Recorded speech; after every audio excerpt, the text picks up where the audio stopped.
time has come for my annual ranking of every new release I saw in the previous year. Last year, I believe I set my record by watching 144 new releases from the year 2024. And when I look at a number like that, I'm like, how did I even do that? You do the math on it, how often I had to see a new movie, but that is what I do.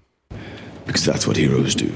And I do my part to try and see the movies, to tell you which ones are good, which ones aren't so good. And on the screen it says Sean Chandler Talks About said he did it. Did I say that? Who's writing that? I did it. I didn't know I did it, and I can't delete it now. So. Like, I didn't say that. But yeah, we are live almost on time. Almost on, just 1 minute late. I'm very excited about that. If you want to pull that off the screen. Oh, I'm sorry. I didn't know. Yeah, so I got secret wife right over here is controlling the comment section, which things are on the screen, I was but trying to delete it. she's distracted. Wait, you were trying to delete it? You just put it up on the screen? I'm like, I don't want anyone to see this. Let's put it on the screen. We're off to a great start here. We got everything's coming. You excited? Yeah. So actually, if we can move this a little bit like that, so change my settings on here. Theoretically, this will pick both of us up. You have to talk a little bit louder. It'll be a little bit airier than I normally sound on here, but hopefully we'll be able to pick her up. So if you can follow the chat to see how people are saying the mic sounds with me kind of doing all this. Okay. And let me know if you can, everyone know if you can hear her as she's talking. Remember, you have to talk louder and towards the mic. As you say, okay. I'm trying to read the comments about your mic, and then I can talk. So that's a test right there. Talking. Okay. All righty. With all of that said, we have a hard cutoff this year. In the past, we were for 6 hours. This year, we're going to go real quick. It's only going to be 4 hours long while talking about even more movies. So we'll figure out how we're able to pull that off with everything like that. But how's everyone feeling? What's the general vibe in the chat as we're getting ready to go? Happy New Year. That's a good one. That makes a lot of sense because it is actually the new year. Anything else? Apparently Campy is streaming at the same time, and some of our followers are conflicted. He's trying to steal my spot. How dare he do this? No. Yes, I get a handful of these live streams every year. He does it like every single day. So if you have to choose, I mean, every other day that let's give him the other 300 live streams he does. But this one, maybe give me a try.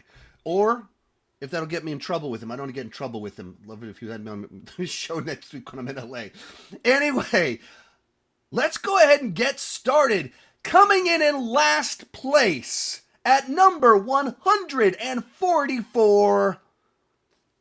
I had to pick one. I can't do the trick that I did in my worst of the year list. I'm going Madam Web, where in general, the Sony Spider-Man-less universe I find to be just such a cynical concept where they just had access to things and they're just anything, milking it like crazy, just cranking it out, whether it's a good idea or not, because they think we're stupid and we will buy tickets to see anything Spider-Man related, in which case they made a movie that is the prequel to the origin story for like 5 D-level Spider-Man spin-off characters. That's such a stupid idea. It's such a bad idea that it makes no sense that you would do that unless you just have such a low view of ticket buyers and think that they would do that. Even in the press tour for this movie, Dakota Johnson called out the executive for thinking that audiences were stupid. And then the movie tanked, bombed, got horrible reviews. Beyond that, it's like poorly executed. Just bizarre performances. None of the actresses have any chemistry. Like, it's like they're talking, reading their cards, lines off cards off screen. It just doesn't work. And then there's this ADR to replace lines. So mess of a film, cynical film that to me didn't even have all of that much so bad it's good. And even like the insane product placement where the main villain is killed by a Pepsi sign. Just like, and they'd like pause and go like, oh, there's my drink. I reached for a can of compressed air to drink. Like, hey, that's where my brain's at. We're on the first movie, and I'm already grabbing cans of compressed air to drink You're them. talking too long for one movie. No, but it's Madam Web. It's Madam Web. But anyway, they like pick up a can and go like, I'm having a drink, and it's a Pepsi. Like, come on now. This is my pick for this. 143 Borderlands. This is a film that probably should have been much better. At some point in time, it would have been much better. Supposedly, the early script from about 4 years ago was written by Craig Mazin, who did Last of Us, Chernobyl, had great buzz surrounding it. So they end up getting these Oscar winners to sign on to the project, and then they keep rewriting it, and they keep tweaking it, and they shoot the movie in 2021, 3 years ago, and then they keep tweaking it. They keep changing it. And by the time you get to a year ago, Craig Mazin, the credited writer, years after it was filmed, petitions to have his name removed because it wasn't the film that he signed on for. The stunt people, the VFX people openly stated, yeah, we shot an R-rated movie. There's blood, body parts everywhere. None of that's in the movie. They changed it. Simple fact of the matter, there was too many cooks on this one. Too many cooks, too many cooks. And when you do that, when everyone has their own opinion, you get a movie with no clear focus, no clear vision, that's a mess. And that's what this film is. That despite having very rich source material, a bunch of great actors, a big budget, and a script that at one point in time was awesome, you get a terrible movie with no cohesiveness. Number 142, Snow White and the Seven Samurai. Now, you might be saying, I've never heard of this. Well, of course you haven't, because it's this low-budget garbage Asylum film. If you don't know what Asylum is, they're the studio infamous for putting out mockbusters. Transformers comes out, they put out Transmorphers.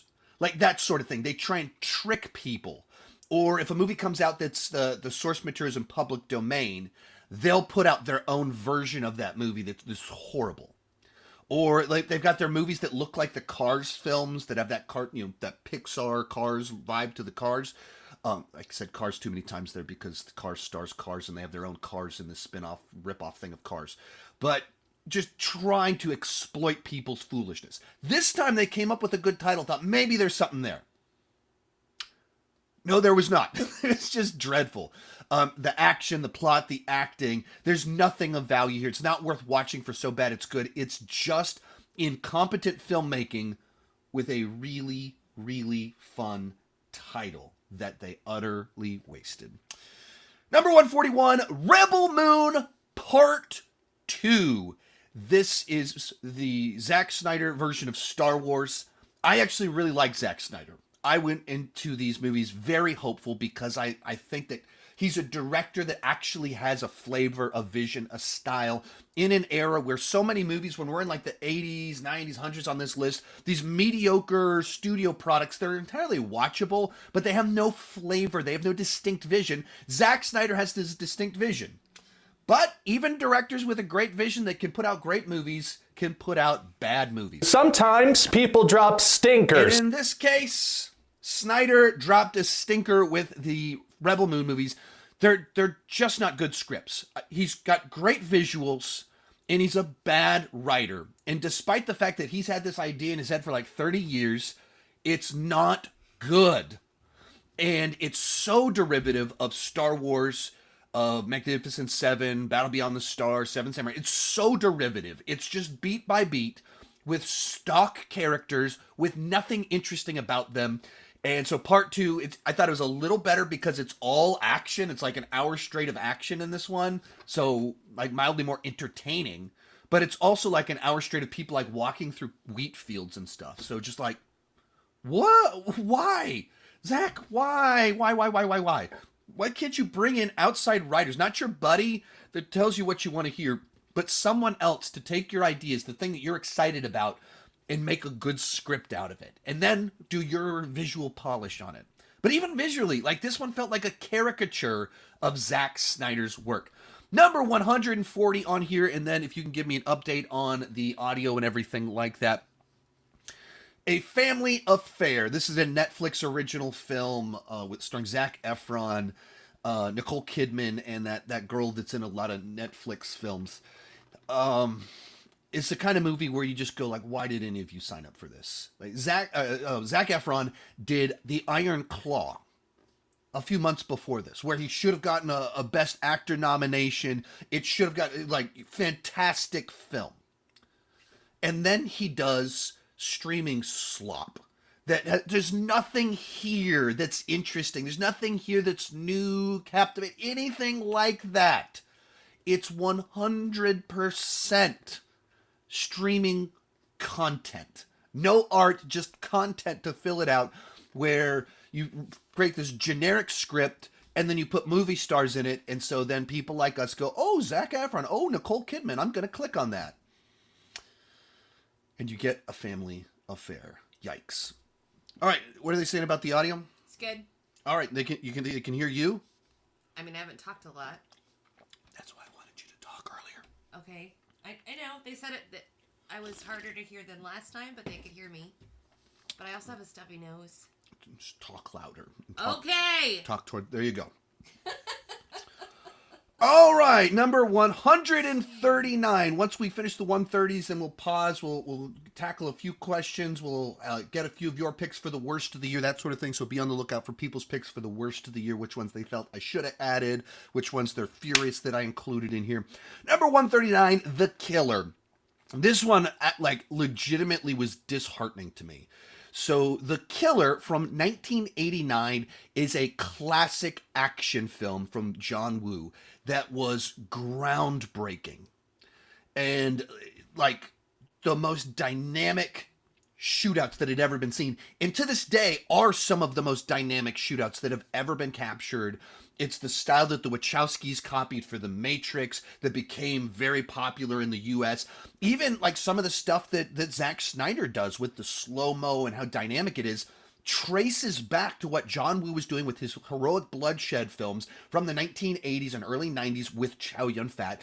And the one that is widely regarded as the best is The Killer. That has great dynamics with the characters, just great story. It's like a tragic romance, but it's also a bromance, all at the same time with incredible action. And for 30 years, they've been trying to remake this film. Like Nick Nolte was going to star in it in the early 90s. Walter Hill was writing on the script, and they just couldn't crack the code. And some of that is how just like out of touch and crazy Hollywood is. The central friendship in the original version is these two men. One is an assassin, one is a cop that's tracking him down. They form this friendship. And Hollywood in the early 90s was afraid that audiences would think they were gay. And so they decided they needed to gender swap it so that people wouldn't be confused. Like that's actually the thinking in insane Hollywood, that I hate that on so many levels of wherever that thinking comes from. That is so damaging to even the concept of portraying male friendship on screen. And you don't see very many good male friendships in Hollywood films. So you watch RRR, which is not a Hollywood film, and you go, male friendship. Two men that love each other, and there's not an ounce of like, we have to like make it clear it's not romantic. Because they're just like, yes, men can actually be friends with each other. That's what The Killer is. And like that's the whole concept, like opposites. They're one is a cop and one is an assassin. So they gender swapped it 30 years ago. John Woo decides to remake his own film 10 years ago, and they keep the gender swap idea, and it kind of breaks the whole film. Because the dynamics of it, there is a romance in it because there's like someone that gets blinded in one of the missions, and then there's the relationship with the cop. And so it's all about this tragic romance. It's all about this friendship between two opposites, and it's all about that stuff. And I don't think that's removed. It's all gone. None of it works. It doesn't have any of the depth. None of it's nearly as compelling because of this choice that was made 30 years ago, and then it has become trendy in Hollywood the last decade. And they broke the film. And so now you take a classic movie and you convert it into just a generic action movie, streaming action movie, with that like overly lit look that all streaming movies have with the digital cameras, The action, like, it's probably above average for most action movies because it's John Woo, but it's nothing compared to what he was doing before. And like the lead actress in it, she was Game of Thrones. She was in the Fast and the Furious movies. I like her. I don't have anything against her. She is not Chow Yun Fat. She's just not like. If you don't understand how cool Chow Yun Fat was in the 80s and 90s, she's just not that. And so it's just like a film that it's heartbreaking to see someone convert their own movie into something like this. So, yeah, I'm probably talking too long. I'm getting some of these ones. I'm just mad about them. Unfrosted, I'll talk quickly because I've already said all my piece on this one. People have seen me rant about this one. Jerry Seinfeld's movie. It's a joke that he's been writing for 12 years. He literally did an interview where he told the joke, and then he made the movie about this joke about the origin of the Pop-Tart. I didn't get it. I didn't think it was funny. It's like absurdist stuff that, to me, it just didn't work. It wasn't interesting. Like the jokes are stuff like, there's a part in it where they test a Pop-Tart and the Pop-Tart works, but like a guy blows up.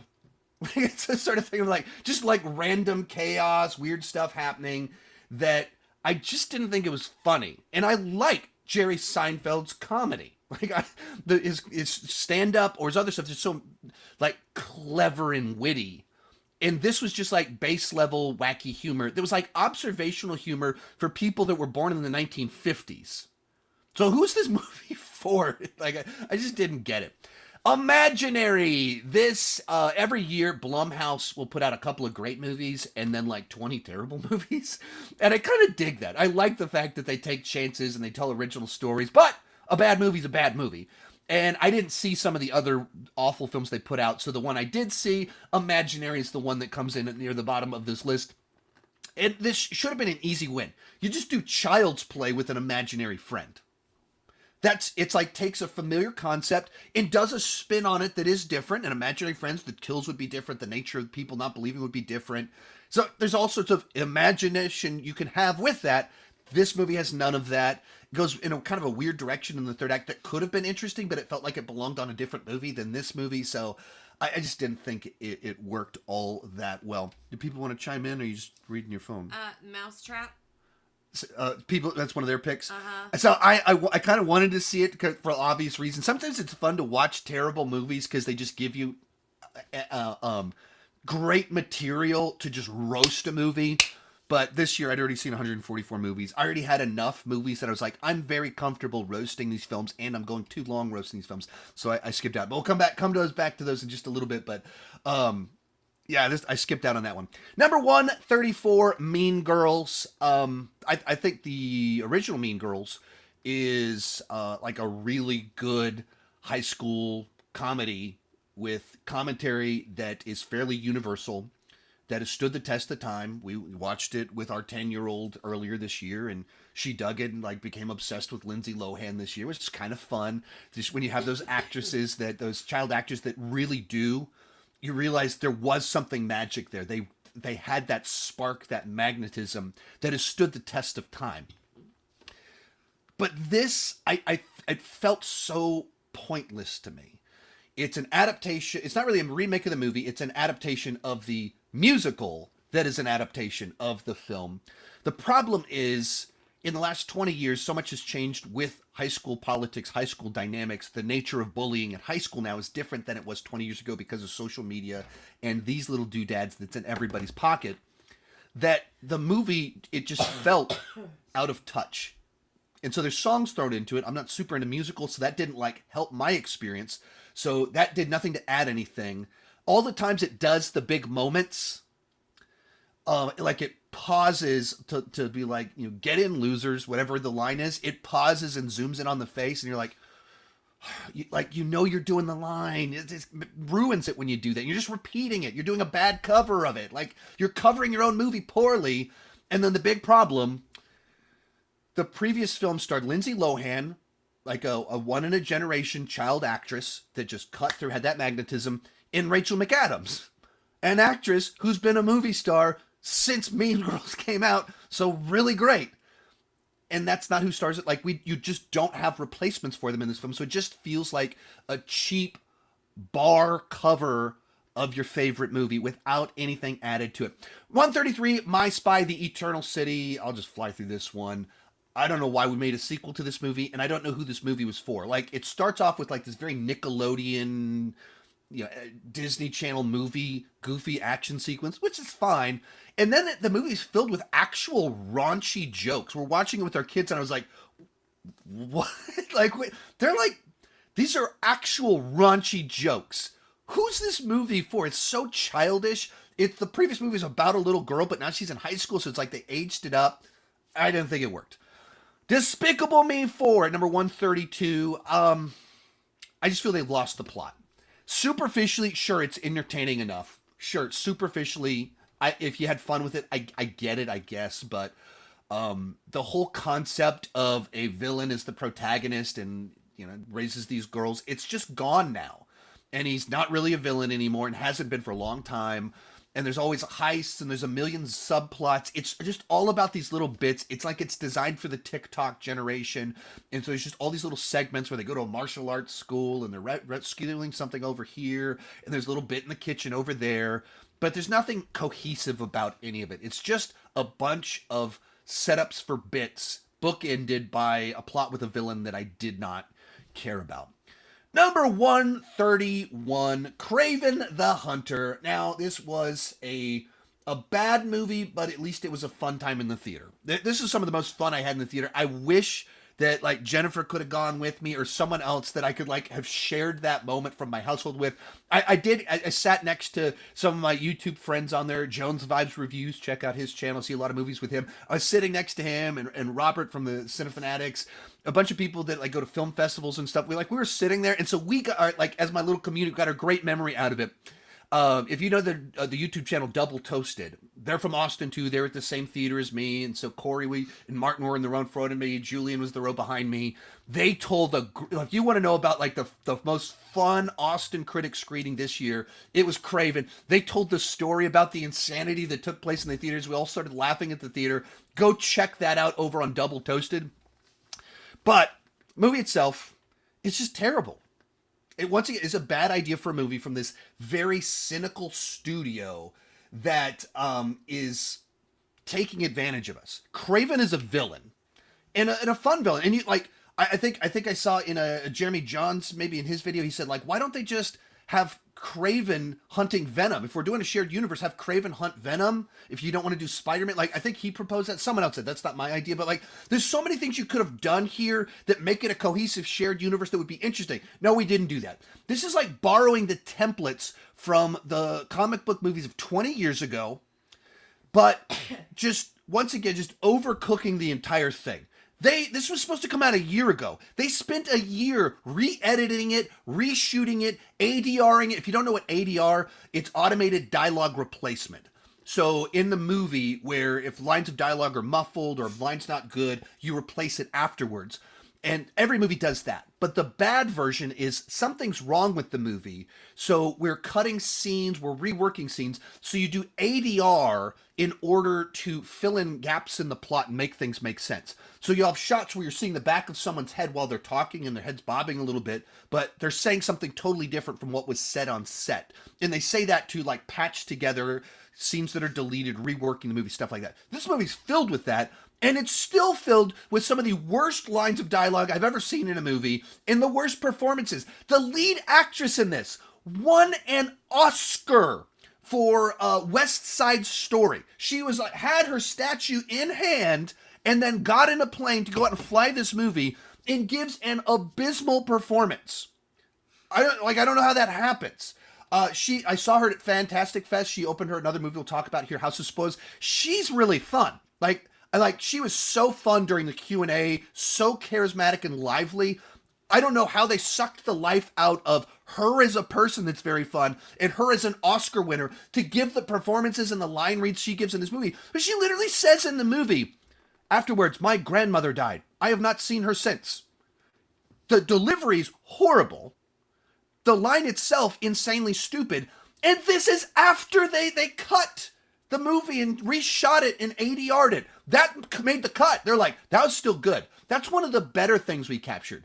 What's this version from a year ago? What is this insane thing that they put out that somehow that's the improved version. So, and like, I can't wait till this one is available on streaming and people pull out all the clips. There's so much insanity with this movie. There's so much bizarre stuff, insane lines that I can play them for her, laugh out loud at just how weird this movie is. Let's Weird. throw in some little clips in here, close this. Life is precious, life is short, and the idiots who made this film are taking 2 hours of my life and robbing it from me. It's been brought to my attention that I forgot how to count. That's what happens on these live streams. I've got all these notes in front of me and I miss things. Skipped over it like they had little 2 whole movies. 137 Atlas. We'll talk real quick on this one. It's a mech suit movie about Jennifer Lopez in a mech suit. Like 75% of the runtime of this movie is her in a mech suit. Right there you go. Yeah, movie star, hot chick shooting robots in a mech suit. How is like this is easy to be a schlocky win. Just kill robots. You know what this movie's about? It's about her becoming friends with her robot. She's like walking around in the trees. Like I'm learning that AIs aren't so bad after all, which is hilarious because while this movie was being shot, written, or whatever, was while all the strikes, and AI was a big part of the strikes was going on, the dangers of AI and having proper boundaries, Netflix being one of the worst defenders, and then they put out a movie that instead of having her shoot AIs, instead of, mech suit, Terminator, or whatever, we get, my friend the AI, defending AI. Awesome. 136, The Crow. This movie was always in a tough spot because is a remake or readaptation of the Eric Draven story. Brandon Lee, Bruce Lee's son, one of the most tragic stories in all of Hollywood. Bruce Lee's son is making The Crow, the movie that solidified him as a movie star and would have propelled his career. He was shot and killed on set filming the movie. Just horrifying story. And then that movie is like a goth revenge classic of the 90s with great style. And so when someone dies making a movie, the film's kind of put on a pedestal. It's kind of put in the sacred category. The Crow lore doesn't have to be about Eric Draven, though. They could have told a story about a different Crow and people would have been more forgiving of the film. But because they made it Eric Draven, which is Brandon Lee, this movie always had an uphill battle, and they decided to make it about the romance, and so half of the movie is about these 2 people breaking out of rehab on a weekend fling. You don't buy into the relationship. You just don't. It doesn't work. And so the whole movie's built around the concept that he would give up eternity for her. You don't believe it. And then you get one awesome action set piece towards the end, and if the whole movie was that, the movie would have been awesome. But it wasn't that. Number 30 on here, trigger warning. This is a Jessica Alba action movie. I really don't have much to say about it. It was like Jessica Alba killing people. Once again, these are easy wins. Did I watch it? You watched this movie with me. You're like, oh, Jessica Alba, yeah. Exactly. Jessica Alba murders people for 2 hours. First Blood, revenge story. And there's just nothing remarkable about it. Nothing worth remembering. So it didn't make us mad. We weren't like, oh, that thing sucked. It's just like, oh yeah, that thing happened, didn't it? All right. We are slightly off pace, but let's pause for a little bit. People's picks for the worst of the year? Megalopolis. Yeah, so I didn't see Megalopolis. Harold and the Purple Crayon. Megalopolis, I didn't see. It came out while I was at Fantastic. I actually played at Fantastic Fest, but it was all done very weird the way that it played. So I didn't end up seeing it there, and then no one went to go see it, so I just skipped out on it. Harold and the Purple Crayon. I mean, I didn't want. Why would I go see Harold and the Purple? Megamind 2. I'm not a big Megamind person, and so I didn't have any investment there, so I didn't even check it out, and everyone said it was terrible. I thought about watching it just to pad out my bottom 10, roasting cynical sequels is what I like to kind of do because it's always big studio, it's a franchise. There's no excuse for that sort of thing where you just exploit fans' interest in their childhood film. But I already had enough other movies to talk about. Joker 2. Joker 2, totally get it. It will be much higher up on my list. It's not a great placement, but it is significantly higher up on my list. I get it. I totally get it. How dare you? Someone said Wicked. Absolutely not. Anything that's popular that people say that. Some people said Twisters. Yeah. There's I mean, everyone has their own opinion, but respectfully disagree. Crisis on Infinite Earths? which part? I don't know. Interesting. So I saw part 1. I didn't see parts 2 and 3. So we'll get to part 1 on here, but I did see part 1. I guess it didn't interest me. 2 and 3. Okay, so I never saw 2 and 3. I only saw part 1, and I found it kind of interesting, like what they did with it. But anyway, we're getting ahead of myself for me. Other ones? Are there any super chats coming? All right, let's throw some super chats up here. If I don't get to all the super chats during the feed, I will go back through it and see if I need to do anything to Oh my word. It's too early for that. Yeah, we're 30 minutes into a 4-hour stream, and my brain is gel. Guy loves Jesus from Guy. I guess did he have a question? That's all it was. See if you can find his question, because that's just his username. You got another one? Wishing your family a happy new year. Happy New Year to everyone out there. I'm scrolling. Sorry. And if you enjoy the channel and want to ask questions and make sure they get up on the screen or anything like that, or if you want them answered, consider joining over on Patreon. We'll talk about that a number of times in here. I do a weekly Q&A. They're 90 minutes, 2 hours long. 20 people are in there. So I can answer at least one question from everybody. Normally I can answer a couple questions from everybody. So if you're thinking about, if you want to support the channel, if you want questions answered, very much join over there. I don't know, I forgot to put all the metadata on this video, but if you do it on any other video, use code Sean25 if you do an annual membership, and you get 25% off if you do that in the next week. Already asked, happy 25. Have you seen The Artifice Girl? I have no idea what that is, unfortunately. So I have not even heard of that movie. So if my wife can try and see if you can follow up, give me some additional information. I haven't heard of that. What are your quick thoughts on Jason Momoa being cast as Lobo and Jared Leto being cast as Skeletor? Disney Nerd cheating, trying to throw 2 questions in on there. So Disney Nerd is one of longtime supporters over on Patreon. He's actually a deputized moderator on this channel. So quick thoughts on Jason Momoa being cast as Lobo. It seems like the obvious pick, and there's nothing wrong with that in my mind. Like, not every casting needs to be clever. Lobo is this space bro, and Jason Momoa is Hollywood's ultimate bro. You can just look at Lobo, and you can look at Jason Momoa, and you go, it's right there. This is obvious. Sometimes the fan casting is good casting. What do I think about Jared Leto as Skeletor? Jared Leto's a weird guy. Great singer.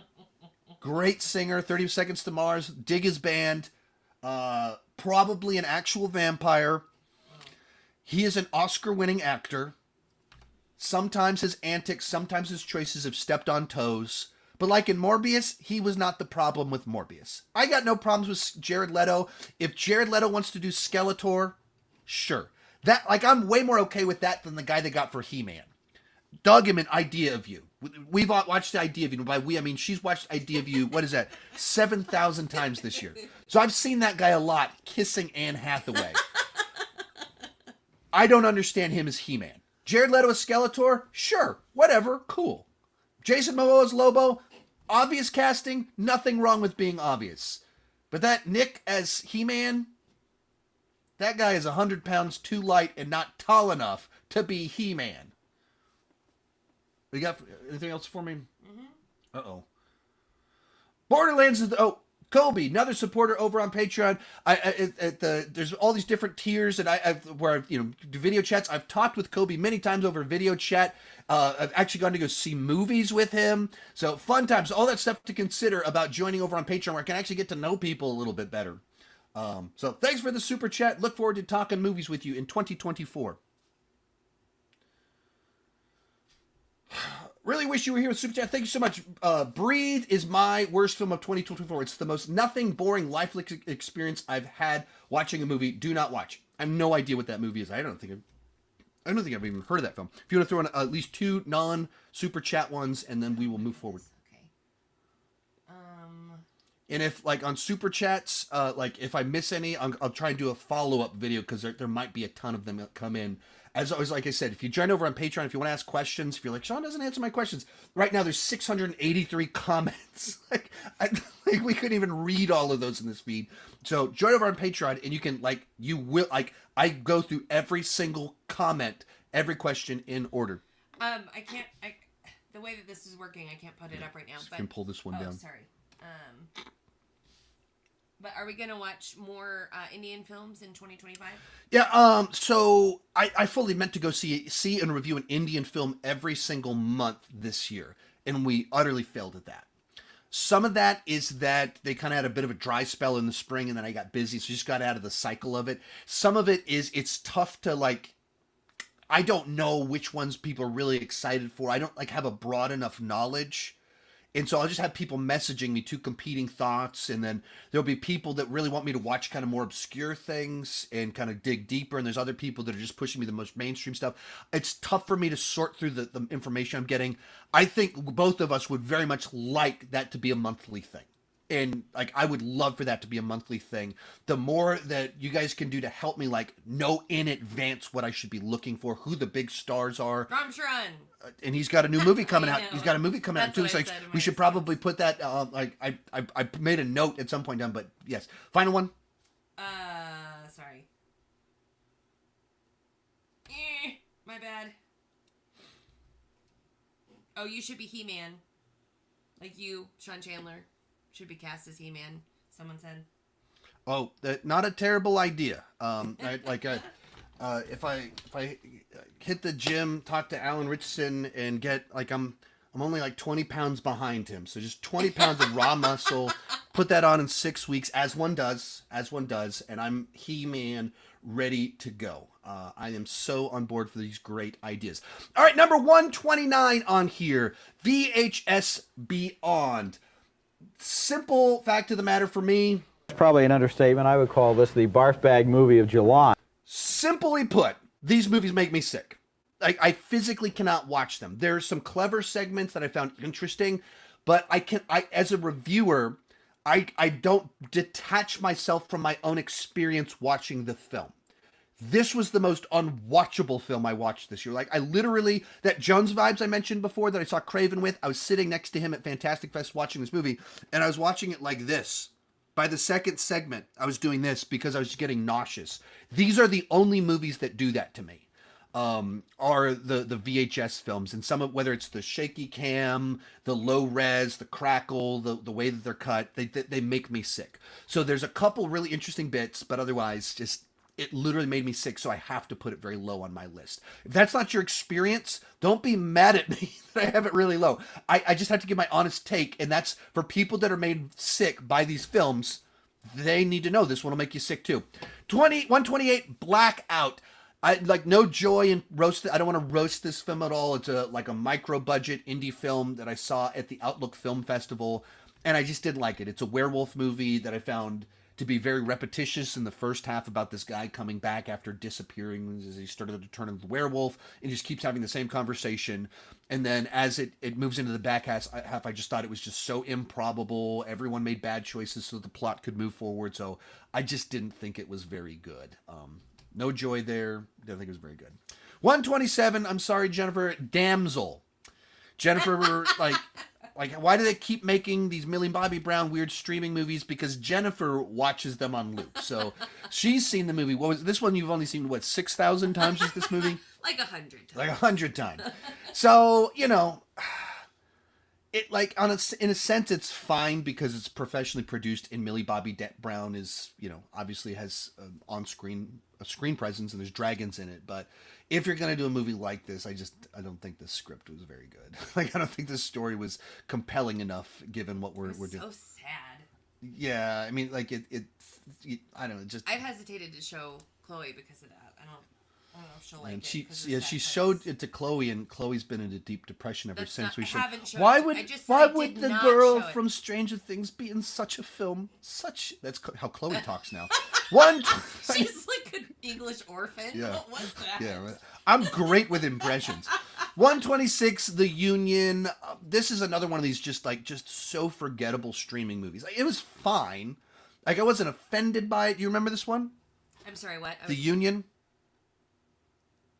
Yeah, right, exactly. We watched it 2-3 months ago. This Halle Berry, Mark Wahlberg. Oh yeah, okay. So they're, it's just pretty classic formula. The person gets recruited for the spy team, and they go on the mission, and there's a twist, and who's the traitor, who's the mole. Oh, it's all the cliches. Every cliche. A little bit of Men in Black, a ton of Mission Impossible, just like pulling plot points from all these different movies. Movie stars, so it's totally watchable if you just threw it on Netflix without like just sitting there kind of watching on your phone.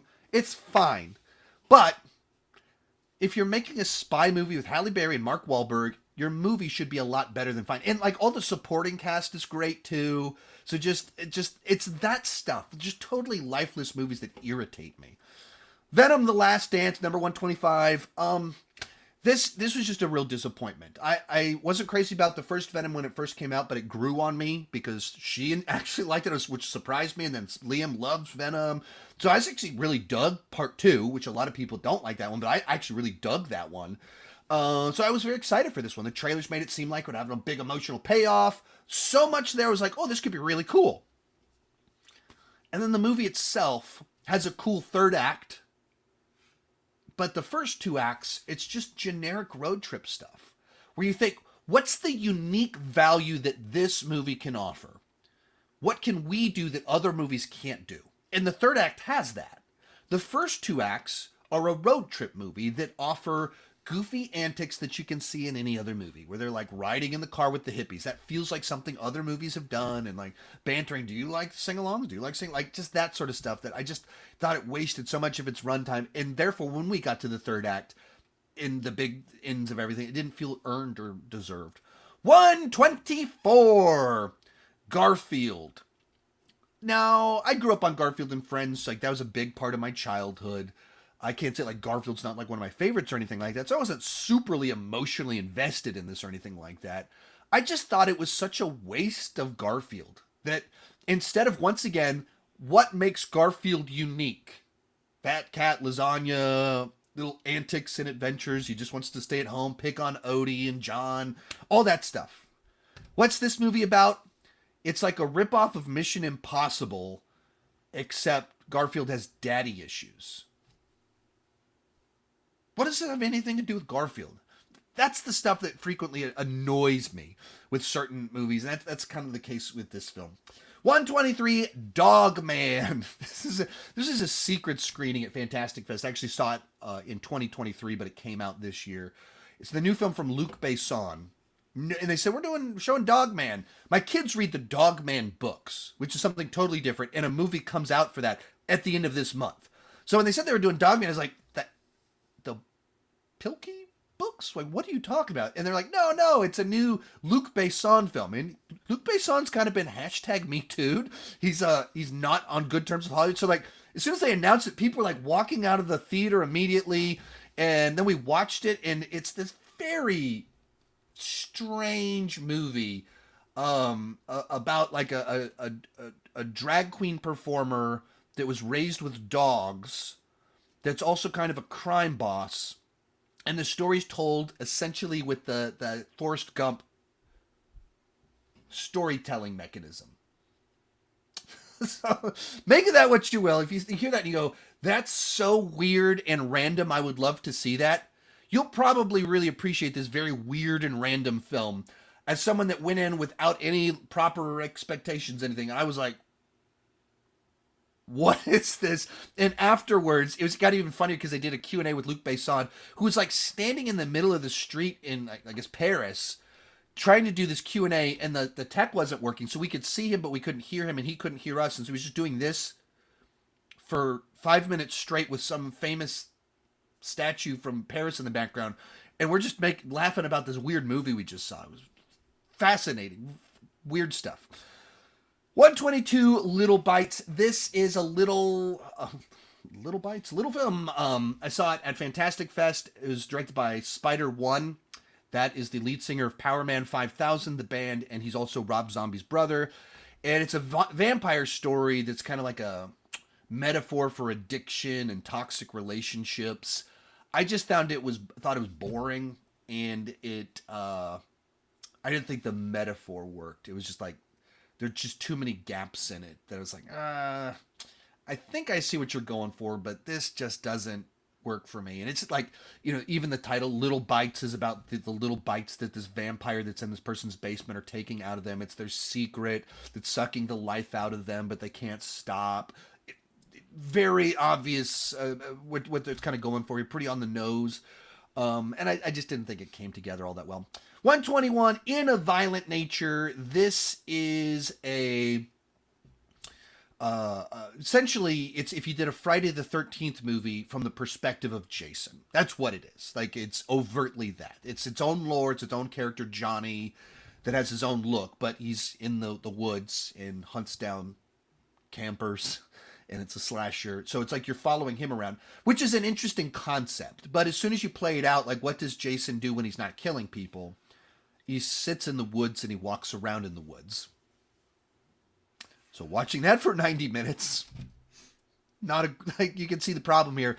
And the movie's infamous for putting people to sleep because a large percentage of the runtime is him just walking through the woods. And it's just this very soothing shuffling sound with nature sounds. Like, it sounds like a noise machine that has a forest setting that you would have to go to bed to. And that's the runtime. Before it started at the film festival where I saw it, the director joked about that. Be careful, you might fall asleep watching our movie, which is an odd intro to your own film. But it's an interesting concept, interesting experiment. If you're a slasher fan, it's worth seeing because it is different. I just don't think the experiment paid off. Number 120 on here, kind of the same ballpark, an interesting spin on slasher movies with a Friday the 13th vibe. The Last Video Store. And this is one I saw at Fantastic Fest 2023 once again, but it released this year. Honestly, I don't remember it very well. It's kind of like it's like a video store that starts to come to life and people have to battle characters. There's some fun, interesting ideas in there, but because the budget was so limited and because it's all in this one place, the concept of being at a video store doesn't match up with these characters coming to life. There's not enough you can do in that one setting with these big lively characters. So it didn't fully deliver for me. Did I skip any? We all good? Any important comments? I'm gonna keep pushing on so that we can hopefully not fall behind or we can catch up a little bit. Our Little Secret 119. This is a Lindsay Lohan Christmas Netflix movie. It's fine. Like, if you're just in the mood to, like, throw on a Lindsay Lohan Christmas movie, that's just, like, sometimes you're just in the mood for something. Like, it's fine. But that's the category that it's in. You just want to throw something on that demands absolutely nothing from you. You get a little Lindsay Lohan, and it's like two people that used to date or engaged, and they end up at a party together, and they're going to be there for, like, this Christmas or whatever. They're at this Christmas deal for like 3 days, and they family Christmas, but they're all there from like different people, and they're dating siblings. They're dating siblings. Is that what it was? Yeah, she's dating a brother, and he's dating the sister. Oh. And then they. So she was really invested. This is her favorite movie of the year. It is not. How dare you? She loved that film, but like it's like one of these simple concepts, and they don't want to make the other people uncomfortable that they know what kind of happened. How does the siblings not know that they dated before then? If there's didn't tell them. They were almost engaged the year before. They didn't tell them. They know, but bad communication. This is super huge. This is like rom-coms. Levels of like the concept here is like they're pretend like they don't know each other, even though they used to almost be engaged. But like it doesn't quite add up. This is charming enough, but like you see the problems here. 118 Rebel Moon, the director's cut. It's the better version, but it's still number 118 on this list.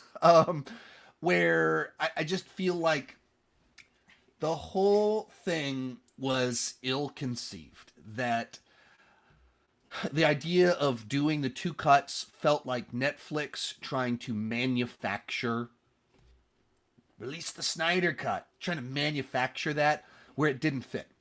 The reality is there's just not a lot of demand. Like, Zack Snyder as a brand has a built-in audience, and that built-in audience is grown-up dudes, which is even a joke in Barbie. Like, everybody knows it's grown-up men.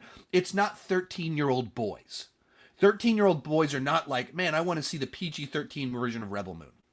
So the idea that you would you'd greenlight the crazy, insane Zack Snyder version of Star Wars, but also make a second version that is designed for teenage boys, it doesn't actually make sense. Not a great plan. The demand is only there for the R-rated one. So they put out both versions, so I went in very cynical towards it. The opening scene on the director's cut is very cool. It's like a cool little sequence, but the director's cut doesn't solve any of the character issues. It doesn't make it less derivative. Like, it's more fun when there's like body parts being chopped up. So it's more entertaining. It's like, it doesn't feel like there's sections missing like there was before, but it's still just not very good as an original story. It's just Zack Snyder cool action set pieces with blood, boobs, explosions everywhere. 127, Azrael. This is one that I wish I was able to rewatch it or had rewatched it, because it feels like a movie I should like a lot more than I did. I saw it at a South by Southwest, and it was kind of a weird context. I almost missed it. There's some stuff that went down that was frustrating. I did get in to see it.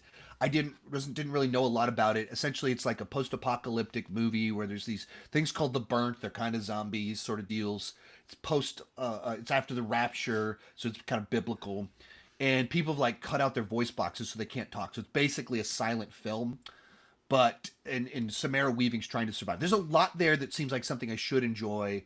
I just didn't connect with it. I just had too many issues with the plot, and I didn't think because you have a movie that the specific lore is what makes it pop, and you have characters that can't speak, you can't unpack the lore. Like doing a biblical post-apocalyptic movie with creatures everywhere, that's interesting, and you want to unpack all of that. How do you unpack it? People talking. So I thought there's just some stuff in there that just didn't quite add up. Never Let Go. This is one I saw it at its world premiere at Fantastic Fest. But the weirdness of this one, the movie debuted at its world premiere was after it released in theaters. Only by hours, but it had released in theaters around the country, and then the world premiere was that night. And so we actually saw it after. I saw it after I would have seen it otherwise, because I saw it at its world premiere. I actually did the red carpet. Halle Berry was there. I didn't talk to her, but I filmed while Cody Leach got to talk to her a little bit, which is pretty fun. Movie itself was, thought it got better as it went along. The first half, I didn't think it was kind of frustrating. It's like that movie Frailty that we watched when we were first married that freaked you out. It has a lot of those vibes to it. We weren't married yet. Oh, it was before we got married. Yeah. So yeah, this is a test to see if she could put up with my insanity. I ended up failing that test, is the way that one worked out. But like as it went along and started like giving more answers, I thought it got a little bit better. But overall, I kind of found myself kind of frustrated by the movie overall. 115, The Killer's Game. Now, this is a script that's been around for like 20 or 30 years. Like, it's been around for a long time. And then the movie finally comes out. Stars Dave Bautista, a lot of familiar faces and all the side roles and everything like that. Lively action movie where a hitman is diagnosed with a terminal disease. So he puts a hit out on himself. So the insurance policy that he has is paid to his girlfriend. And it's fine. I like the genre. So watching it, I was entertained enough. But it's a movie where the premise never made any sense. Because you immediately go, wait, if you have several $1 million to take a hit out on yourself, why don't you just give several $1 million to your girlfriend? You don't need to take out an insurance policy on yourself. Like it's that sort of thing of like, I get what you were going for here. And when you have a script that's 30 years old and you haven't ironed out that kink yet, making the basic premise make sense, you've got a lot of problems with your script. And that's like, so genre-wise, it's entirely watchable for me. The script, not so great. 115, The Killer's, that's what we just did. 114, Lights Out. This was a direct-to-video action movie with Frank Grillo in it. I think Scott Adkins was in there too. It was fine. I don't remember. I'm saying fine too much. I was watching it. I was okay with it. It left no mark. I have there's some MMA things in it, I think, or an underground fighting aspect, and there's some crime and there's some shootouts, but I don't remember much about it. I did not have negative thoughts about it. I remember the negative stuff. I also don't remember the positive. So just kind of one of those movies that kind of fits in that blur of like, okay, yeah, there it goes on the list. 113, The Watchers. This is the movie directed by M. Night Shyamalan's daughter. I was actually able to interview her after watching the movie. I wish that I would have liked the movie more, but at least it was a film that was like her father's films. They might not be good, but at least there's something interesting to discuss there. So there's some fun ideas with the use of lore, kind of with this kind of gimmick of people in this building in this woods and they can't leave. But like so many of her father's films, when you get the answers in the back third of the movie, you're like, ooh, no, you didn't pull that one off. That wasn't so great after all. So that's disappointing that it couldn't pull it off better by the end. Book of Clarence. This is an odd one where it's I don't know where to place it because there's things about it that are kind of well done, but it's like a guy is inspired by Jesus. Like during the time of Jesus, guy's inspired by Jesus to start his own religious movement because he sees what Jesus is doing is very profitable. So he starts his own movement. And so the first thing you think about it, oh, that's going to be really blasphemous. It's not actually as blasphemous as you would think. It's actually heretical, the direction that it goes, because it ends up being very pro-Jesus. But I believe, if I recall correctly, it was Gnostic. It was like overtly taking scenes and theology from Gnosticism, not from Orthodox Christianity. So it was kind of interesting, but also like, what are we doing? What is the point of this? Why is this happening? I don't get it. Number 111, one of the ones you guys keep asking me about or asked about before. I say keep asking as if I'm reading the comment section. That is not happening whatsoever. You are, not me. One that was commented on as one of the worst movies of the year, Joker Fall You Do. As I said in my reviews, this is a movie that I respect the boldness. Did I fully enjoy it? No. But is it a movie worth making remarks about? Yes, it is. Thus, in a sense, it actually is remarkable. Is it good? I don't know. But like in a year where we're about to get to the section where there's a whole bunch of these just generic, like enjoyable enough streaming movies or franchise movies that are just flavorless. Enjoyable but flavorless. No vision. Then you get Todd Phillips with such a clear vision. I want to step on everyone's toes. Whatever you liked about the first Joker, the Scorsese-isms, the Joker-isms, the great character work, whatever the genre, whatever you enjoyed, whatever you wanted out of the sequel. Oh, we're going to get to see the clown prince of crime in this Scorsese-esque world. He was like, nah, it's a musical. Nah, it's a courtroom drama. Nah, he's not the Joker. Whatever you wanted, he just mashes on your toes. There's something I appreciate about that. And I unpacked this a lot in my my spoiler review. I had someone message me and share some thoughts, and so I included that in the video. But there's an interesting idea that Todd Phillips basically made the movie as the same way that Arthur is being told who he is. He's the Joker. He's a criminal. He's a psycho. He's a hero. He's an anti-hero. And Harley is telling him who he is. Everyone's telling him who he is, and he's trying to be his own person, then snaps and rebels against all of it. Todd Phillips is doing that with this movie. He's tired of people telling him what his movie was, what it's supposed to be. So he's like, I'm just going to stick it to all of it. I'm going to try and do everything. And the whole movie's about identity, and the movie itself is a meta commentary on itself. That's interesting. Is it good? Well, no, I didn't really enjoy it, but it stuck in my brain. It made me think. And that's what art's supposed to do. So I can't put it towards the bottom for me because I found it too interesting to be able to do that. 110, Time Cut. This is the second time travel slasher film about trying to save someone that was murdered decades in the past. The interesting thing, Totally Killer was the other one. It came out a year ago.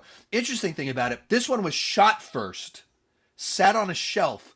Totally Killer, after this movie was shot, Totally Killer was shot edited, released, and a year later Time Cut finally comes out. I much preferred Totally Killer because we actually had dinner with the star of Totally Killer last month, which really did happen. We were at an award show and they forgot to put us at a table. And so they had to find a place to put us. So they put us at the table of the movie The Last Showgirl, which she's in with Macaulay Culkin's wife, and then the Is screen. that what happened? I'm almost positive that's what, because remember we showed up and we don't know where we're going to put you, so they had to find a place where there were seats, and so then they tracked us down 10 minutes later. You're at this table. We sit down at it, and it's the people from The Last Showgirl and the screenwriter for Dune Part 2. We didn't even know that. We're sitting there, and there's a guy there. I was like, who's this guy? And then they go, and the winner for the screenplay for Dune Part 2. And so the guy that wrote Prometheus stands, the first good version of Prometheus before they rewrote it into what we got, stands up and walks up and was like, wait, I could have been talking to that guy this whole time. And he walks up and it was crazy. So that's why I like Totally Killer more, because a year after I saw it, I sat at a table and did not talk to the star of the movie. But I didn't think this one was very much fun. I liked the genre, but I didn't think this one was as fun. She liked it more because she thought Totally Killer was obnoxious, but I thought this one was less fun. We have I'll Be Right There. This is just like a small little dramedy, like about a mother getting older, and felt like a pilot to like a TV show. It was more like, and it was like a decent pilot. It was like you kind of interested enough and wanted to see where the characters were going, and then the credits rolled at the end of it. So it was like I dug it, but it like Not as a movie. yeah, like not as a movie. That's what's the thing is. There's a couple. We'll have another one kind of like this in a little bit, but like it wasn't that it was badly done. It wasn't that I wasn't invested in the characters. It just as a singular thing, a singular experience. Where do I want to be when the credits roll? This movie didn't get me there. It made me feel like I want to watch the rest of the TV show now. Last one, and then we'll take some comments because we're at we are technically behind, but we are almost there.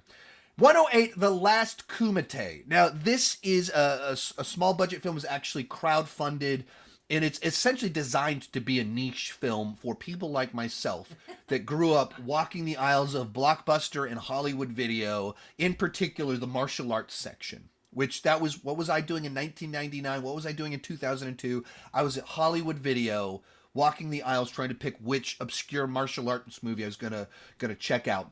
And this is an homage to all of those films. You can just see the poster for it, and it's very clearly Bloodsport and a kickboxer with the rope gloves, tournament fighter. You know, Billy Blanks is in there, and Cynthia Rothrock. All these people that were in those movies that I used to watch all the time are in it.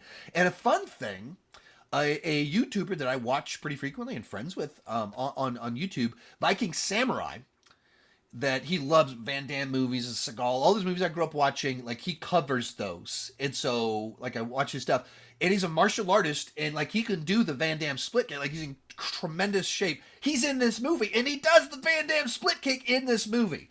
So it's very much a niche film. It's not one that like I thought this is fantastic. I can't say that about the movie, but as someone that liked those movies, it was cool that we got another one. It's cool that we got like this homage film.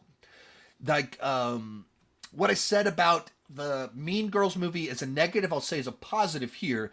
This is like the bar band cover of a bunch of like it's like if they did like a medley of a bunch of my like these movies that I watched back in the day. It was like, oh, that was cool. I'm glad they did that. That's what The Last Kumite was like. It's not going to win new fans to the genre, but if that's your thing, check it out. It's pretty cool. All right. The dogs are still over there, like nice and peaceful. You don't know, both of my dogs are snuggling with my wife over here on these pillows. They look so cozy and comfortable. Mr. Skinner, another supporter over on the Patreon. Will your trust in Zack Snyder continue to drop if his Netflix police film turns out to be another mediocre film? I mean, of course. Every time you do something that disappoints me and there's not a story behind it, trust drops. Every time you do something that is great or good or exceeds expectations, trust is gained. For me, Zack Snyder, since Zack Snyder's Justice League, has had a bad run. Army of the Dead, I like that movie, but it's not as good as it should be, and it makes a bunch of really fixable mistakes. Like, it's the sort of movie that you can look at it and go, Zack, Just have me read the script, and I can tell you exactly what you need to cut out of this movie. And the movie goes from being like a B- up into an A-, because it becomes the high octane Zack Snyder zombie heist movie that everybody wants. But you throw all this other crap in there that just cluttered the thing. And then Rebel Moon is just not good. So then you have back-to-back projects that like break trust, and 2 back-to-back projects where he had a lot of creative control, he had story, all of that stuff. So it's all on him. So absolutely, that trust will be, the more you break trust, the less trust you have. You put out a good movie, it moves up. If he writes the script and it's really good, whoop, we go up. Did he do the lockpick one? Is that Army of the Dead? Is that What? the movie with the lockpicker? So that's the spin-off. He didn't. So the lead guy in that. So if you know what we're talking about, Army of the Dead is the Zack Snyder zombie heist movie where Dave Bautista breaks into a vault in zombie-infested Las Vegas. 6 months later, they put out a spin-off movie that is a prequel. That's not a zombie movie, but it's set in the same world as the zombie outbreak is happening. And what the safe cracker from Army of the Dead is the lead character in Army of Thieves. As you said, lock cracker is what you wanted. But the lead actor directed that. That guy directed it.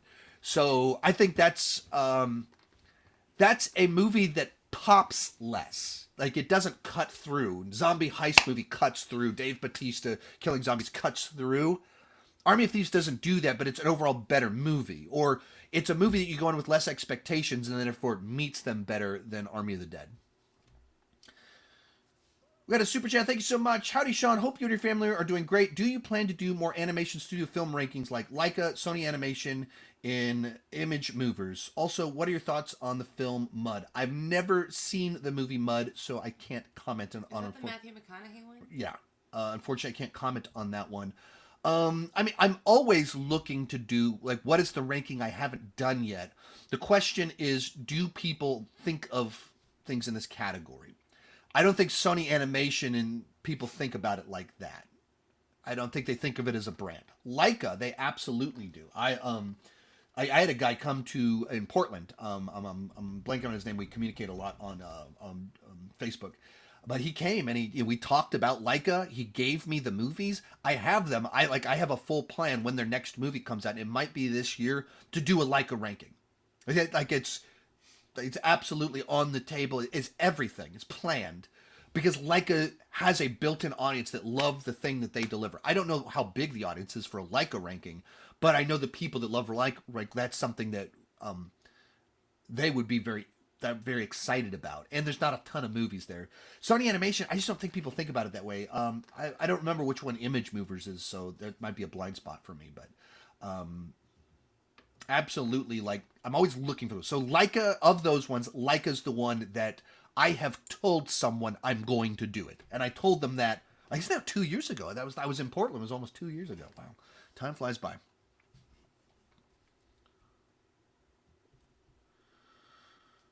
Girl in the Pool of Freddie Prinze Jr. is so bad. I have not even heard of this one. Have you heard about this one? I didn't even think Freddie Prinze Jr. was acting. I thought he was just like, stay-at-home dad while the missus is in the Dexter show and stuff like that, and did, pinches of voice work for Star Wars. I didn't even think he was still acting, so I hadn't heard of that at all. Favorite of the three endings in 1985's Clue. I mean, I think I would go with the final one. If you guys don't know, Clue is based off the board game Clue.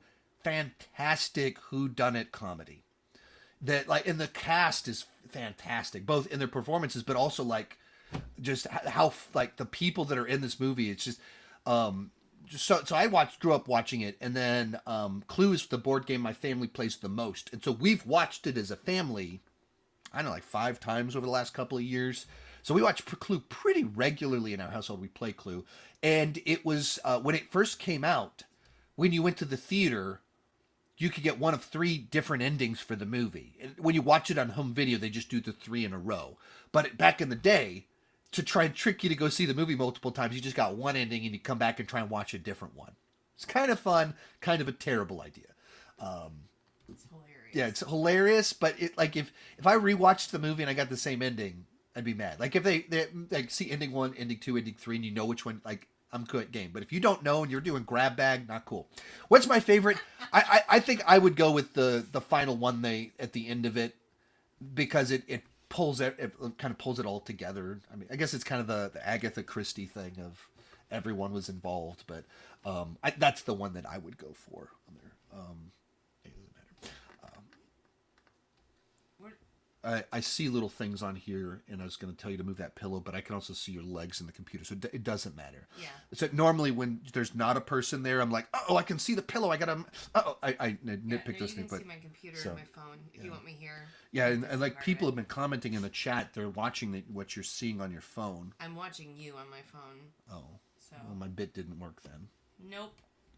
Have you watched The Outrun? It's a Saoirse Ronan recovery drama. It's unfortunately seems to be going under the radar. Definitely my favorite of 2024.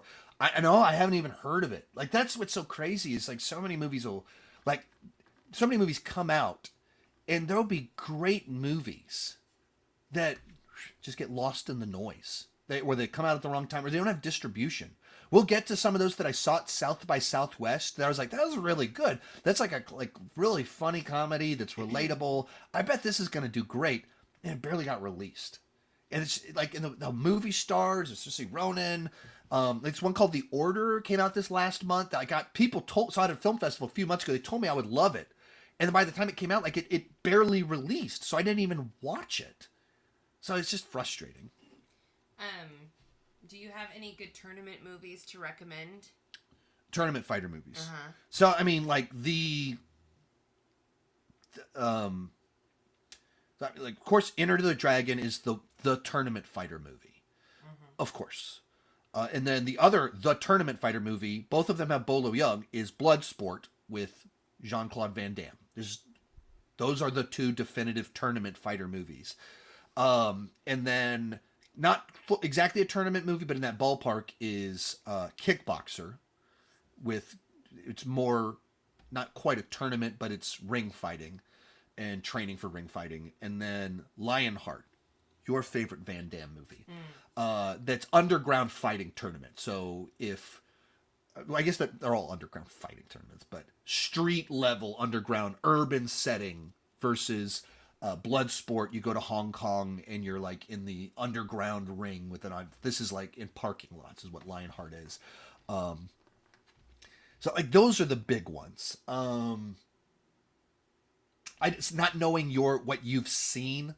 Like if I listing those off, if you're familiar with the genre and looking to go deeper, all I did right there was just tell you the most obvious picks, because there's nothing there that's a deep cut in the genre itself. So, unfortunately, like I know some deeper cut ones. I probably want to think about it, know what you have seen and what you do, and I'd like to give a better recommendation. If you want to DM me over on Instagram, I read all my DMs on Instagram. For all of you watching, I read all my DMs. So if you want to ask me a question directly, also go to follow me on Instagram. Just DM me over there, and I will see your message, and I will very likely respond to it. So if you want deeper cuts on them, I can probably come up with some. My most anticipated is the Gorge. Scott Derrickson directing, Trent Reznor, Ross scoring, John Wick cinematographer, and Anya Miller starring. Happy New Year's. I think I've heard about. Like I'm aware of this one coming out because of somewhere I saw it. There was some awareness of it, but I don't know specifics. I need to actually, as you're talking, I'm going to make a note. Lose all of my notes on where. The Gorge. There. I have added that to my most anticipated list. I don't know if it'll make the top 10, but for all the reasons, like Scott Derrickson is a really interesting director. I also see him very frequently at Fantastic Fest. And yeah, everything you described, I was like, yeah, let me look into that one, see if that one makes my list. You got a couple more before I try and play catch up. Where are we at? Where am I? Oh, I'm like an hour off on that.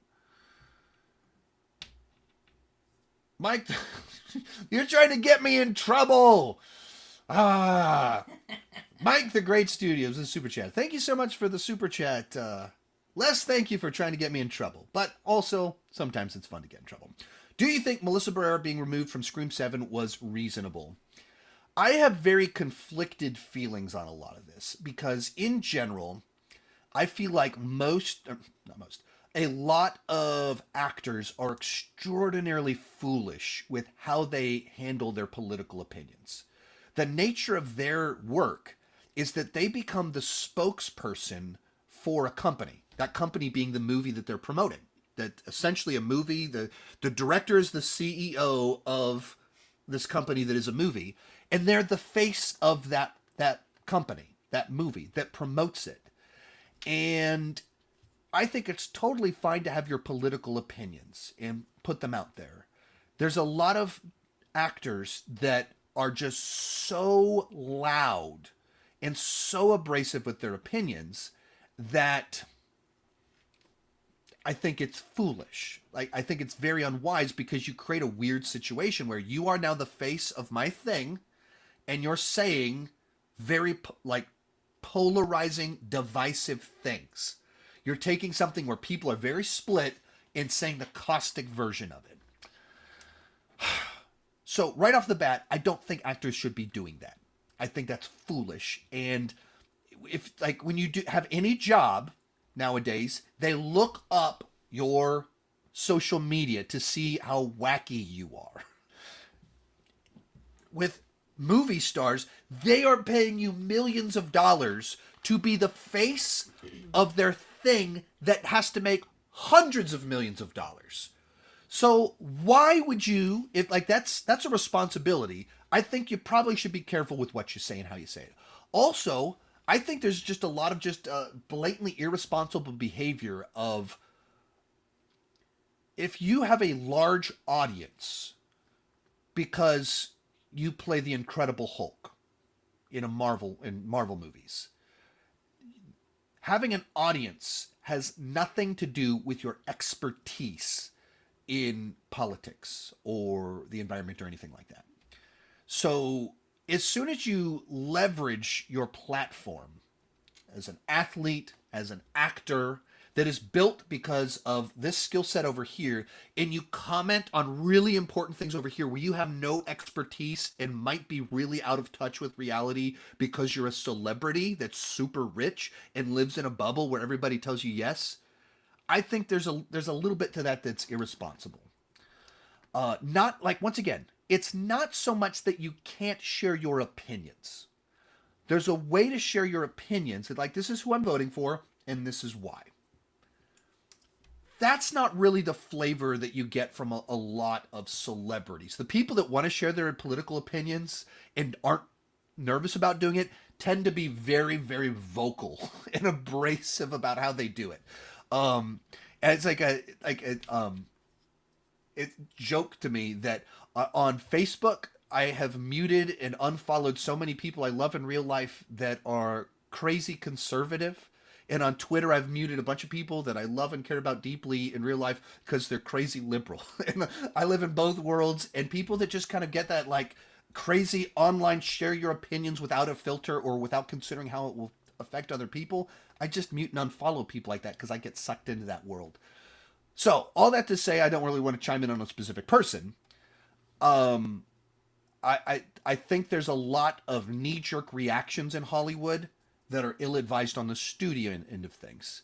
That whether that's Melissa getting fired, whether that's Gina Carano getting fired, whether that's James Gunn getting fired, there's this thing where something happens and then they're like, oh, wait a minute, we gotta squash this before it gets out of control, and they do something that it like just immediately bites them. Immediately, it's a terrible, terrible idea that they acted so rashly.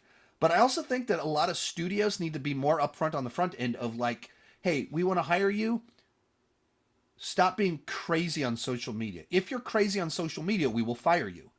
And that's, if Gina Carano or Pedro Pascal make Holocaust comparisons to modern politics, don't do that. If you do that, you're not a good spokesman for our space cowboy show. So you will lose your job.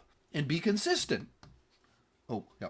You're doing great, but we need to get back to the list. Oh, it's this. If someone wants to give me an opportunity to get myself in trouble, I'll do that. But that's even a lot of why, like, I don't chime in on politics. I'm in my 40s. I pay my tax. I have opinions on everything. But you follow me because I talk about grown-ups in CGI costumes punching aliens in space. It has nothing to do with that stuff. And I want this to be a place where we can escape the real-world politics and talk about movies. Like, we disagree on all kinds of stuff, but we have fun watching the same stuff. That's useful. We need more of that. Number 107, Argyle. By doing all that, now we're 20 minutes behind, and I got to play catch-up real quick. I've got to cover 18 movies in 10 minutes. Argyle. This is one we were very excited about. Looked like a spy movie, Romancing the Stone. And superficially is very entertaining, but it was like a movie that was too clever. Like, you actually were so excited. You actually got the book. Yeah. She got the book, read the book, and she's like, I don't know how this is what the movie is. And then Matthew Vaughn is like, actually, so the book is book 1 and the movie's book 4. And then the post-credit scene ties it into the Kingsman. It's like a movie that was way too clever for its own good and way too silly for its own good. Did you have any quick thoughts on that one? You actually can chime in on this one. As someone that knows how to read, you can provide us an informed opinion. Well, the books that you read, like Argyle the book, is one of the books that the author in the movie wrote. So it's like this super meta, bizarre. Like, the book is not the movie at all. It's the fictional writer's work, which is very confusing and not at all what I was expecting when I got the book. Exactly. I just like this idea that if they pulled it off and the movie was really good, we'd be like, "That's brilliant! This is amazing!" But that's one of the things with when you swing for the fences, when you do something really wild and crazy, you take a big gamble. Sometimes it pays off, and sometimes it really does not. This time, it took a little too many risks for me. Yeah. So, oops. Okie dokie. 106, Apartment 7A. This is a prequel to Rosemary's Baby. And on the one hand, it was a lot better than I expected. Like, it had a lot more of an artistic flair. The lead actress's performance is really great. The problem it has is that because it's a prequel that, ends right where Rosemary's Baby picks up, and it's kind of doing the same thing. It's the same plot. It feels like there's no tension because you know everything that's going to happen and where it's going to end. So you got to go. If you're in the mood for Rosemary's Baby, you would just watch Rosemary's Baby.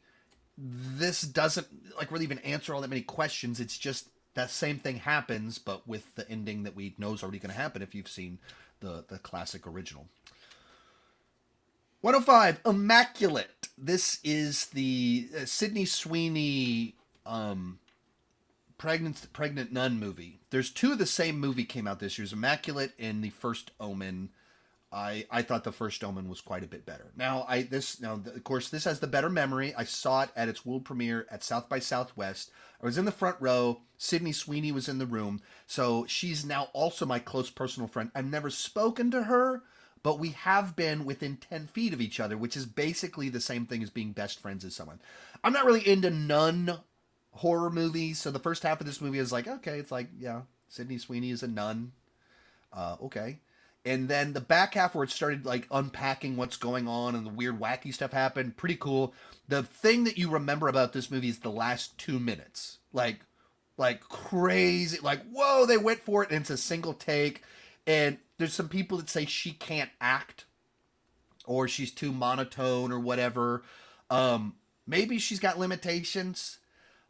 She just watched the last 2 minutes of this movie. She certainly can act with the right moments and the right points in time. She has a bag of tricks beyond that which people normally say she has become famous for. You can take a guess at what I'm implying there. 104, Ricky Stenicki. We don't get a lot of comedies anymore, original comedies. This is original comedy. Zac Efron, John Cena. One of those movies that it made me laugh. It did its job in that regard. I think it it tried to have it both ways of being like super raunchy and people behaving badly comedy while also being like really sweet and sentimental. And I don't think it earned all of that.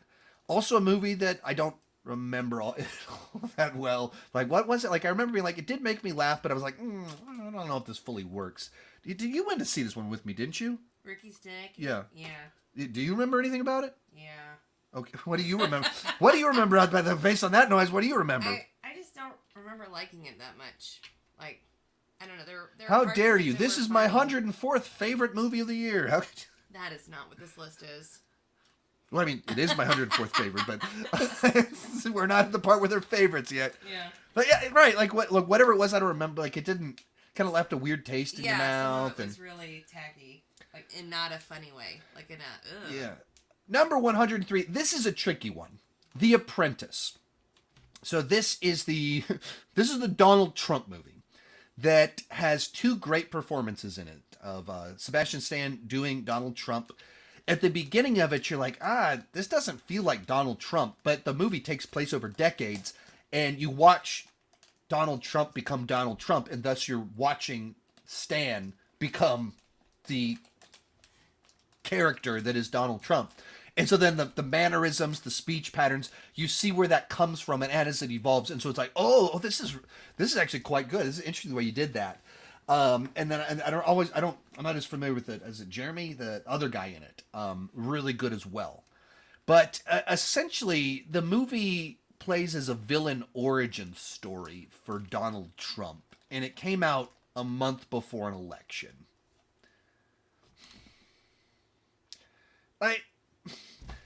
We all know what you're doing here.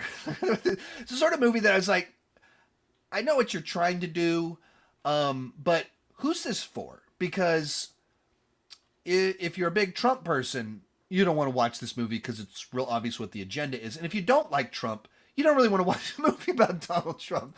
And so it's like this idea where you can see that they were trying to like, we don't like him. We want to like do something that highlights like why he is so bad and how bad he is. And here's these things he did in the 80s and real estate and how horrible he was to people.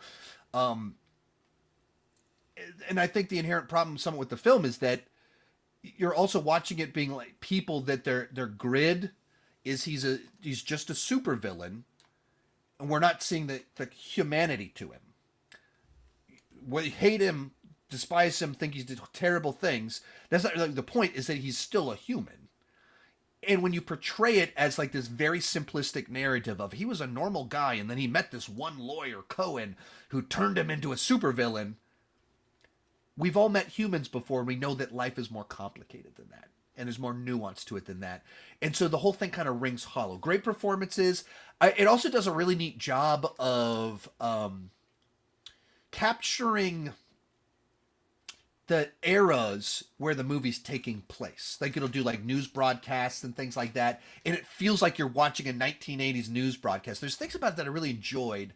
But it's the sort of film that there's just such an agenda with the whole thing that it just didn't work for me as a whole. Yeah, you want to watch that tonight? I'm telling you to move to the next movie. Oh, gotcha, because I'm talking too long. There's a couple of these ones I didn't talk about in detail, but they're like conversation pieces. Other times I'm just bad at this and I talk too long. Stream at Wonder 102. This is a film from the producers of the Terrifier films. And basically the producer of the Terrifier films directed this movie. The guy that plays Art the Clown, David, is one of the killers in this movie. It has Daniel Harris in it. And the gore effects were done by Damien Leone, the director of the Terrifier films. So it's very much in that vein. I don't think it's as good as Terrifier 2 and 3. Maybe better than Terrifier 1. Cool kills, fun concept about like people stay at this hotel and it turns out it's like a reality show for psychos as they're like watching killers come in. But it's, I think it's like 30 minutes too long. It's kind of like the Terrifier 2 problem, except without the stuff that really makes Terrifier 2 pop. 101, Hellboy the Crooked Man. I had some people tell me they thought this was one of the worst movies of the year, and I was like, I don't see that. I thought it was fine. This to me, like the one we talked about, but totally different sense. But this felt like a couple episodes of a Hellboy TV show that would be pretty good. But like episodes 7 and 8 of the season. It doesn't establish the world or Hellboy or what's going on. It just drops us into the middle of this mission on a train, and it's 2-part episode where he's on the train, he gets lost, then he has to like go into this church, and like it just feels like 2 episodes of a TV show because it didn't have a big budget, but like I thought it kind of did this kind of investigation horror story pretty well. It's not super cinematic. So I think that's where some people I watch those Guillermo del Toro movies and this doesn't have the size to it. Like, that's fair. But, anyway. 100, Mr. Crockett. This is another one I saw at its world premiere at Fantastic Fest. This, to me, felt like a fun character, central kind of concept about, essentially, if you did like a Mr. Rogers type character that would come to life and kidnap kids and kill their parents. There's something like just horrifying in that. And like the character is like the actor is super fun and doing the song and the dance and then could turn and like you can immediately like in the fun parts you can see the creepiness. And if you watch those old shows, you can see the creepy and like what if you played that out? The problem is this feels like the first draft. They had the idea that's fun. The script that pulls it together has way too many things that needed to be ironed out. 99, Salem's Lot. This, I haven't seen the old Tobe Hooper miniseries version of it. Haven't read the book, so this was my only exposure to Salem's Lot. And I thought it was fine. I didn't think it was great. It's from a guy, one of the guys that worked heavily on like the It movies, and you can feel that a little bit of that flavor in here. It's intentionally a little bit campy, so I thought it was kind of fun, kind of familiar. Watched it just a couple months ago, and I don't have a ton to say about it. 98, Elevation. This is an A Quiet Place-esque thriller, even from some of the producers of A Quiet Place, starring Anthony Mackie, where essentially the creatures that invade the Earth and lead to the post-apocalyptic sort of scenario can only go to a certain elevation. And so if you dip below the elevation, they can attack you. So these people from Denver, Boulder, fled up into the Rockies, and they have to, like, when they run out of supplies, have to go down into Denver to get the supplies for the city. So I think it's like, it's a solid one of those movies. It's not breaking any new ground. If you're like, oh, I've already seen this, I've seen A Quiet Place, I don't need another gimmick post-apocalyptic creature movie, it's not for you. But if you like A Quiet Place and went more like in that vein, it's worth checking out. It's a good one. In particular, if you're familiar with Denver and Boulder in the Rockies, then there's like a nice familiarity to the environment to it. But fun cast, like nothing groundbreaking, but like a solid genre film. 97, Mufasa. Total mixed bag film here. A lot of the stuff with Mufasa's rise, I thought really worked. That like it's able to like find some of the moments and swell the emotions as like he becomes this becomes the Lion King. And, it's a little bit of a get the band together movie, not get them back together because they're getting together for the first time. And so you're meeting some of these characters along the way and like it works really nicely. But I didn't think any of the songs were memorable. I didn't like any of the songs, not even, We Could Have Been Brothers or It's Good to Have a Brother, whatever that song is. Didn't care. Scar's fall, I thought was handled horribly. So they change it up so they're not actually brothers. And so then to do this whole journey with Scar, and essentially his entire personality changes with one scene. And the infraction, the offense is not nearly big enough to justify how big of change it is, where it's like a puppy love crush. And that like it's that sort of thing. It's literally that. It's a high school crush. Not any sort of epic love. There was the betrayal of Mufasa. It was nothing like that. And it's like they're trying to protect the dignity of Mufasa, and in doing so, make it so you have made it so you have undermined Scar's fall entirely. And it's bookended with the stories being told to Simba's daughter. And Timon and Pumbaa are there, and it's like they cut away every 5 minutes to have them do fart jokes. And you're like, what are you doing? Like, I know you want to remind us of this character. What are you doing? 96, Roadhouse. This, I wanted to like this one more. Like a throwback action movie directed by Doug Liman. They tried to do some different stuff with the action. So this is a totally watchable movie for me. Like, throw it on. I'd be totally fine to watch because I like these kind of movies. I just kind of wanted more from it. And they did this stuff with the action where they did these long takes where like super wide angle lens and they like zoom in close. And so the very visceral action where you feel like you're right there, but also it's like they did CGI to make the shots connect because you're so close you can see the fist hit a face and they're not actually having people punch Jake Gyllenhaal in the face. In which case, like it all feels off. It feels CGI. It's like, man, I wish this worked because it's almost really cool, but not quite. 95, Red One. This is another one a lot of people had as their worst of the year. And that's just what, like, for me, from here on out, like with Mufasa, Roadhouse, there's a bunch of these big blockbusters that they're able to deliver something enjoyable. They're watchable. They're big, slick productions, but there's also a side to them that just feels like they never quite fully had that spark to them. And like Red One just feels like a movie focused grouped to be for the broadest possible audience. That, you know, it's kind of kiddie, and there's like evil snowmen, and there's creatures, and there's action, and there's quips, and there's globetrotting, and Santa Claus. There's all of the different things, but great at none of them. There's nothing, like there's no trying to be such a 4-quadrant blockbuster. It's for men, for women, old, grown-ups, kids, everybody. But no one. Bad language for teenagers. Yeah, bad language for teenagers. Like just like a little bit of a rebellious streak, but not too rebellious. But nothing that makes it pop. Nothing that's interesting. Like I said before, important detail. We were trying to watch Violent Night a week ago. Mm-hmm. And I swore I had it. I was like, where is it? I couldn't find it. I found it. So we can actually watch that tonight. A little bit late, but we can watch that tonight. It's right over there. Oh. But why do I say all that? Like the premise, Santa Claus gets captured and some trackers have to track him down. You do that like Violent Night, an R-rated action version of that's designed for 43-year-old me. That's probably in my top 20 because it's just like such a fun premise. It's like Taken, Men in Black for grown-up, but with Santa Claus. Cool. But as soon as you make the generic blockbuster version, it just has no flavor to it. Like, I like my food spicy. Do the spicy foods version of this one, not the overproduced blockbuster with a $250 million budget. Like, I just don't.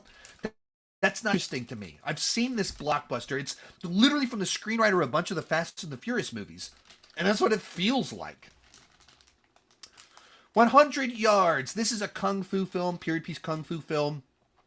Saw it at Fantastic Fest in 2013. It came out just a couple months ago. It's if you're like in the mood for a kung fu flick, it's good. It's enjoyable. I didn't think it was great, hence why it's placement, but it's good.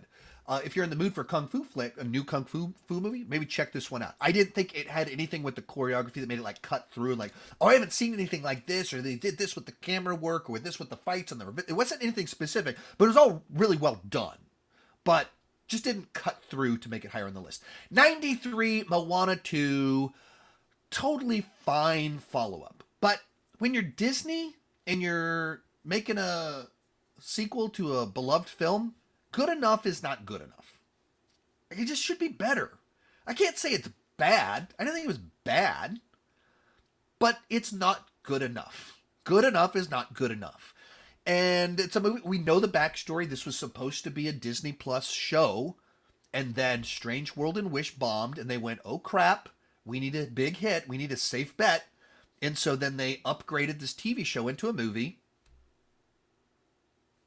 And that's what we got. That's what it kind of feels like. It's kind of episodic the way it's structured.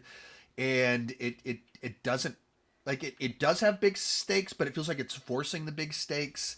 So that's what's underwhelming about it. Like, it's not, in and of itself, it's fine. But it shouldn't just be fine. It should be better than that. Exact same lines, Wolves. This is the George Clooney, Brad Pitt, little cleaner movie. Kind of returning to the vibe of the Oceans movies. So if you're my age, the Oceans movies, Oceans 11 really, but then 12 and 13 as well. Just like so cool, like massive hit films. Everybody loved them. And so the two stars of Oceans 11 doing something like that again with the banter, the coolness, and it's from the director of the last 3 Spider-Man movies. Huge budget. And the movie is just not as good as it should be. It's fine. Again, it didn't bother me. I wasn't mad at it. It's not like I watched it and I had a list of things I had issues with, But it didn't do anything beyond, oh, it was cool to see them in this genre together again. It was cool to see them doing their thing again. There's nothing beyond that. Once again, good enough is not good enough. 91. Oh, did you have any thoughts on Wolves? We watched that one together. Underwhelming. Yeah. In particular, when you spend so much money on it, like, it feels like there should be something about it that cuts through, and nothing about it cuts through beyond, hey, it's George Clooney and Brad Pitt being cool and bantering again. 91, Goat. This is one of the Indian films I saw this year. I wanted to see one every month. It didn't pan out. This one had Vijay from Leo in split roles. It was, there was a lot of things I liked about it, and a lot of things I was not crazy about with it. And I think it ended on a note that I found distasteful. That if it hadn't done that, it probably would have shot up like 20 spots on the list, because it's kind of, big spy, twist turns, VJ and stool rolls, and it, like, where it plays everything out with the twist turns, reveals who's everyone's side is everyone on. Where it ends, I just didn't work for me. Unfortunately, that would could have boosted it up on here. Number 90, and then we'll take a break for a little bit, even though we are 11 minutes off pace. We'll try and go real quick. That's way better than we did last year. You're doing good. We're all things considered, like, I am 11 minutes behind where my notes say that I should be at this moment in time. But Winnie the Pooh, Blood and Honey 2. Simply put, it's a lot better. Last year, I believe Winnie the Pooh, Blood and Honey was my pick for the worst movie of the year. Just such a cynical film that it just felt like they were exploiting copyright law to put a very bad Winnie the Pooh skin on a very generic slasher. And Winnie the Pooh, Blood and Honey 2, not a great film. Still low budget, but bigger budget. And more importantly, this is what the first movie should have been, where it kind of does dive into the lore. It does something with the Winnie the Pooh concept. It's a better slasher, and it's a better horror adaptation of Winnie the Pooh. They brought in a better writer. They had more money. So just everything was an improvement. I wish that it had a little bit more there's a part in it where Winnie the Pooh goes, oh, bother. And it's hilarious. And you go, we should have had one of those every 10 minutes. We should have, don't make it an all-out comedy. Don't go too far with it. But having those self-aware Winnie the Pooh-isms, a little bit more of that. Maybe use more of the wordplay or the meta humor that's in Winnie the Pooh. A little bit, some of that.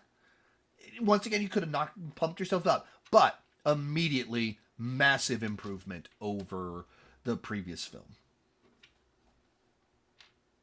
What?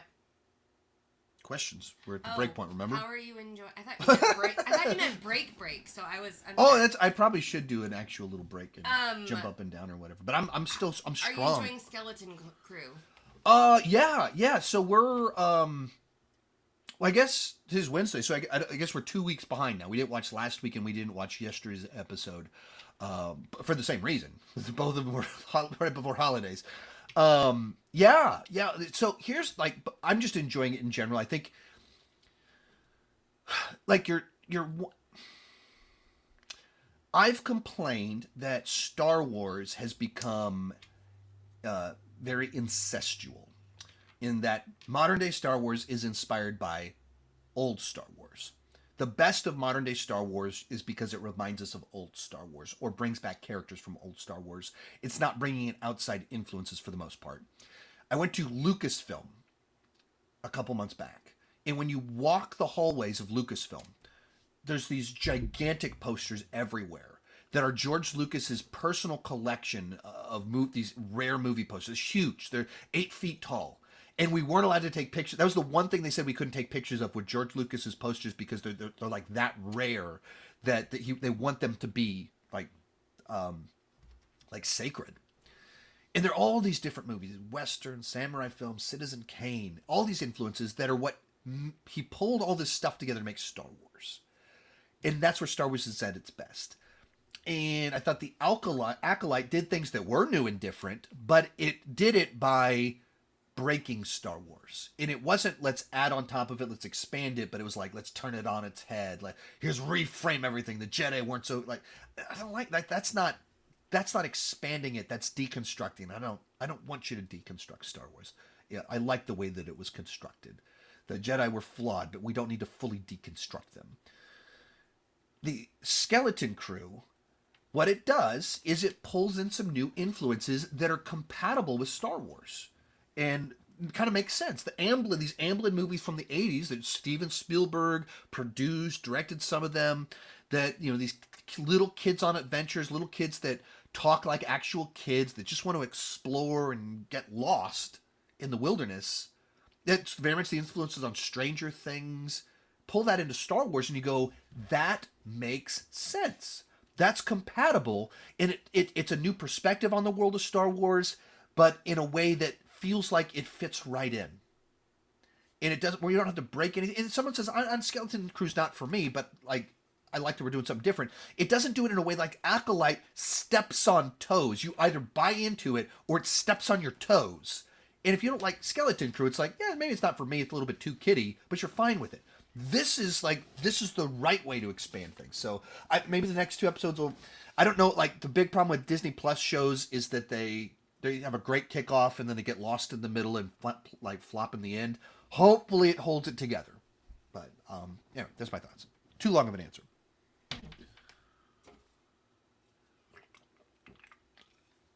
Happy New Year, Sean. Greetings from Slovenia. Oh, I love that. I love that the internet pulls together movie fans from all over the globe together. And we're watching this, you know, you're watching live. Well, I'm not watching live. I'm speaking live. You're watching live all over the globe. I love that. Love the effort you put in your videos. You're awesome. Thank you so much. Greatly appreciate it. And I really do love that people are watching from all over the globe.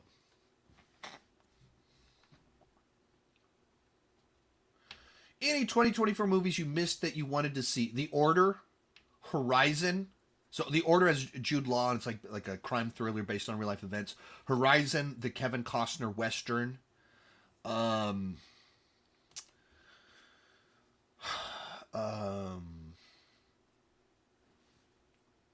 it Hot Santa? What was that one on Netflix? Hot Frosty. Hot Actually, Frosty. some of them have mentioned that in the comments. Like those are 2 that immediately come to mind. There's almost always some that where you can like look at my most anticipated list or like my buy or sells at the beginning, and there's something I say I want to see and then I miss it.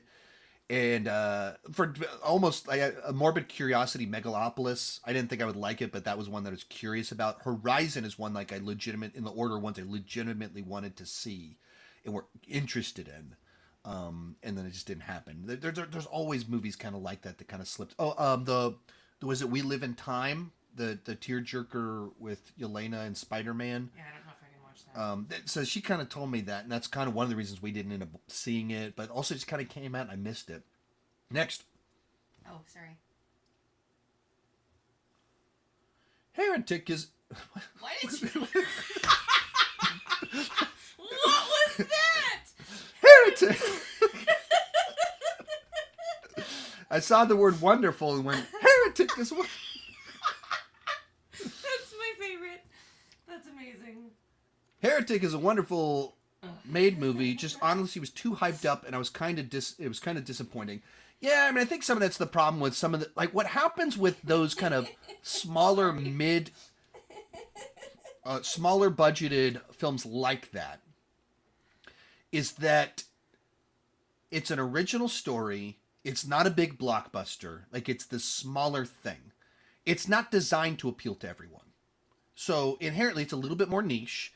And the people that see it, the people that are excited about, oh, I found a smaller thing that I'm really excited about. And so then you start talking about how great it is. Now, maybe you're giving it a B plus, but you're like, it feels like a hidden gem. It's a thing that's exciting to tell people. Like telling people about, did you see Deadpool and Wolverine? Have you heard about Deadpool and Wolverine? Like, Disney has a new movie coming out that costs $250 million. It has a bunch of movie stars in it. It's a part of multiple different gigantic franchises. In fact, the biggest franchise on the planet. Have you heard of this? Like, who cares? Who cares? You know, obviously I really enjoyed it. Not dogging the movie, but it's not exciting to recommend to someone. Did you see the biggest R-rated movie of all time? But when you find something smaller that's not a big studio blockbuster, you get excited, you tell people about it. And so that's what I think something like this, Long Legs, they kind of get overhyped by the. If you're the first to see it, you're like, wow, that was surprisingly really good. And then everyone else, it's been hyped up. And like I said, they're probably more niche. They're not designed to be for everybody. They're designed for people that like I have 2 degrees in Bible. 2 degrees in Bible. In my video reviewing it, I literally went and got all the books that I have on the subject matter of the film and stacked them up. It was something like 40 books that I have, and I have read a good percentage of them, or I've read good chunks of most of these 40 books, because that's what my degrees are in. Heretic is a movie, and I love Hugh Grant. Whenever Music and Lyrics came out 15 years ago with Drew Barrymore, I realized I think I really like Hugh Grant. And I think I've really enjoyed what he's done the last 10 years of his career, just kind of doing some of these smaller, different roles. So fun. He's even Tony the Tiger in a movie this past year. He's a fantastic Tony the Tiger. There's so many things about it that made it something I would be very interested in. So you hype it up. Well, if you haven't spent a bunch of time reading books about the subject matter of the film and debating it on the internet, probably doesn't connect with you the same way. Should we keep going on the list? I don't know. Do a couple non-super chats, and then we'll get back to the list. What did you think about Reacher season 2? I believe I have a review on it. Did you like it more than season 1? I don't know. These are hard questions. You have to check your own review to remember what you liked it. No, that's not what I said. I don't know if I reviewed the whole thing. It looks like I reviewed at least episodes 1 through 3. I enjoy both seasons. Which one do I like more? I don't know. I'd have to rewatch them, which I imagine I will be doing shortly, because Reacher season 3 is right around the corner, and so then 3 seasons, you can do a ranking. I thought it was a nice compliment, because it didn't repeat the formula of season 1. It did a different type of story, and it brought in the team a little bit more, so it changed the dynamics while still delivering Reacher doing Reacher stuff. Final one, we'll get back to it. So many conversations. I'm so sorry. Yeah. Someone asked what a movie was that I liked that you didn't. You liked, and I didn't? What's a movie that I liked that you don't? You answer that one. I'm trying to find more questions. No, you gotta answer that one. That's a question. What's a movie you really... I mean, you are... Damsel! There we go. It's Damsel. It's the simple answer. Like, I mean, like, Damsel to me was just like, whatever, it's fine, but if you're gonna do a dragon movie with Millie Bobby Brown, I think it should be better than this. But and it just has a little bit of that, like, just the girl bossy, like, come on, like we've done, like, the people in authority are the villains, and like, just like, it just feels like that we win every movie. But that'd be the one. Just mad that they made Robin Wright a villain. Did they do that? Yeah, she was the queen. How could they do that? Like, if you don't know, I only married Jenny over here because I'm such a big fan of Forrest Gump, and I needed to marry a Jenny. And so she loves being called Jenny. I hate it. Absolutely. You should stop right Jenny! now. Stop it. Yikes. What was that? Who's that? I don't know. We are derailing. Yeah, we're going now. off. Please Wait, stop, please. but that's the obvious one. We're, like, she might... she was more obsessed with Twisters than I was, and like she watched The Idea of You a million times. But like we're generally speaking, like it's much more. There's things she just doesn't like that I like, horror movies or like Deadpool type humor, stuff like that. But the stuff that are in the same ballpark, we're on the same page. Like, I don't know if there's any period piece Little Women crap. I don't like Little Women, actually. That's one of my hot takes. That's right. I took your mom to go see Little Women, and it was great. I loved that movie. It was fantastic. You owe me big time. They're do. saying Jenny and Lieutenant Dan in the comments. This is all on you. What's wrong with Lieutenant Dan? Nothing, except he's associated with Jenny. Like, Lieutenant Dan, that's low-key one of the best character arcs in all of film history. Number 89, Maxine. This was just disappointing. So, like, it's just, like, here's these lists get really tricky. Because the way it played out, I've got Winnie the Pooh, Blood and Honey 2, and Maxine right above it. Now, I went into Maxine very excited to see Maxine. I was disappointed.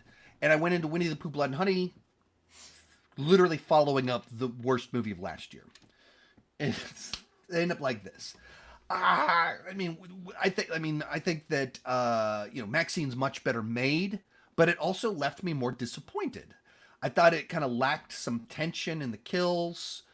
I thought it's so obvious what the twist is going to be. Like, literally, opening scene of the movie, before the plot kicked in, I was like, oh, well, I'm not a moron, so I know where this is headed, and I was right.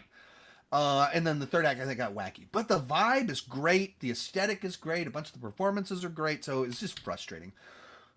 Young Lion of the West. This is a movie that was written and stars my friend Joey Sasso. If you've seen The Circle on Netflix. Clarify, he is actually your friend. Yeah. Opposed to Sydney Hey, Sweeney what are you or- suggesting? Sydney Sweeney and Glenn Powell aren't my friend? Like, how dare you? How dare you? I actually do know Joey Sasso.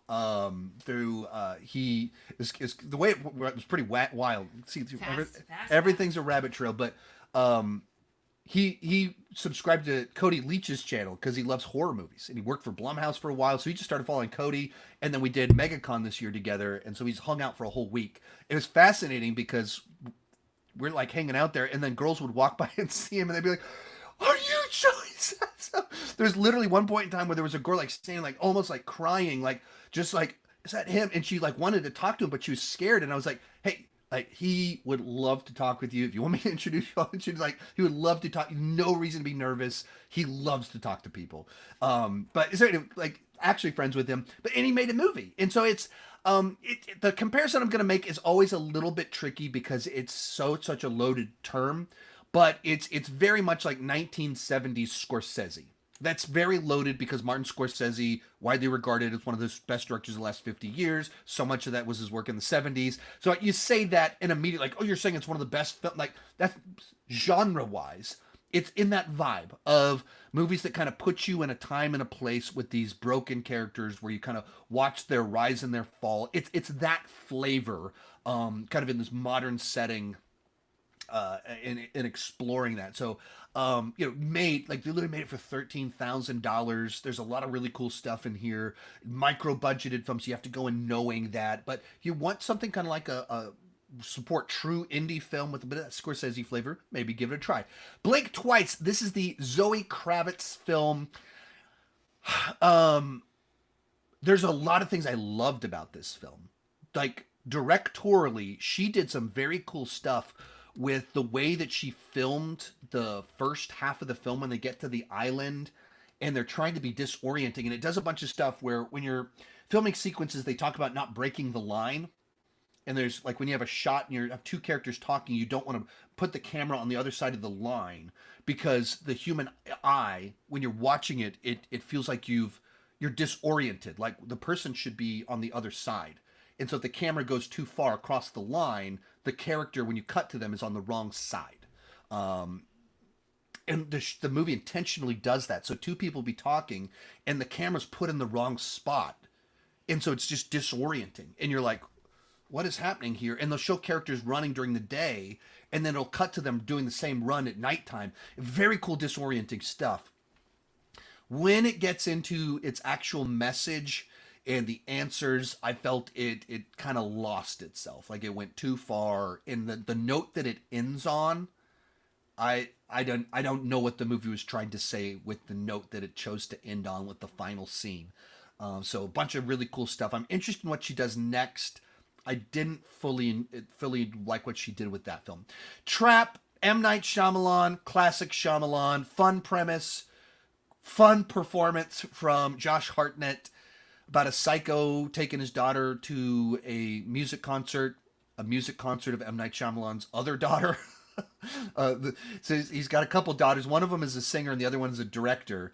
And the one that's a director has shot the music videos of the one that's a singer, and that singer's in this movie.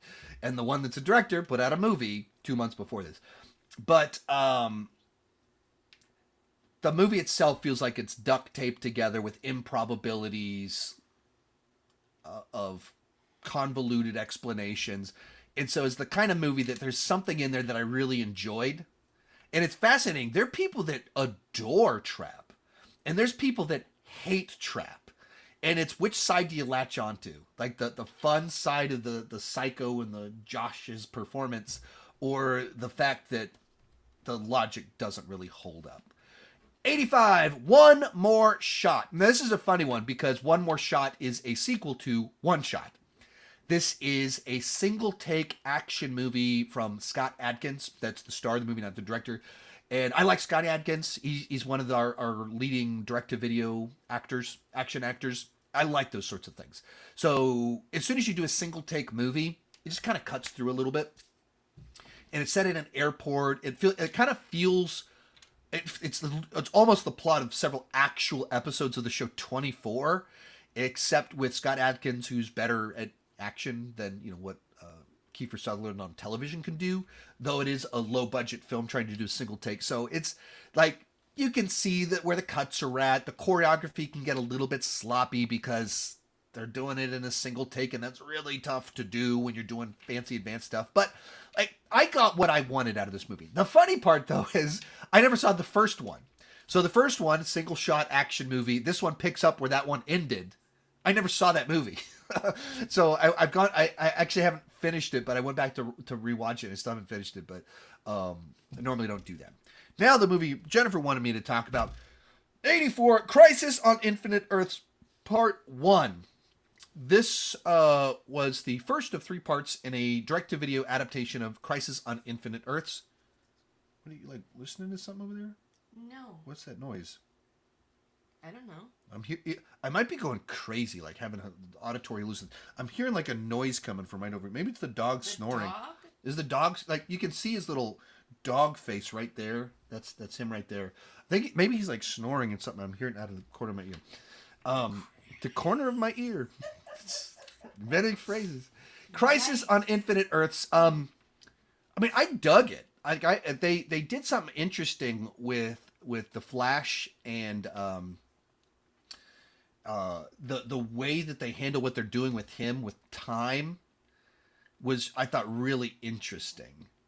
Not interesting enough that I watched parts 1 and 2, but there's some stuff in there that was like, that's a fascinating way to do a story and to do a love story inside of this crisis, and but I guess it wasn't captivating enough for me to keep watching. 83, Fighter. This is essentially Bollywood's version of Top Gun, and it was fine. It was fun. Like, it was just like enjoyable as a alternate take on Top Gun. It wasn't great, but it worked well enough. I don't have much to say there. Did you have thoughts on Fighter? I liked it. She liked it. There you go. 82, Ministry of Ungentlemanly Warfare. This one, I wish I could put it higher on the list. It's Guy Ritchie. I really enjoy Guy Ritchie. I think he's had a really good run as of recently.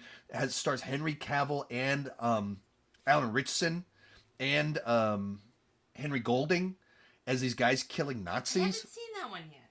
I know. Like, another one. Maybe do a double feature tonight. With what? Violent Night, and Ministry of Ungentlemanly Warfare. You also didn't watch the one from last year with Hugh Grant and. I know.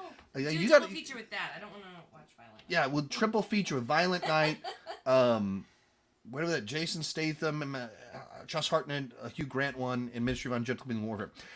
The problem here is that they're in God mode. They're like, there's just no tension in the action set pieces. It's just like Henry walks in and mows everybody down. And it's the sort of thing that just like, it's really fun once. And then you realize that, oh, this is what a movie looks like that has no tension. And it's lost it. Number 81, I thought about putting this at number 1, Subservience. This is the movie where Megan Fox is not a sex robot, but she kind of is at the same time. So it's a little bit like Megan for grown-ups. That the robot is not a little girl. It is Megan Fox. And the guy bought the Megan Fox model of the robot.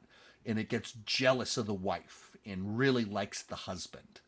So it's from I think it's the same director that did this movie a couple years back.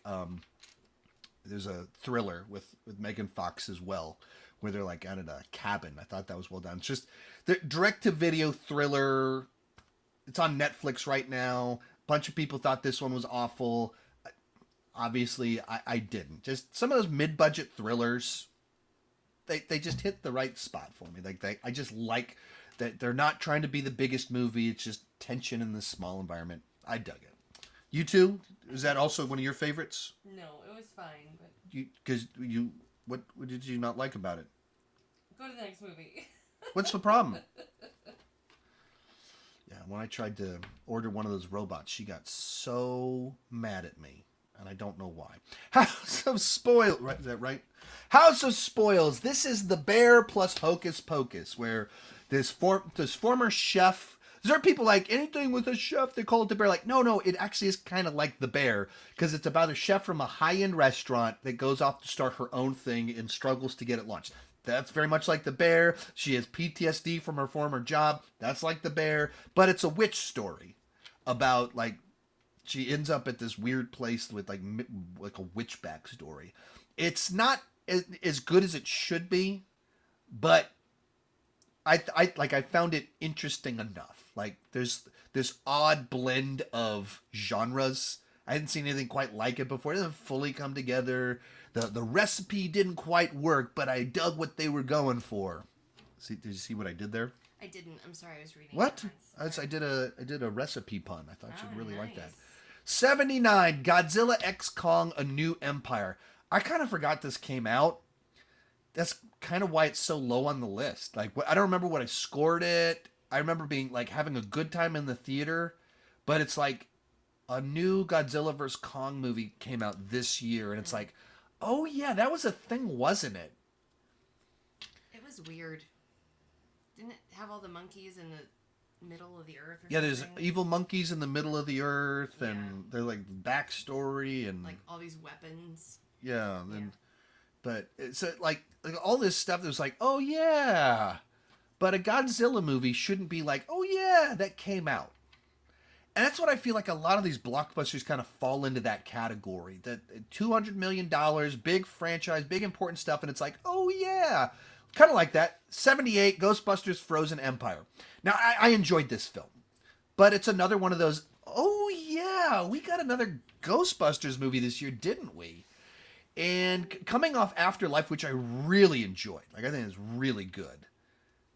This just didn't live up to that. And they said it was going to be like the real Ghostbusters, and it kind of is. Like, I liked that it's the Ghostbusters. It's the only Ghostbusters movie where the Ghostbusters don't go into business during the film. They're already in business, and they're in New York City, and it feels like, we're doing like the little episodes and the big story kicks in.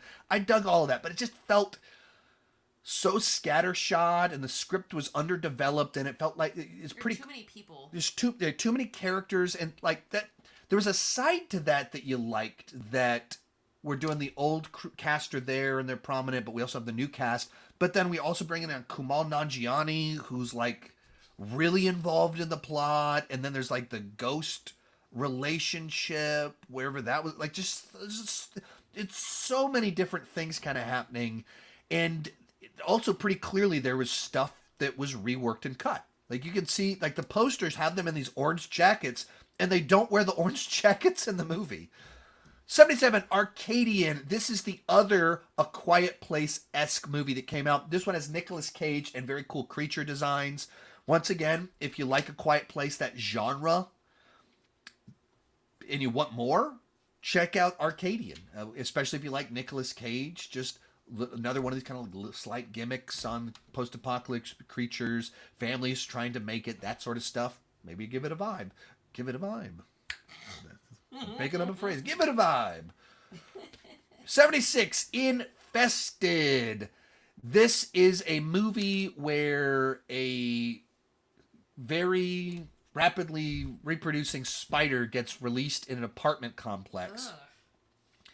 And everyone, they're desperately trying to survive as the spiders keep spreading and spreading and spreading and spreading and spreading. And then they basically get trapped in the building. Did Vincent watch that one? No, I saw this one at Overlook. So no Vincent for this one. I can't imagine he'd watch that one.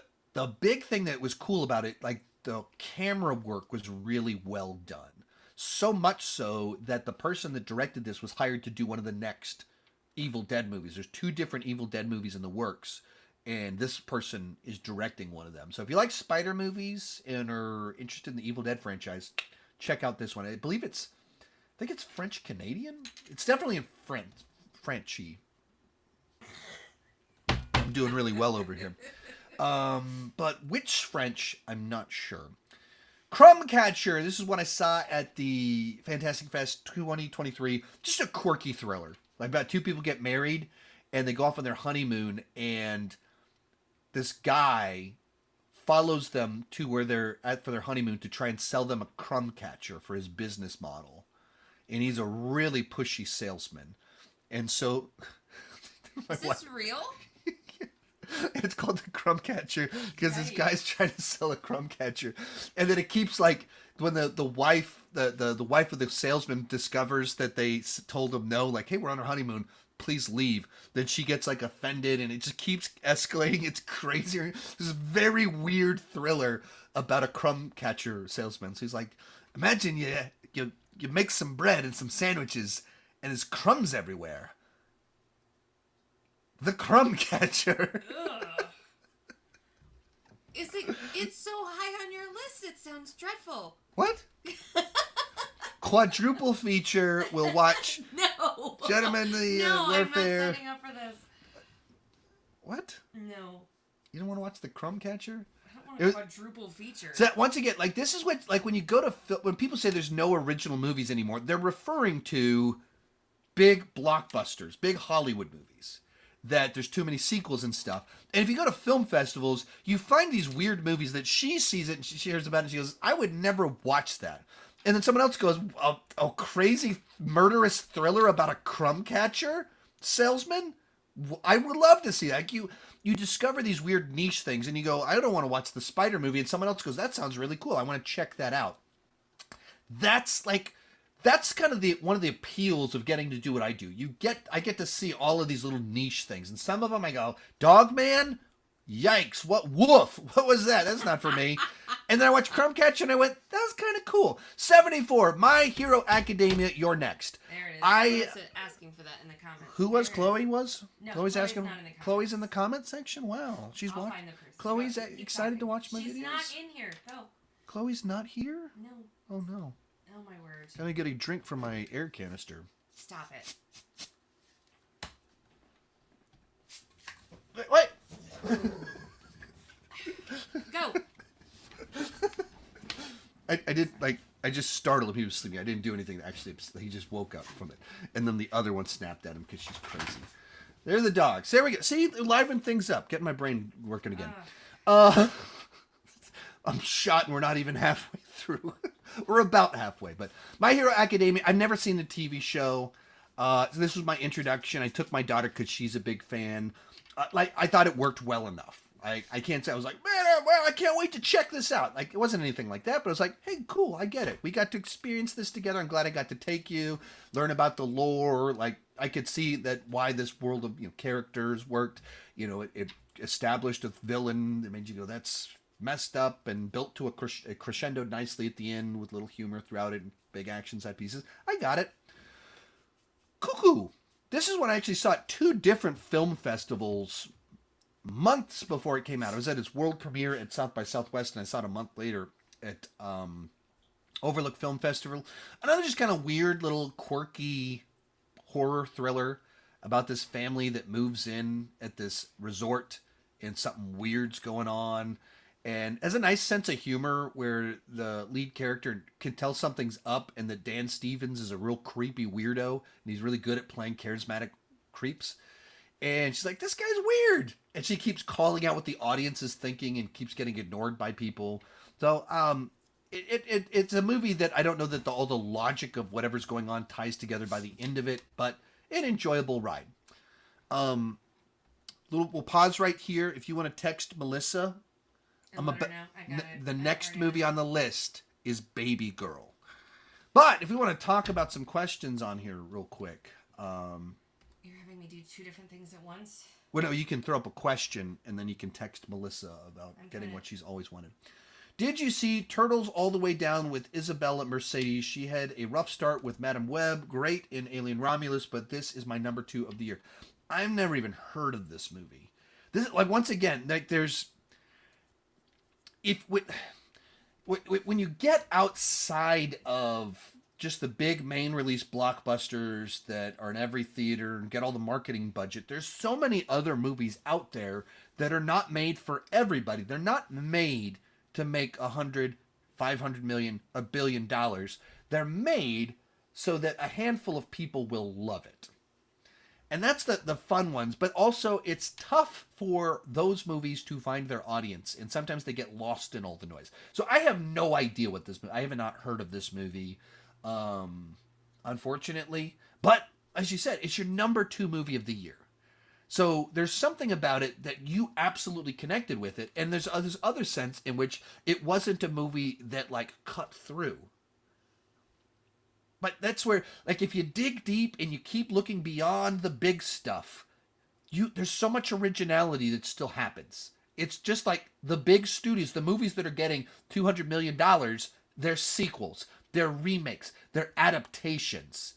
And the smaller stuff, the mid-budget stuff, that's where there's a lot more of the originality.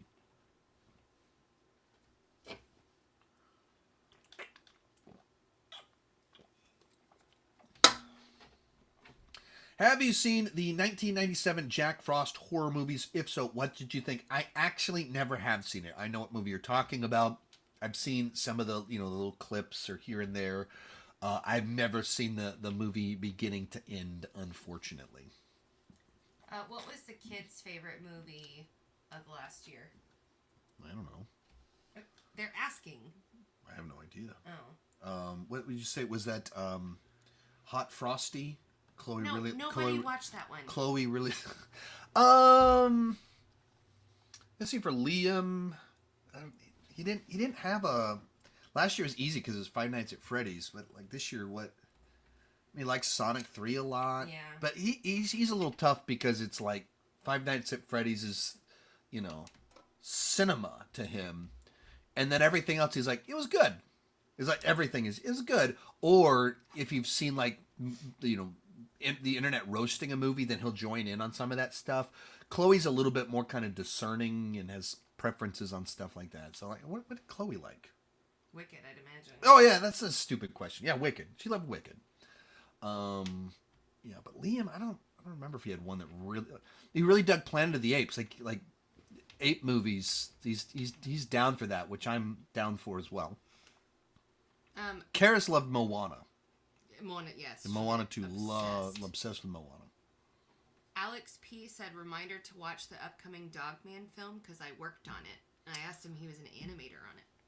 Yeah, follow up with him. You follow up with whatever you can with him. Like, our kids have read all of the Dogman books. So you don't need to remind me to watch the new Dogman because you animated it. My kids have been reminding me. How cool. That's one that they've actually been of course, how cool. That's why I say follow up with them, see if there's something we can do with that information.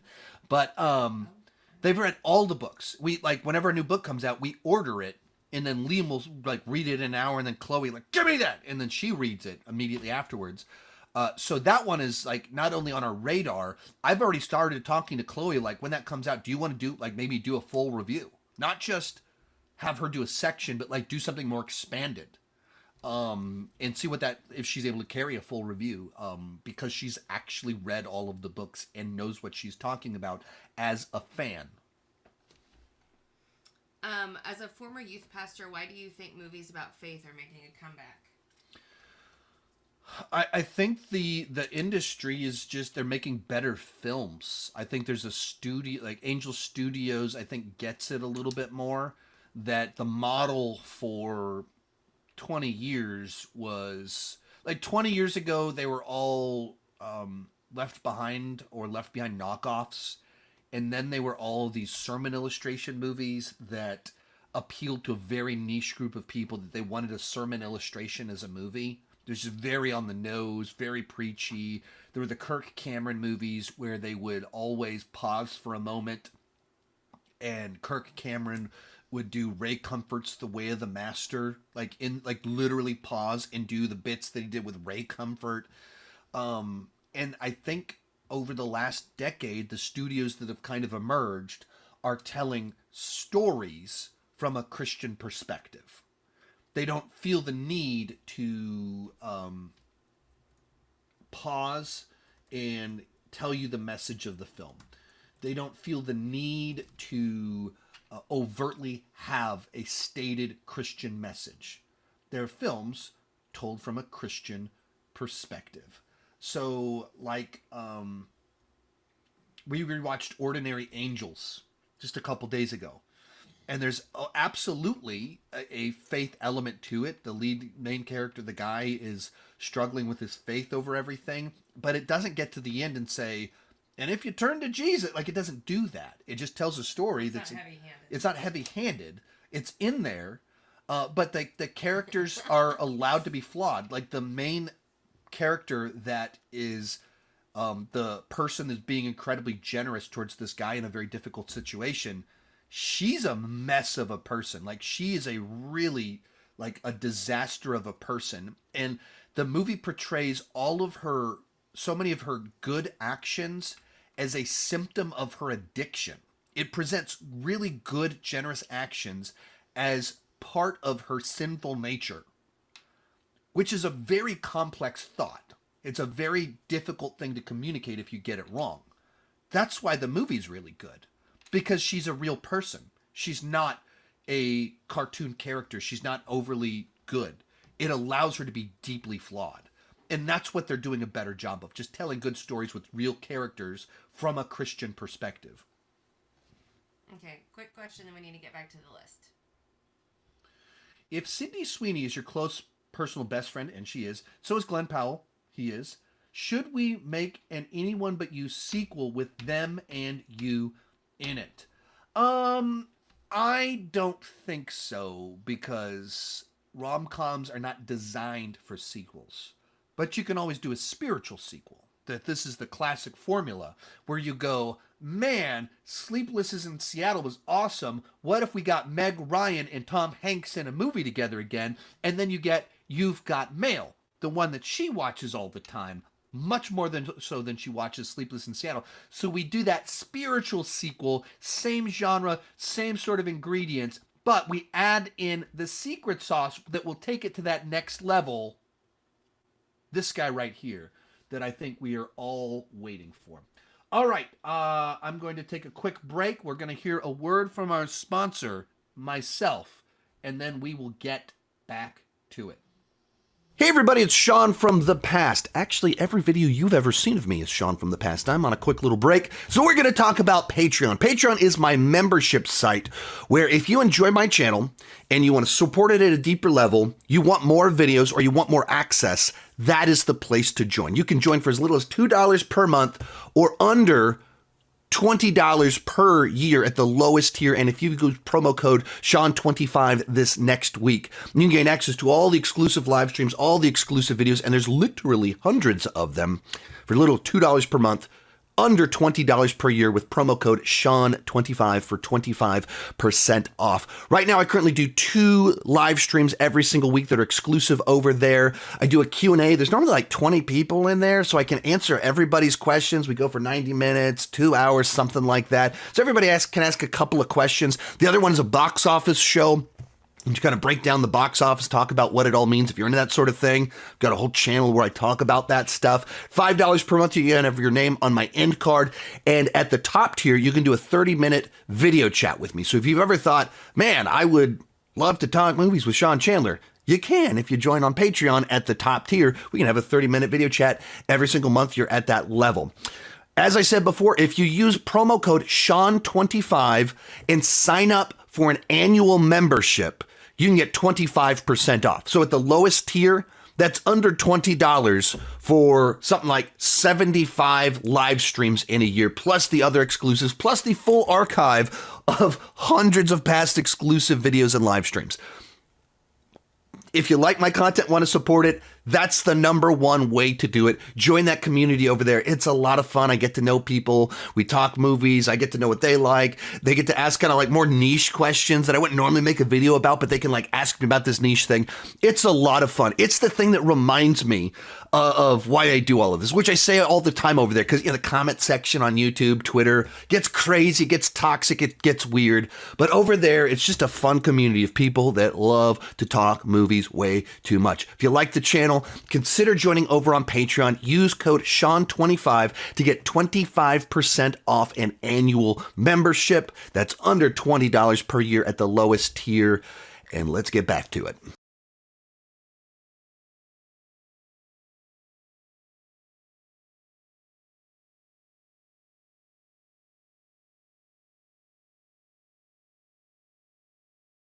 That was scary times right there. Forgot to unmute myself. Apparently there's a conversation about my glasses going on in the comment section. My current glasses I have are by far my favorite glasses I've ever had. They do sit heavily on my nose, but they're the ones by far that I like the way they look the most. And I had a dream within the last week that I broke them. Oh.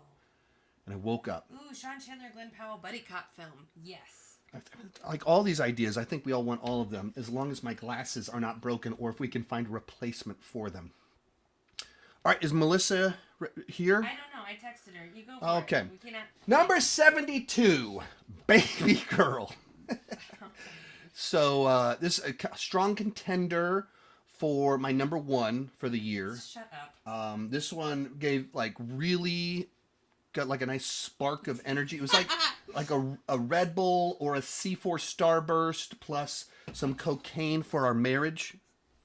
Oh, because I went and did the booger sugar downstairs. Stop it. That's not even funny. It's pretty funny. It's not funny. So, yeah, like we're trying to watch a movie with our neighbor, and she was said, oh, I'd love to see the new Nicole Kidman movie. And we're like, I heard that and I was like, I think isn't that a little bit weird movie? She's like, no, I love Nicole Kidman. Let's watch the new Nicole Kidman movie. So we ended up, I had a pretty good idea this was a bad idea, but I assumed she had seen the trailer for the movie. You also assumed I had seen the trailer. I assumed, but because the two of them are like, oh, I love Nicole Kidman. I was like, I just assumed that movie that they were telling me they wanted to watch, I assumed they knew something about the movie. Something. We did not. And they did. They knew one thing. Nicole Kidman is in it. It's a movie, and it's Nicole Kidman. So two different things. So we show up to watch this movie, and they are, and her husband, her neighbor's husband, she shows up and says, he warned her, really? So he also knew, was this is the movie the wives want to watch, as a group outing, Baby Girl? So we show up, and they're like, yeah, my husband was, and his name is Chandler, so it can be a little bit confusing in conversations with our neighbor about the whole situation, about who said what. Last night, someone referred to Mr. Chandler, and my daughter goes, yeah, it's Mr. Chandler. I was like, Karis, I'm Mr. Chandler. She goes, you're not Mr. Chandler. I was like, what do you think my last name is? Back to the story. Back to the story. We're going to spend an hour on Baby Girl. No, because we're not. Our neighbor was concerned I hadn't reviewed this one. Well, if you don't know, Baby Girl is It's not a movie to watch. it's not with a movie your you watch with your neighbor or your mother or your sister. So, Baby Girl is about Nicole Kidman, who's this very successful Something. girl boss, but not in the sense we normally use that. So she's the boss at her company, very successful, very well respected, but sexually frustrated. Her low T beta male husband, Antonio Banderas, does not satisfy her. Oh. So the movie kicks off, and right out of the get-go is moaning. Lots of moaning. And then it goes from moaning straight into making it clear how unsatisfied she is by her man. And so an intern comes in at her company, and he's got cookies. Literal and metaphorical cookies. And he likes to satisfy. Stop. Please. Too much. And this woman that in most contexts has all the power and control, but she wants someone else to tell her what to do. Oh my word. Thus leading to this affair. She loves her husband and her family, but she has an itch that he can't scratch. Okay, and that is enough. she has found the intern to scratch that itch. Enough. What? Melissa said she wanted me to talk about the movie more. Oh my word. So it has some interesting things to like actually explore about our wiring and desire and how conflicted we can be and things that we can be drawn towards and the taboos and what like there's a lot of things. I'm just not really into affair movies. Like I don't find them romantic, sexy, or any of the ways. And this one, it led to so many hilarious comments to my wife, things that helped us, I think, on a marriage level. But Stop it. hilarious texts with our neighbors. Like he smashes a glass on the floor and he goes, "Clean it up," which I thought that was really good. And so I've started doing that in our kitchen, and our kids have started doing it too. And so there's just broken glass all over our house, and everyone is shouting, "Clean it up!" This is true. But it's almost true. It's true in my head. That's your heart, Sean. It's my lungs. It's true in my lungs. And that I'll just set out glasses of milk and drink it. Drink it. Okay, What's up? you're good. It's well covered, baby. girl. Melissa wanted me to cover this movie, and I'm doing my neighbor a solid. She babysits our kids frequently, and I'm doing her a solid. Adam Does Movies is in the chat, and just in time for this lovely debacle.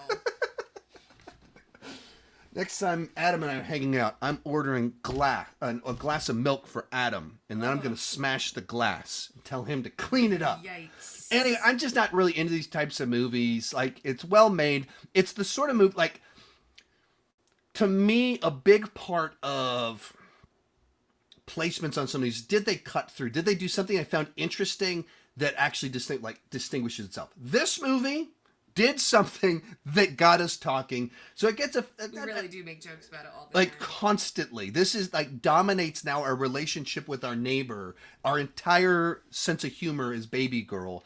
And there's ideas in there that are interesting, but I think there's like a deviant side to Hollywood that like that's a part of the deviant world I don't particularly love. Perhaps some of it because of my own childhood and my parents' marriage and things there that traumatized me, but fantasizing about these things is not what I naturally do. There you go, Melissa. That's my gift, the New Year's gift to you. Speaking of New Year's, 71 Y2K. This is a horror comedy about the Y2K fiasco. Now, if you're young and don't know this, at the turn of the century, there was a lot of fear the world would end with Y2K. Some people fled to like lake houses with rations and shotguns in case the world ended. Some people did that. Some of us thought like, you can put your computer clock to midnight. 1999, you can see what it does and it doesn't go crazy. So what are we talking about? So this movie basically like what if things did go crazy into this comedic over the top version of it if the robots try to take over. And at the beginning it does a little bit too much like do you remember this? Like remember Blockbuster Video? Remember dial-up modems? Remember signing on to America Online? That's the first 30 minutes of the movie, and then it gets into the horror comedy, and I thought it was pretty good. That what it does with Fred Durst, best cameo of the year. 70 Werewolves. This I thought was like a solid little. It's designed to be a B movie. It's designed to be like this schlocky lower mid budget action film with werewolves. Overtly, they were trying to make The Purge with werewolves, even with Frank Grillo, and that's what this movie is. And to me, that was fun. Is it great? No, but it's not really even trying to be. It's just trying to be something a little bit fun, familiar, but with their own spin on it. My lady friend, she kind of dug it because it played around with the werewolf mythology a little bit differently, so pretty cool film. 69 New Life. This is a bit of a genre blender that's about kind of a disease that's spreading, and this girl is infected with it, and she's on the run, and you don't know exactly what's going on. What's her past? Why is she on the run? What is the nature of this disease? And there's a corporation that hires a tracker to track her down. And so it's like kind of a thriller with some paranoia, a little bit of mystery. And I don't want to say too much, but it pulls into some other genres where it kind of goes off on a kind of doesn't go wild, but it takes it off in much more kind of genre territory that's more fantastical with some stuff, not outrageous, but because I don't want to spoil it. That's where it's one of these movies. It's tough to promote it because to say what it really is, you have to spoil some stuff a little bit. I thought it was a nice little, mid-tier genre film, genre blender. Kalki 2898. I think this was my favorite of the Indian films that I saw this year, where it's like a Indian sci-fi epic, just pulling in a like fantasy, sci-fi, post-apocalyptic, soaked in their culture. Some of it, like I don't have the point of reference and the context to be able to speak about it properly. And when I spoke about it in my review, I misspoke, so I'm even trying to avoid it. But there's a lot of stuff in there, just like fun stuff, just wild sci-fi epic stuff, hero's journey with an Indian flavor to it. So it just familiar, but also different. Second half was better than the first half. I thought the first half was like twice as long as it needed to be. And then once the story kicked in at the halfway point, then I dug it. 67, Boy Kills World. This is a Bill Skarsgård basic like live action cartoon, and where he doesn't speak, but you hear like his inner thoughts. And it's like he grew up, like the voice in his head comes from playing video games, and he's out for revenge. So it's very stylized. It's not like Scott Pilgrim vs. the World, but it kind of has that let's tell a tale, but kind of put this comic book video game skin on it. It's like that, but for like a revenge story. And it's funny, like Bill Skarsgård had a really interesting year at the movies, because he did this one. This is live action, highly stylized action revenge story. And then he does The Crow, super dark, depressing. It's tonally the opposite of Boy Kills World. And he is Nosferatu, the art house horror. And he's a fun actor. Like, I love that he would do three such wildly different films that, Crow doesn't really work, but he's trying things and he's not fitting into a single box. That's cool. But it does some twists towards the end that I didn't like all that much, that kind of spoiled it for me a little bit. But like, if you want a just wild live action cartoon, Scott Pilgrim vs. the World, but with an R-rated vicious side to it, Boy Kills World. 66, 1% Warrior. This is another one that I saw at Fantastic Fest 2023, finally came out this year. And just, it's kind of like Die Hard on an island with a guy that he's trying to make a movie. So he's there to shoot a movie, and he happens to go to this movie to scout locations, and he's trying to make the greatest martial arts epic and developing his own fighting style. And he's there trying to film when suddenly he ends up on an island with like drug deals going down, and ends up in the middle of this thing using this fighting style that he's developing. And so it just had a real specific style to the way the choreography was done. I saw this at the same one where I saw 100 Yards, the kung fu period piece kung fu film that I said it didn't have a distinct style. 1% Warrior might have a more familiar plot, but it cuts through because the fights were like, oh, the way that he punches, the fluidity, the speed, I haven't seen that before. And there's some cool action set pieces where they do drone shots, and you're like, I don't even know how you did that. Like, what did you add in, like these rails and CGI, or like what did you do there? Because that was cool. 65, Bike Riders. This is the one movie ever that I went to opening night with my mother and my aunt, my mom's sister. And my aunt is obsessed with Austin Butler. So this was her most anticipated film of the year. Also, my mom and aunt, of course, born in the 1950s, so a movie set in the 1960s. Perfect for, if you're my aunt, you're obsessed with Austin Butler, movie set in the 60s. This is her most anticipated. So I went to go see it overnight. The thing it does great is it puts you in a time and a place. And in that regard, it does that really well. On the story level, it felt like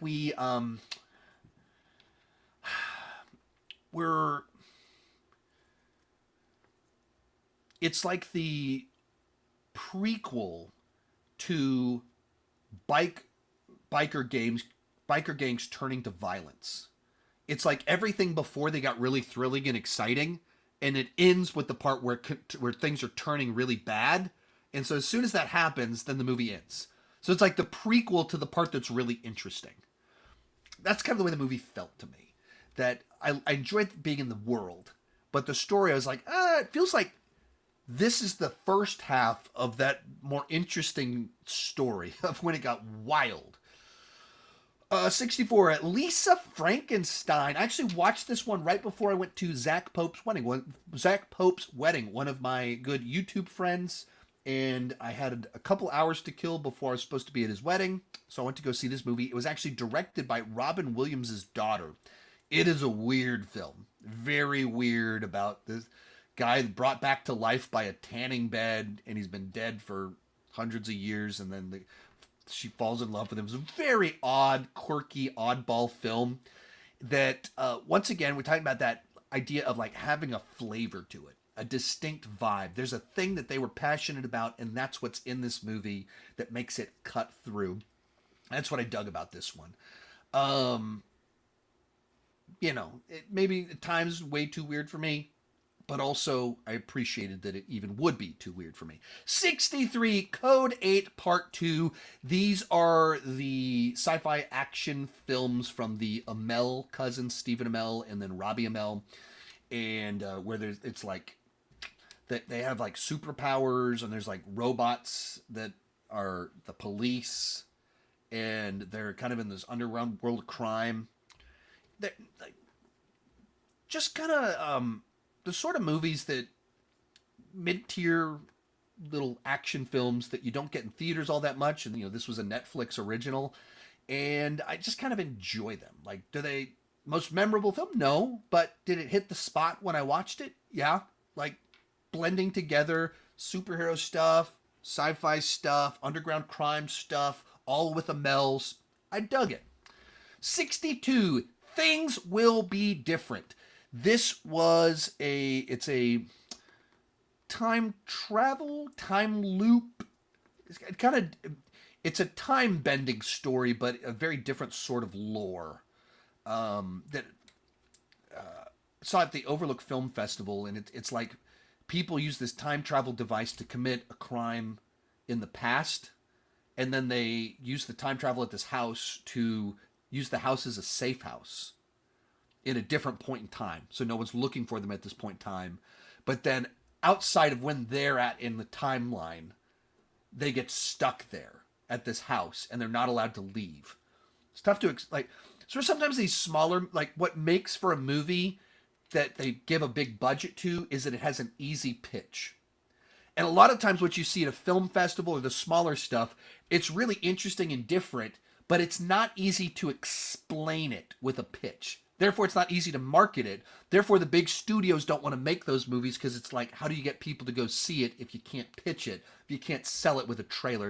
And that's what this kind of felt like, because it's like a movie that's like, oh, that's kind of interesting. And they're like stuck at this house and don't know how long they'll be there, and all this kind of grander time travel lore of the future and who's giving instructions and how does it work. But just different. I like that kind of thing. 61, Aliens Expanded. This is a 4-hour-long documentary on the making of Aliens.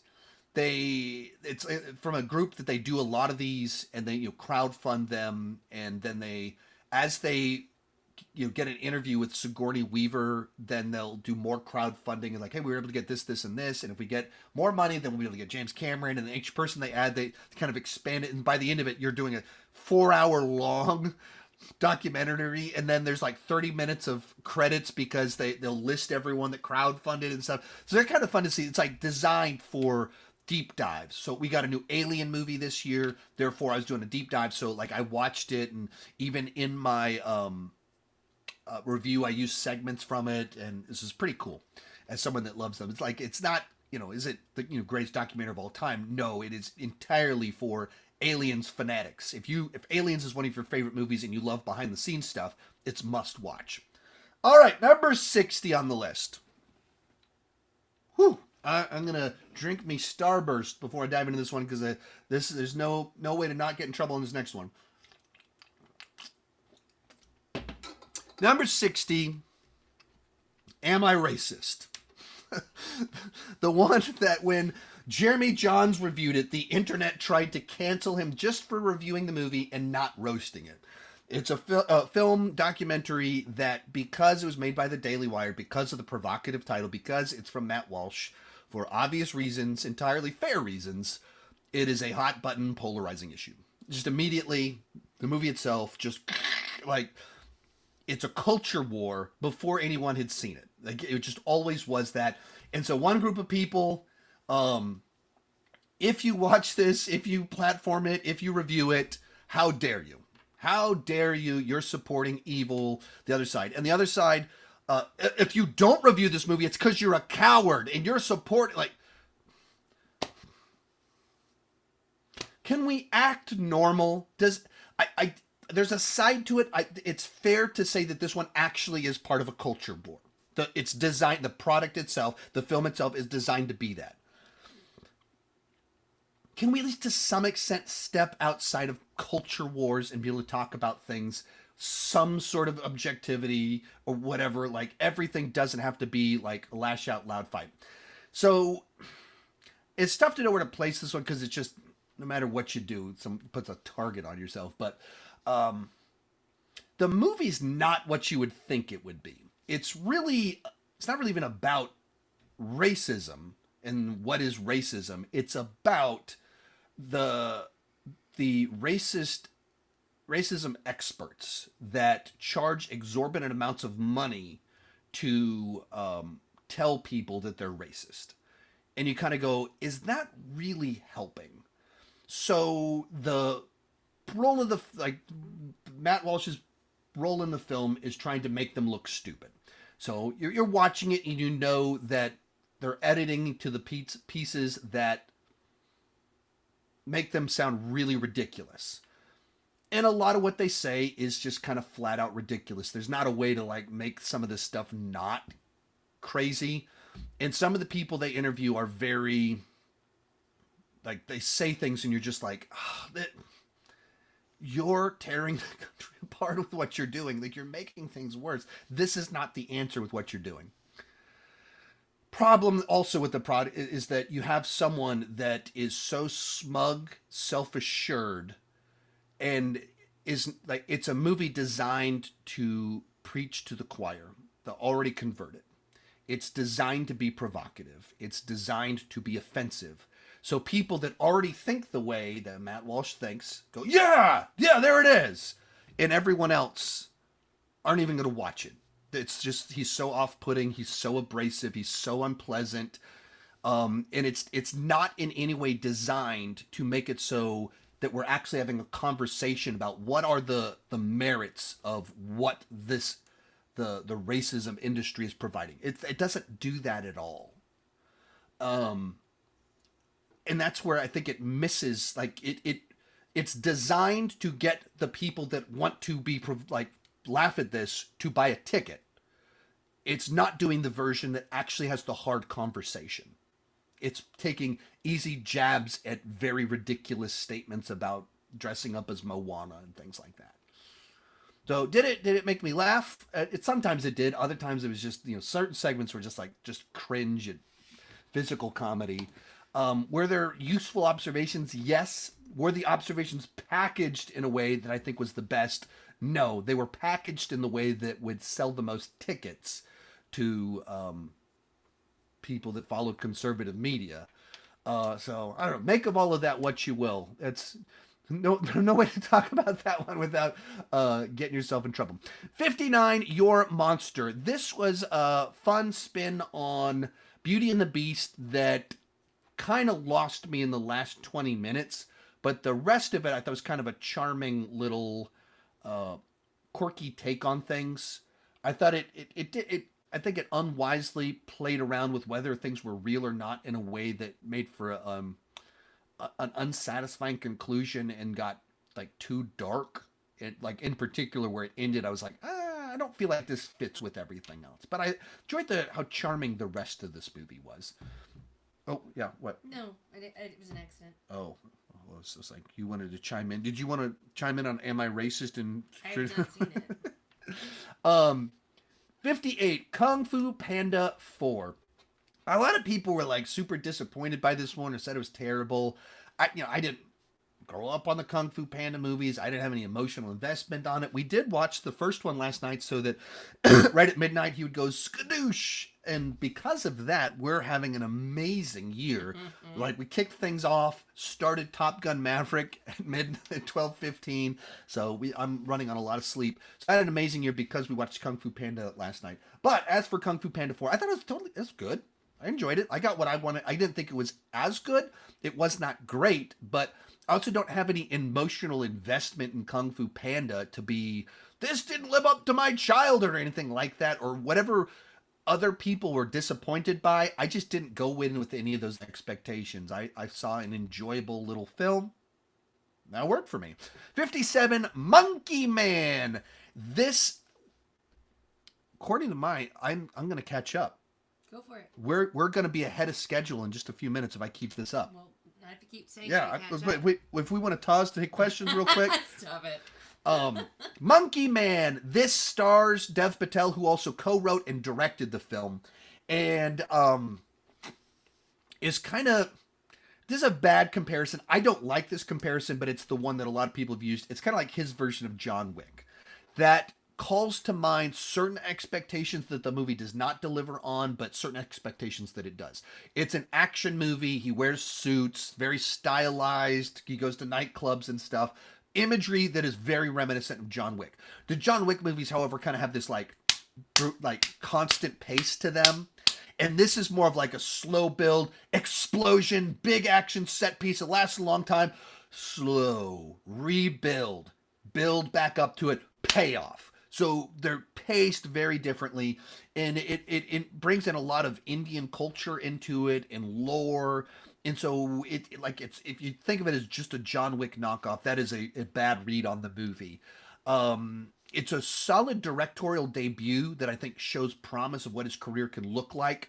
I think it could have used some fine tuning on the script, but also like even the way that it, like the action is very unrefined at the beginning, and by the end of it, it's much sharper and cleaner as the character grows and evolves. There's a lot of really cool stuff in there that I enjoyed. 56, Beetlejuice. I wasn't really excited for this one. I'm not a big Tim Burton person. My main exposure to Beetlejuice is actually the animated show from the 90s. I watched that a lot. I've seen the movie Beetlejuice many times too, but I watched the cartoon pretty regularly back in the 90s when I was growing up. But the big thing I was excited about with this one was my kids were excited for it. My wife's not into this sort of thing at all. She didn't want to see it. But my kids like kind of discovered something a little bit spooky. They were interested, and I like that. I like that there's things that they're into that aren't coming from me. I'm not like, hey, let's see this. I like to spark whatever their interests are in. And, they're a lot more into Nightmare Before Christmas than I am. And they haven't watched Wednesday yet, but we'll probably watch Wednesday season 1 whenever season 2 comes out. And they're like into this sort of thing. I like that. So, I went to go see it with them, and it was a good time at the movies. Like I had fun with it. I didn't need it to be the better, and I don't have, because I'm not like in love with the original one. I didn't have it way up here that it had to live up to something. It was like, did it feel like it recaptured some of the magic? And I thought it did. And there's too many plot lines, so certain ones get rushed, certain ones get sidelined. But at the same time, I thought it did a better job of having a central plot, something that the original one don't really have that. Like it's like we're trying to get them out of our house, but it like this has a more clear like goal, a couple different goals, maybe too many goals, but so I dug that about the film. 55, Amelia Perez. This is another one. It's tough to know where to place it on the list because it's such an unusual film. It's very much a prestige film with a bunch of awards consideration. There are a bunch of people throwing in their top 10 of the year. And so, I watched it having not seen a trailer. I didn't know what we were watching, that it was on some of these best of the year lists. I was doing my due diligence in prep for my awards voting and stuff like that.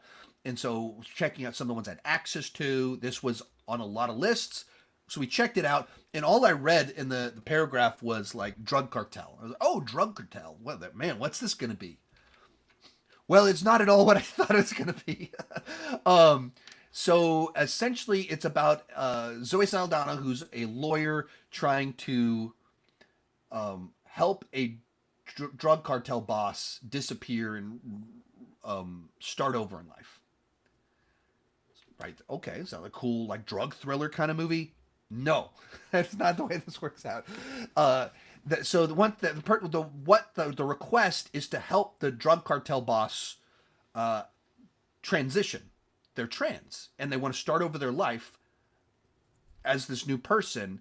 And then there's a time jump and the character comes back years later. They were the father and they're trying to reconnect with their kids now as a woman. It's kind of interesting. That's different. I haven't seen that. By the way, it's a musical. So I don't know what I'm watching.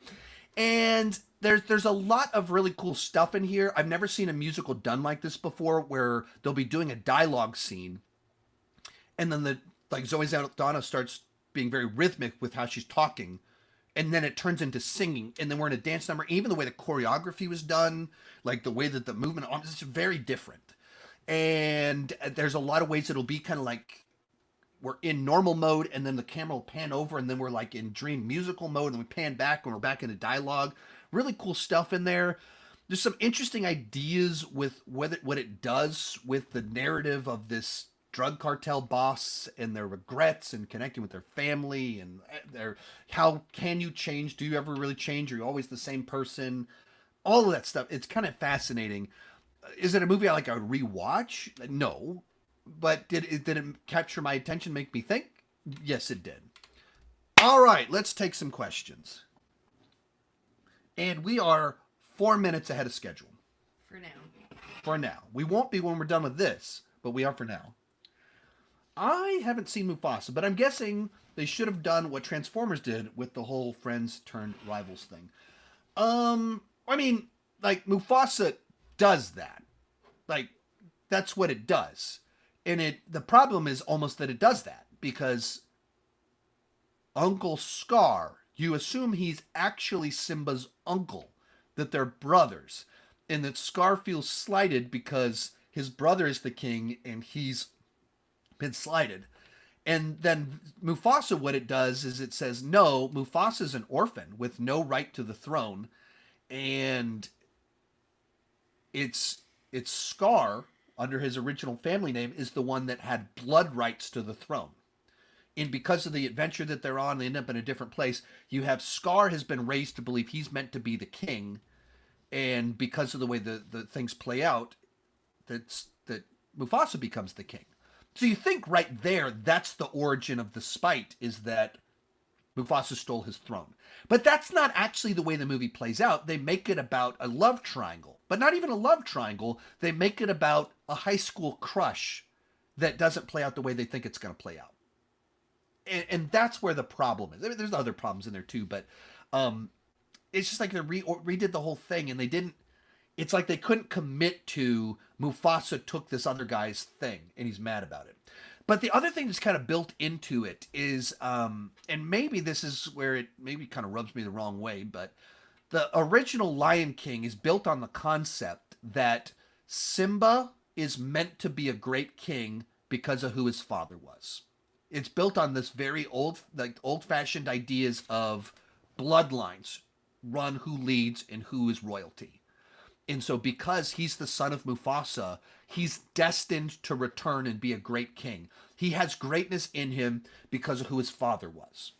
The concept of Mufasa, the film, is that it's not about who your dad was. It's about who you are and earning it. And so even though Scar has the blood rights because of who his father is, he has the claim to the throne, Mufasa's actually the person worthy because of these skills, because of how he was raised, because he has the strengths of a man, but raised by a woman to have the strengths of women, and like it's all this other stuff, and it's an entirely different concept of leadership in there. That's a long answer to a question. I didn't say anything in my review too, so now it's more of the there's like some interesting concept of a different interpretation of leadership in the film. What did your family think of your awesome Percy Jackson and Superman t-shirts? Also, I'm glad it helped put Carry On your radar. Yeah, I mean, I got a lot of people commenting on the Superman shirt and wondering how I even got a Superman shirt because it's the the current model or the model for next year, and that movie hasn't come out yet. So a lot of people asking me about the shirt. Percy Jackson, I don't know, I think Liam's the one that wears that shirt the most, so he runs with that one. They stole that one, so that one shows up very frequently at his middle school. And yeah, we will get to Carry On later on in this list. I dug, we're actually getting pretty close to where Carry On is on my list. Any novels you think should be adapted into a movie? I'm not sure how PJ Tracy's Monkey Wrench has not become a movie or TV series yet. Honestly, I personally don't read a lot of fiction. I connect with fiction through films. I read 20 books, something like that this year, and using Audible and everything like that. But it's normally nonfiction, behind the scenes on movies, books on creativity, and things like that. That's just what I'm more interested in book format. So like one I would have said, because of who I'm married to and where my friend, where my kids are at, would have been was it Gray Matter? Dark Matter. Blake Crouch. They're super into Blake Crouch. Talk about him all the time. But they made a TV show out of it this last year, with the star of Top Gun Maverick in it. So I thought that was the best TV show of the year for that reason. Did you really? No. Oh. No. You guys It are, was such a straight face. I'm an actor. I'm trying to get Glenn Powell to put me in that our buddy cop movie or our spiritual sequel to Anyone But You. I don't know how what my role would be in the Anyone But You, but the buddy comedy I get one. But I don't trying to think through the ones that I've read that haven't been adapted yet. So like at a point in time, I would have said Ready Player One. Ready Player One, they made that one, and then we were talking about Blake Crouch all the time. All those are getting adapted. I'm trying to think ones from decades past or something. Is there like a book that I love that I talk about all the time and have like my tramp stamp of that book? Stop it. No. I don't think I have a good answer for you because it's just like I legitimately, that's not where I go. So my depth of knowledge of books is shallow, and the ones that have come to mind, it was like that were my past examples, have gotten adapted. I did write down that book on my to be read list though. My lady friend who read what did you say was 7,000 books this last year? No, it wasn't 7,000. It was like I can find out in a minute. Over 100. It's over 100. 142. So you guys can't see this, but like she's listening to an audiobook right listening to now. an She has a audiobook deal. right She's now. listening to an audiobook right now, and every time I talk to her, she's like, "Give me a second. I got to start my audiobook." 141 books. 141 books, so 3 per week. How do you do that? You do that because you're listening to an audiobook while Sean Chandler's talking to you about something super interesting. What was our next one? Zachary. Hello, Sean. Everyone join Sean's Patreon. Greatly appreciated the plug. One of these people he's in the live streams all the time. If you see Sean Chandler Plus in the clips that are pulled from the live streams, you'll see his name a lot. And that's just because he asks good questions that happen to be on trending topics that I'm likely to clip out. But that's the fun of Patreon. That, on the comment section of my main videos, hundreds of comments on every video. There's thousands of people. I can't get to know everyone. On Patreon with the live streams and everything like that, there's 20 people in there each week at any given time. And so like I see the recurring names and you send me messages like familiar with people. Daniel Skinner, the Disney Nerd, some of these people that have had comments on here. I know them from the Patreon live streams. We interact very regularly. That's the fun. And you can join all of the Patreon live streams in the year 2025 if you sign up for a new annual membership. And you get 25% off for the year 2025 if you use code SEAN25. SEAN25 for 25% off a new annual membership. What else you got for me? What are your expectations for the new Daredevil? Drugs. So that's how you know the stimulants are starting to work. My nose itches. I'm saying random nonsense. I am very cautiously, very optimistic. My heart is very excited because they saw what they had before and they went, this is garbage. This is not what anyone wants. This is ill-conceived. This is stupid. Like, this is like, why would we bring Charlie Cox to do whatever this crap is? And they saw that and they basically said it openly and they went, hey, you morons that wrote this, I don't know why we hired you, but like, why would you think anyone would want this? And why did we hire you? Why do we like your pitch?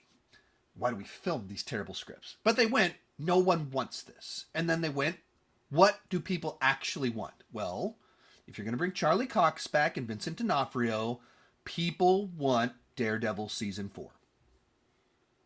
Like, like sure, different vibe. It's a new version of the same show. So, of course, some updates, some changes fitting into the MCU. Of course, really fitting into the MCU, not just casually referencing the big event. But the idea that you would cast Charlie Cox and Vincent D'Onofrio and it's its own thing that's separated without Karen Page and stuff like that and Foggy, that is such a stupid idea. It's fan casting. It's like turning the actual actor into fan casting, where it's just like this superficial version of it, but there's no actual connections that make any sense on a deeper level. It's nonsense. It's exploitive of the fandom. It's like, it's crazy to me that they thought that people would want that nonsense. So, sounds like they realized their problems, but the people that hired the morons also hired the people that are hopefully not morons. You want me to move on? Yeah. You don't like this? No, you're good. You're just gotta get back to the list. I'm just Okay, what do you got for me? You gotta... No, go back to the list. Back to the list? Yep. They're clambering in the comments. What does that mean? They want the list. Oh, they want the list? Yeah. Oh. They're not, not. Well, sometimes like I need a break and like, especially in this section right now, it's so difficult because it's like from 40 to 80, they're all movies that I was like, that was good.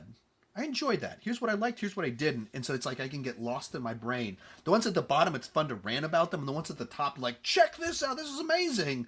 And you kind of get in that middle spot and you lose your groove a little bit. Brody, that's indecent. What on earth, buddy? Where are they shooting a video, you sicko? Number 54, Beverly Hills Cop Axel F. I enjoyed this one quite a bit. I thought, like, it's the sort of movie you go into it expecting, like, man, that might not be very good. And then it actually felt like it captured the vibe right. It played it very safe. It didn't take a lot of risks, but it delivered a good Axel Foley experience. I thought they didn't do the daughter plotline right. I don't know that I wanted them to cast like a comedic actress to play the daughter, but they needed to have an actress that could, at some level, match Eddie Murphy's energy and charisma. And they didn't do that. And so they had someone that, like, you're a bad dad. And it just keeps hitting that note from someone that doesn't have his spark of energy. And you have that same vibe from someone that's funny and they're cracking, like, making jokes out of it. Then it's endearing and it has some fun as opposed to just feeling like a wet blanket in a Beverly Hills Cop movie. Oddity. This is another one that maybe it's some of these ones. It's like really fun, not fun. That's the wrong word. There we go. Fresh spin on a haunted house movie. That smaller budget, really cool little horror film that kind of takes some of the normal tropes of the genre and the beats and turns them on their head a little bit. Of, this is normally the bad guy, but this time they're the good guy, and the person that you're trying to, like, flips all the ingredients on their head a little bit. That was what I liked about the film. Sometimes you get kind of lost in these mix of, like, maybe we've reached the point in time on the list where it's really tough because I'm looking at the movies that I'm coming up on. It's like, all of these ones are either ones I really enjoyed or there's something about them that I really got excited about them. So yeah, that's the point where we're at in this list. Like, we're at the point in time where it's really tough because I'm going to talk about how much I enjoyed all of these movies pretty much henceforth. 52, A Different Man. This is a movie where Sebastian Stan plays an actor that has I don't know the name of the condition, but essentially his face is filled with tumors. It's a real condition, and his entire life is defined by how insecure he is about his appearance. And he does a radical procedure that cures him of this and gets rid of the tumor, so he now looks like Sebastian Stan, movie star good looks. And he becomes a different man, and he chooses to like pretend that his former self died and live as this other person. And his neighbor, when he had the condition, was writing a play basically about him. And he comes back and he wants to play himself in this play about his life. And then this man shows up that has the same condition, that doesn't have the insecurities. He's charismatic, he's fun, he loves his life, but he has this condition with the tumors. And so a different man is potentially going to get the role in the play. This, I started like defining so much of the plot to tell you what the movie is. You have to kind of explain it. Once again, why certain movies that are really great are really difficult to market, because there's not an easy elevator pitch.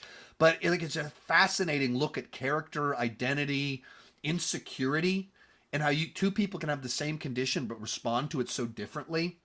So, and the guy the different man that gets the part is the actor that plays that actually has the condition. And is like this really funny guy. Like you saw it at a film festival. They were both there, and it's just fascinating just to see. I don't know, very different kind of movie. Speaking of different kinds of movies and better kinds of movies, A Better Man. This was a secret screening at Fantastic Fest. I didn't know what I was watching, and we're sitting there and said, this is a biopic about Robbie Williams, where Robbie Williams is played by a CGI monkey. And everyone in the theater goes, who's Robbie Williams? So in England, Robbie Williams is like the biggest pop singer of the last 30 years. In the United States, he's that guy that you saw his album cover at the record store in 2001, but you never heard it before. And apparently he had a big rivalry with Oasis. Oasis, everyone knows who Oasis is, knows every word to Wonderwall. We do not know who Robbie Williams is. So this is a musical biopic of his life from the director of The Greatest Showman. So it has all the liveliness of The Greatest Showman production, but also this bizarro twist where the lead character is played by a CGI monkey version of himself. And they don't like, it's not like a plot point. It's just like this weird quirk. And when you combine that with the lively Greatest Showman directorial style, it's a film where it is all about the cool style and the way they bring it to life. Robbie Williams' story to me, I didn't think was very interesting, because it was basically, I tried out for a boy band when I was young and got it. And so I became very famous very young. And I was kind of an idiot, so I got kicked out of the band. So I started my own thing where I was very successful. And then I struggled with being successful. It's not a lot of obstacles. Like the story itself is not particularly compelling, but it's told in such a compelling manner. So some people are loving this movie. Number 50. Oh man, my nose is, the itchiness is absolutely taking over. Number 50, Carry On. This is the Netflix original movie that came out of nowhere, and then it was like we all said on a Friday night, hey, I'm going to watch that new Taron Egerton thriller at an airport. None of us had seen a trailer for it. None of us knew this movie existed. We all just went, I'm going to watch that tonight. And it became like this big hit movie that everyone was talking about that came out of nowhere. It's actually from the director of a bunch of some of the better Liam Neeson action thrillers, several of them very reminiscent of this film. One on a train, one on a plane, both of them criticized for being implausible. And it felt like with this movie, the director heard the criticisms and went, let's make this thing make a little bit more sense. Let's actually explain how the bad person on the phone is pulling all this stuff off. And so it's just a better version of two Liam Neeson thrillers that he did before, with a more fun villain from Patrick, not the killer from American Psycho, as I've said when I've missaid his name before. But I dug it. You said that was your favorite movie of all time? No, I enjoyed it, but it was meh. It was fine. was meh. How dare you? It's the best movie I've ever seen. Number 50 of the year. But yeah, I guess it's like a Netflix movie done right. A movie that you're not paying $15 per person to see it at the theater, but like on a Friday night, you're in the mood for a thriller with some movie stars. It delivers what you want. Number 49 on here. This one actually has not released yet, but it kind of is released. It's for your consideration. So I've seen it, but it hasn't released. Watched it a couple days ago. Wallace and Gromit versus Robots, or whatever it's called. Vengeance Most Foul. Vengeance Most Foul. I'm not a big Wallace and Gromit person, but they're witty, they're clever. The stop motion is very fun because we don't get a lot of stop motion immediately. When you do stop motion, it cuts through. If you like Wallace and Gromit, you are going to have a blast with this movie. You're going to get everything with the wordplay, the puns, all of that stuff. This is her sort of... How about you review this movie since you're the one obsessed with Wallace and Gromit? Well, we don't have time for me to review the movie, but I liked it. It was hilarious. Yeah, as the person that's a big fan, she really dug it. As the person that's not super into it, I was like, yeah, that's really good. This is really well done. This is exactly what it's supposed to be. Number 8, humanistic vampire seeking, consenting, suicidal person. My notes only said humanistic vampire, so I had to struggle hard to pull out the full title for this movie. Humanistic vampire seeking, consenting, suicidal person. Goodness, Yeah, what a that's title. what a title right there. And it's like a coming of age story about a vampire that doesn't like the taste of blood, and so her parents are really pushing her to eat and kill more people. So she's trying to find someone, and they're like, "Come on now!" And everyone does it. And it's like does it like the normal way that parents are like trying to get your kid to reach out and be more social or whatever, and like, yeah, just kill a person, suck their blood.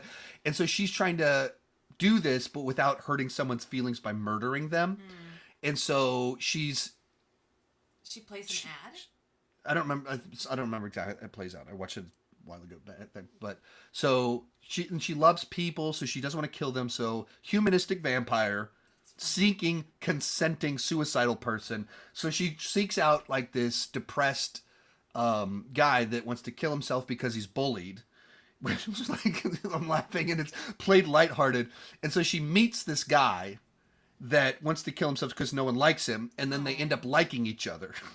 So it's like this sweet coming of age romance, and it all comes about because he wants to die and she's trying to find someone that wants to die, and then they have a cute little romance. So Oh my goodness. and I think that's the one that's French Canadian. Maybe the other one is actually French. I think this one might be the French Canadian one.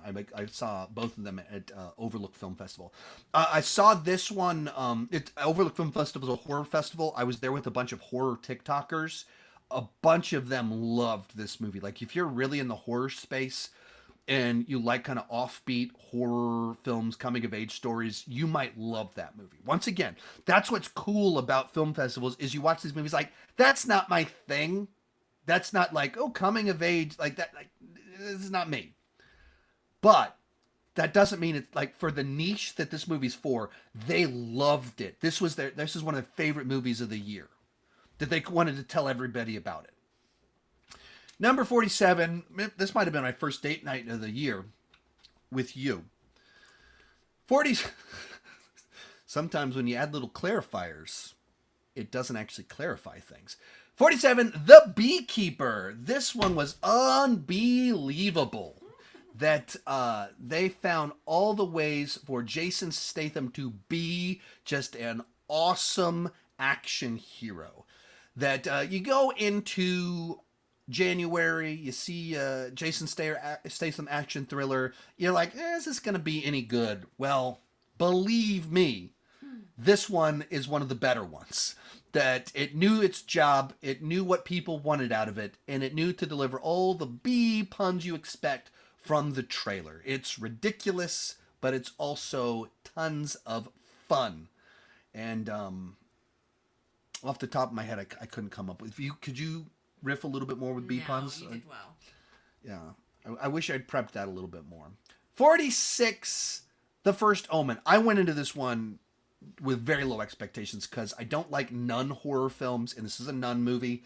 And it's a prequel to a movie from the 1970s. A little bit long delayed there. And like The Omen, there's like, it's an absolute classic, but there's some things in it that I just don't think you would do now, where it's just kind of matter of fact about, you know, a mother being a jackal and stuff like that. That just, how would you do that? What do you do with that? And they managed to win me over as a skeptic. And I was like, that was surprisingly good. As a horror movie, it actually had shocking imagery that horrified me.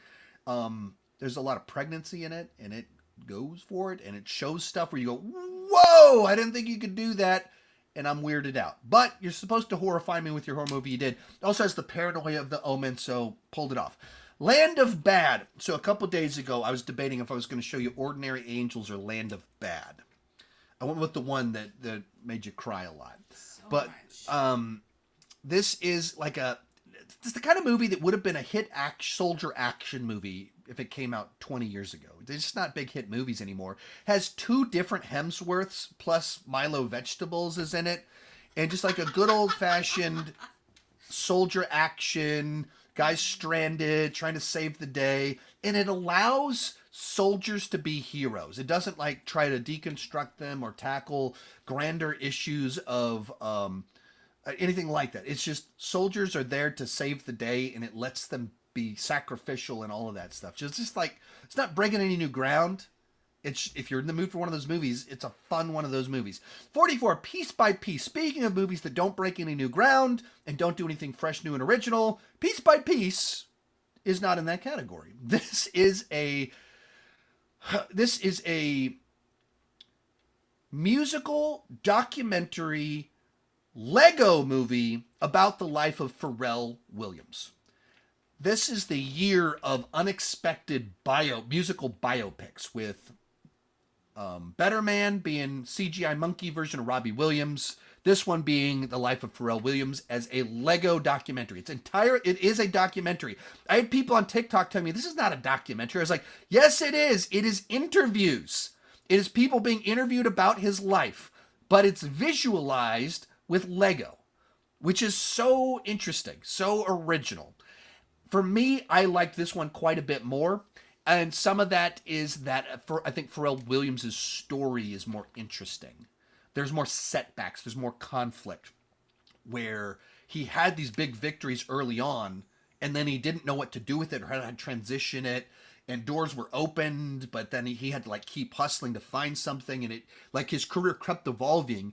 And it was also kind of the opposite of Robbie Williams, where I watched this Robbie Williams movie and I went, wow, I've never heard of any of these songs.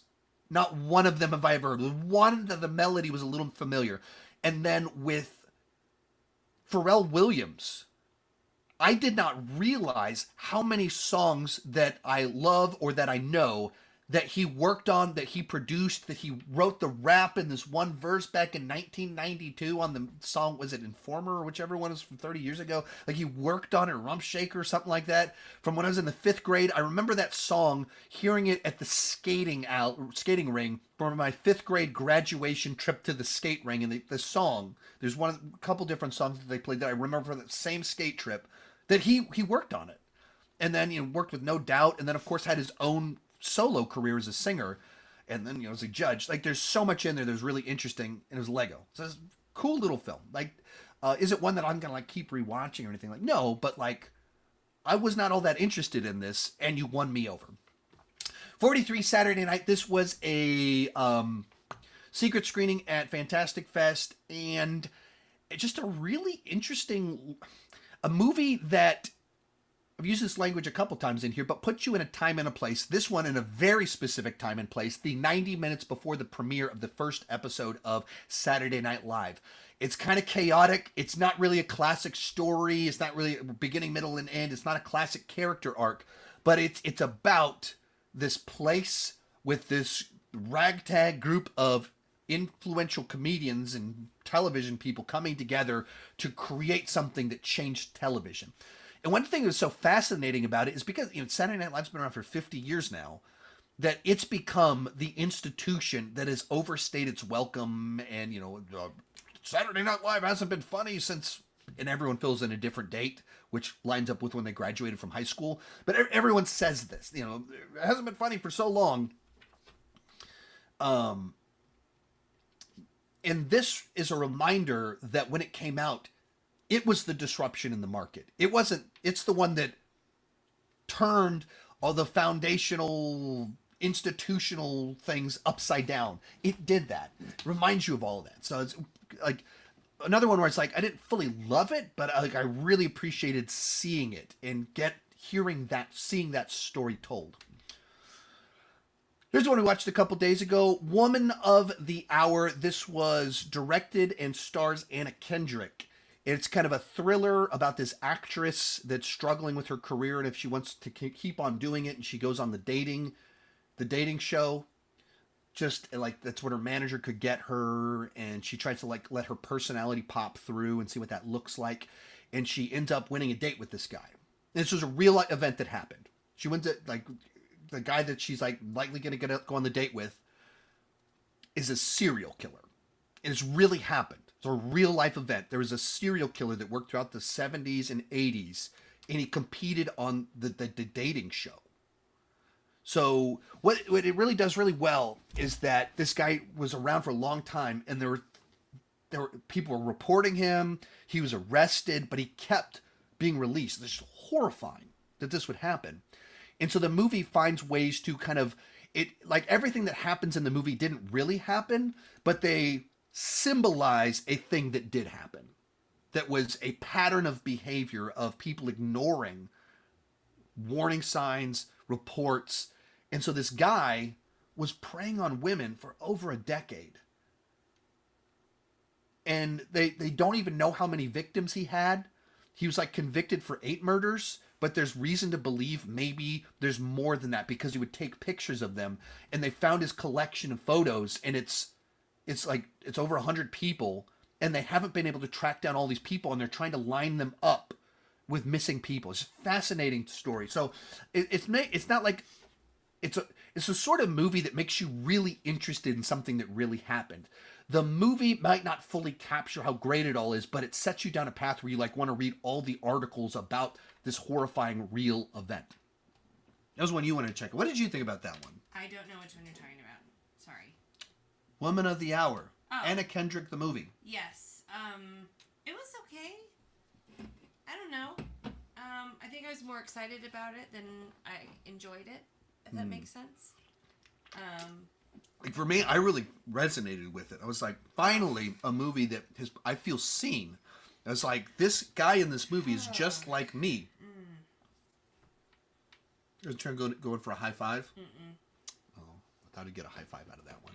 I've heard of several other people kind of having that response to it, that they didn't get as much out of it as they wanted. I think for me, sometimes those movies that like set me down the rabbit hole, that makes me go, oh, I'm fascinated by this.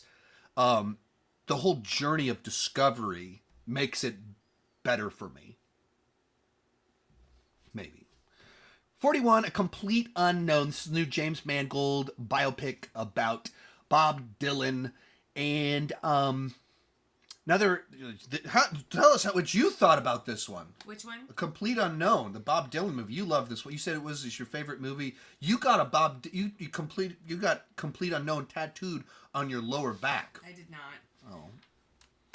It wasn't So how many tramp stamp jokes do you think we can too squeeze? many. One tramp stamp joke is more than enough.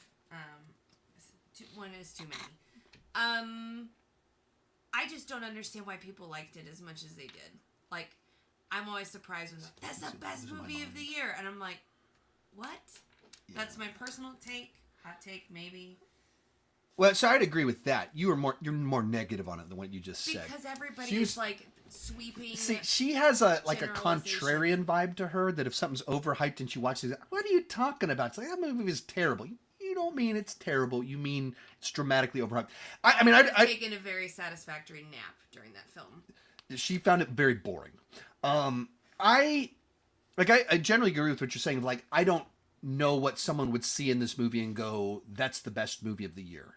Maybe if you're like a big Bob Dylan fan, and so you like all the interactions and the song origins and the relationships, like if you're really into him, I could see where you'd really connect with it.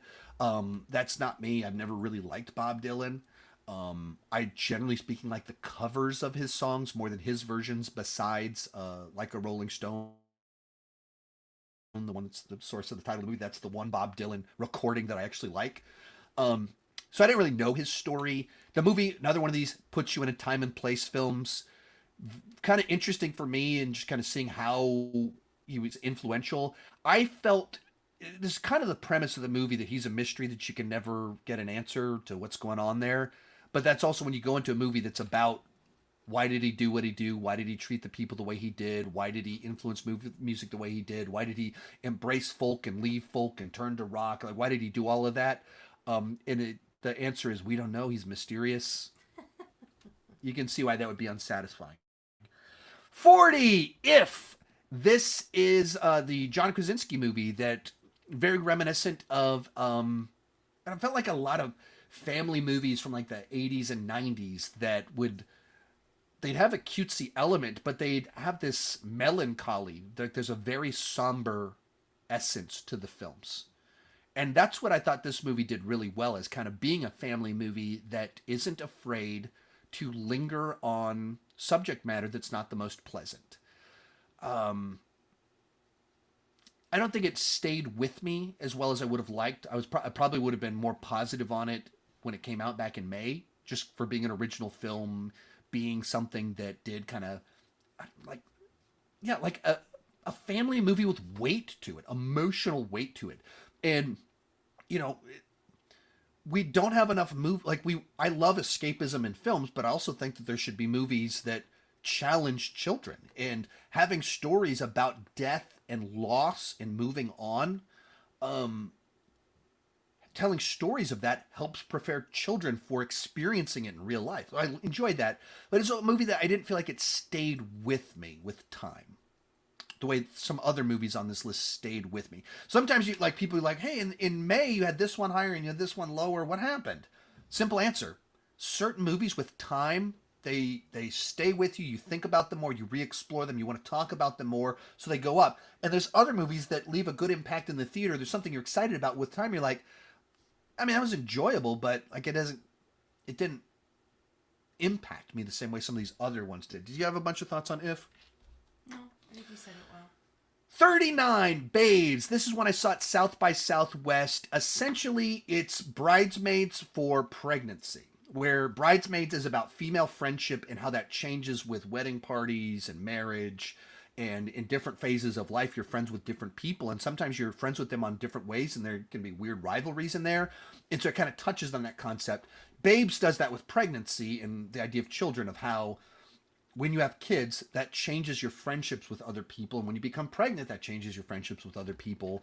And it is funny, it's heartfelt, kind of touches on a lot of different stuff. This is an example of a movie that I feel like just kind of got lost in the noise. That I think it did nothing at the box office, just dead on arrival. But it got great reviews. Everyone that did see it was like, that was a good movie. That was enjoyable, but didn't have a marketing budget, and it didn't have a star to kind of help draw people to it.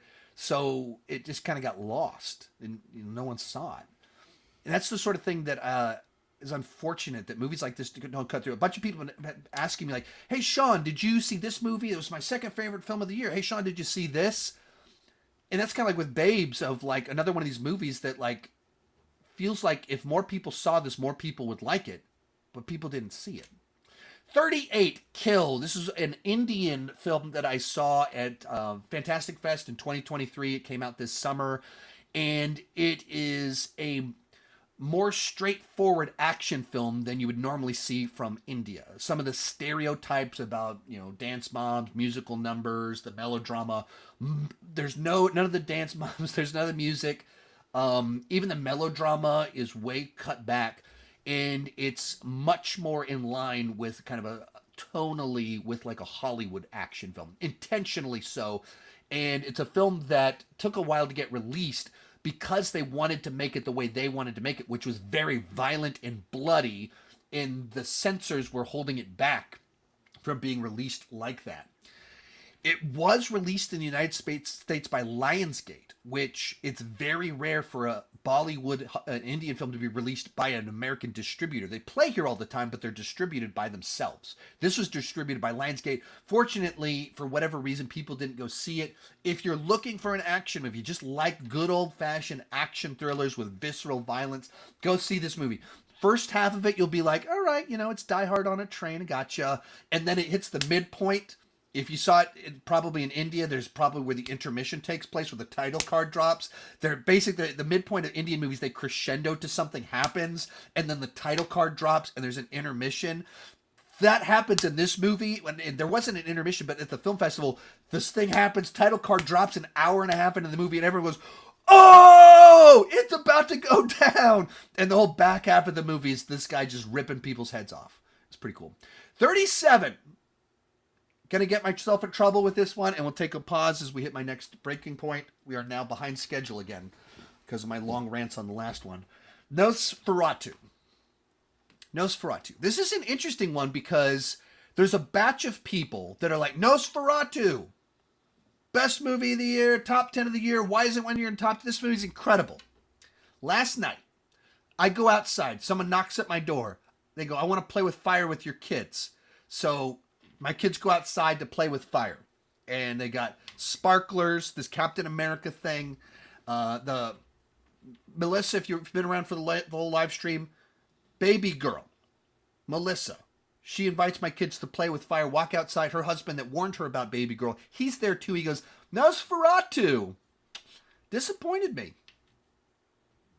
And it's interesting. I've had that conversation with a lot of people. Cool visuals, but I've seen this movie before. That was my feeling with the movie. Cool visuals. Love the dream logic. But I've seen this movie before. I wish the story was as fresh as the visual style. Because as is, it's kind of like choosing between this movie and Francis Ford Coppola's Bram Stoker's Dracula. It's just kind of a matter of which style do you like more. If you're an Eggers fan, you're going to like this one more. If you're a Coppola fan, you like that one a little bit more. If you grew up with Coppola, you probably like that one more. You watched it first. But if you've never seen Bram Stoker's Dracula and you watch this for the first time, oh wow, what a fresh take on vampire mythology. It is not that at all, actually. It is quite literally the opposite of that. So that was kind of my take. Just the visually very cool, performance is great. Another kind of wild, crazy, different performance from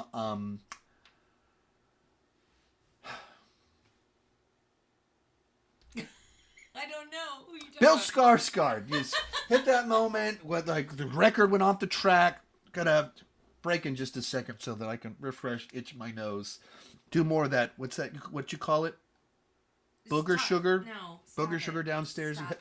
Can pick my brain back up. No, it's not a thing. Drop some nail glue in my eyes. Wake me up a little Sean, bit. Jeepers. She's reading me a story about that. Anyway, Nosferatu. Bill Skarsgård, another interesting performance. So different from his other two movies he was in this year. He might have been more movies than that. That guy's been very prolific recently. But, yeah, like, I thought it was very good. I did not think it was great. I didn't see it. Well, I know you didn't see it. Watched it with Vincent. Question. Oh, they're gonna get mad. What? I mean, They're counting down your time. I know. Well, I mean, I gotta pause in my brain and the. Have you seen at least one episode of SpongeBob SquarePants? Also, my apologies for almost getting you into hot water earlier. And I actually appreciate it. Like, there's things that I don't go into them because I want my channel to be a place where we all kind of get along. But that I also think that because I tend to not be polarizing, I try to be a bridge builder, not a bridge burner. There's some of those like hot button topics that I think I probably should talk about more because we need more people that are in the middle or independent rather than the two loud opposite sides screaming at each other. Mike is another person from Patreon. Once again, I get to know people over on Patreon. So if you want kind of a little bit more of that connection, I get to know you, like consider joining over on Patreon. Sign up for annual, Sean25, 25% off. As for your question itself, have you seen at least one episode of SpongeBob SquarePants? I've never seen a full episode of SpongeBob SquarePants from beginning to end. I've never seen any of the movies, anything like that. Like, I've seen some SpongeBob here and there, some scenes, but like, I have never sat down and like, SpongeBob, let's do this. That's never happened.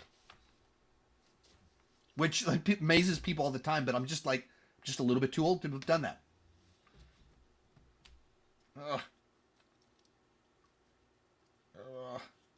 Me nose. Super chat came in from Natalie. I have the night off work tonight. Guess I'll not make any plans. I can't wait to watch later. Awesome.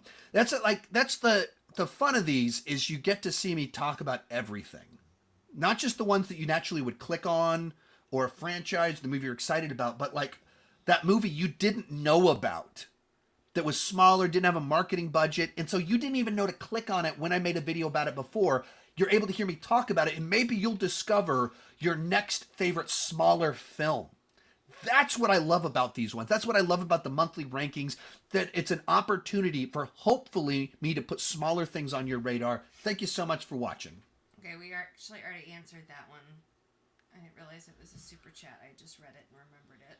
Oh, awesome. Sweet. I'm glad we gave it a good answer. What are you hoping to get from Daredevil Born Again? This was talked about a little bit ago. They brought in the writers of Daredevil, of Punisher to be the showrunner. I hope that they like really brought it back. Like little different, a different time in the MCU. So let's embrace that.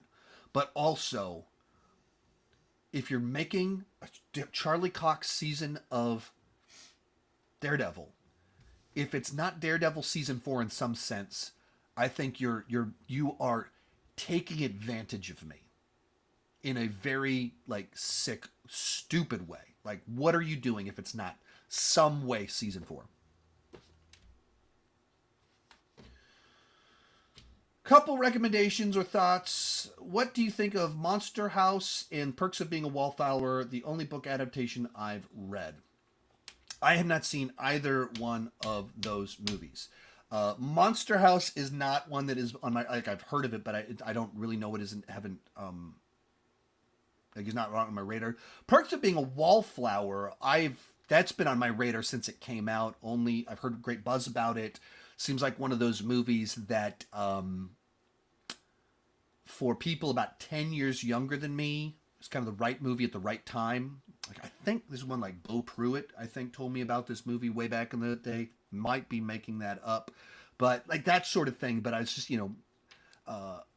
sort of film, I understood the type, like, who it was for, and was very interested in it, but I never actually watched it.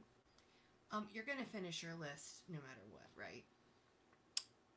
They're freaking out that you're not going to get through your list. Can you just reassure them that you're going to finish? Well, isn't that you need to reassure them that you're the one that gave me? They're not she listening. gave me. They're not listening. She over here gave me the deadline. She told me that we got a hard cutoff, and we're not. We built in a slight margin, so if you talk, we'll be fine. Everyone can breathe. Oh, I've been trying okay. to reassure them, but they don't want to hear me. Yeah. So the deadline is coming from her related to the child care. So if she says we're okay. Well, we can't go over forever. So we can go over forever. Like, you can keep sending the super chats. We won't even. Let's go on for. Okay.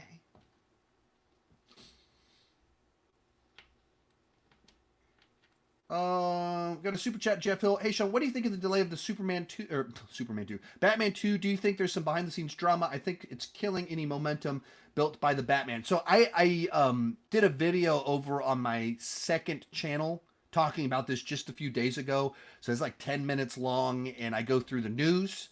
I go through the theories, the rumors, the different potential meanings of it all, but it's like 10 minutes long, so I talk through all that. Don't want to do that again here, but that's why I have my second channel, Sean Chandler Plus, to answer questions like this, the questions that like everybody has, that there's a place for me to talk about them. Sometimes I'm a little bit late to the party because of the nature of it, but that's where I talk about a lot of stuff. So Sean Chandler Plus, I literally talked about it, I don't know, 2-3 days ago. I posted that, but and everything, all your questions, they're answered. Thank you for you and Jennifer. No question. What? Did I Question for you and Did I really Jennifer. read that as thank you? Yeah, you just did. Yeah, I mean, that's like, why do we take these breaks and like, let me show a video? It's because like. Do you need me to read it to you? Okay, here's what we'll do for the rest of this. I'll just do this. And No, you, no, we're not. question for you and Jennifer. Jeepers. Woo! What's the saddest Pixar moment in their library, or the moment you cried the most?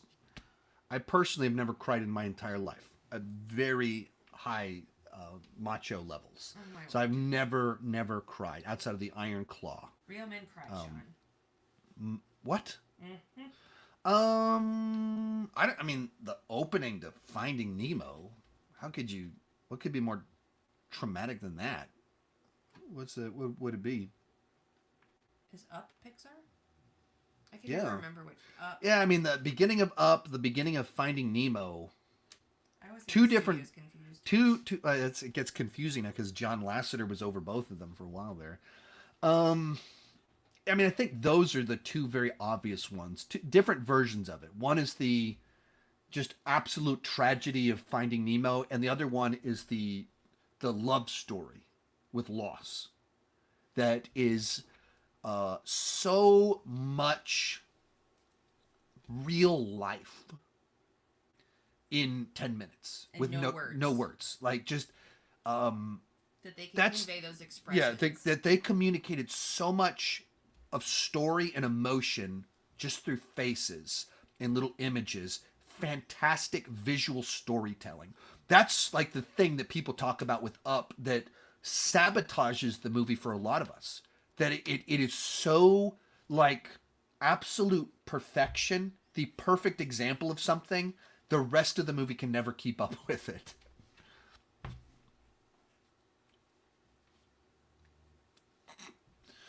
Been looking forward to No. this. No. Been looking forward to the stream all month. Have you found time to catch up on Tulsa King? No. Halfway through season 2, same as us, and I'm impressed with how they've kept the quality between seasons. I kind of felt the opposite. Maybe it's because of the way we were watching it, when we were watching it. I felt like it lost momentum. That we were hooked all of season 1. Maybe some of that's, I like origin stories, so watching him build out his empire in Tulsa, that's more compelling to me than he's established it, and then it's like the aftermath of season 1 and trials, and I didn't, those dynamics weren't as interesting. As far as we've watched, I think it's 4 episodes. Like, I didn't get what they're doing with Frank Grillo yet. Love Frank. It was like, oh, Frank's gonna be cool. I didn't feel that yet as far as we watched. So I just didn't, the dynamics of season 2, well, I mean, literally, the fact that I haven't watched it, it wasn't that it was bad, it just didn't hook me. And I'm just distracted easily with so many other things, and yeah, like I didn't go back to it. That's not terribly uncommon right now these days with me because I've been so busy and have so many things I've needed to watch. And the November and October were first half of October or December were really rough for me with everything I needed to watch. But that one didn't hook me. And if you could do a non, I know, I'm just and then we'll do trying one to and we'll catch get up. back to it. I think we're good now. Great interview with Dallas Jenkins about the best Christmas pageant ever. Thank you. I was very happy. That worked out really well on so many different levels. I thought like they were very generous with the amount of time they gave me. I watched it twice beforehand, and my wife really connected with it. And my sister, who loves the book and loves the old TV movie. I brainstormed with her, and she gave me some really good insight and perspective to ask some good questions, and then he gives good answers. And like, we even some of the stuff where he literally said, "Oh, that's probably my favorite question or comment I've received about the movie." He said that about something my wife said about it, and so it's just like we worked. When I do those interviews, maybe some of it's because I'm new enough at it and trying to do a good job, but we watched it twice, brainstormed questions, and we sat there for, what was it, an hour or two, rewriting every question to try and find something. And through those conversations, like, she said things, and I'm like, what about this? And we crafted it. So like, the big part of that, even if you like that interview, you got to be sure to give credit to my wife as well as my sister, because that would not have been that good without both of them. What's the best Christian themed movie ever? My vote is Passion of the Christ or 2005's Christians of Narnia. Chronicles of Narnia. Yikes. Woo! I mean, it's on a like just like a spiritual experience level of like this makes an impact. It's tough to beat Passion of the Christ. It's just such like a experience to watch that film. I really enjoyed Case for Christ, the movie, because it's not really Case for Christ the book. It's Lee Strobel biopic, and he had an interesting life that was able to tie into some of the content of Case for Christ, but not really. So it was more of a story. This one that comes to mind. I don't know. There's probably some really obvious, and like you think, Christian themed movies. Grace is Christian theme and forgiveness, and that saturates movies beyond just actual faith-based films. So I'm thinking more in the terms of faith-based films that like you get their Ordinary Angels in there, or even Best Christmas Pageant Ever. There's some, I think we're in an era where the faith-based movies are much better than they were in the past. But yeah, for overt ones, Passion of the Christ for obvious reasons is a strong contender. Not Exodus. I was not crazy about that one because it was an atheist adapting the Bible, which is not a great plan. What do you think about the Pinocchio animatronic for the Pinocchio horror movie that's named Pinocchio Unstrung? I don't know if they've put out a trailer, or if they put out behind the scenes, if they put out anything surrounding that one. I have not seen a frame of it, so I cannot give you an insightful, interesting answer because I have not experienced it.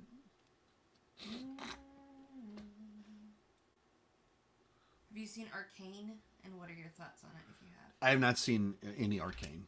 Like, if I don't, well, there are examples of things I've watched that I don't cover, but like I just don't. With doing movie rankings and stuff like that, it eats up so much time that there's just a lot I can't watch.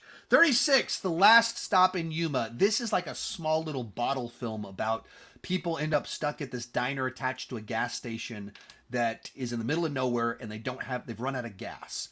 And so there's some travelers waiting for the gas truck to arrive, and there's some bank robbers that are there trying to get out of there.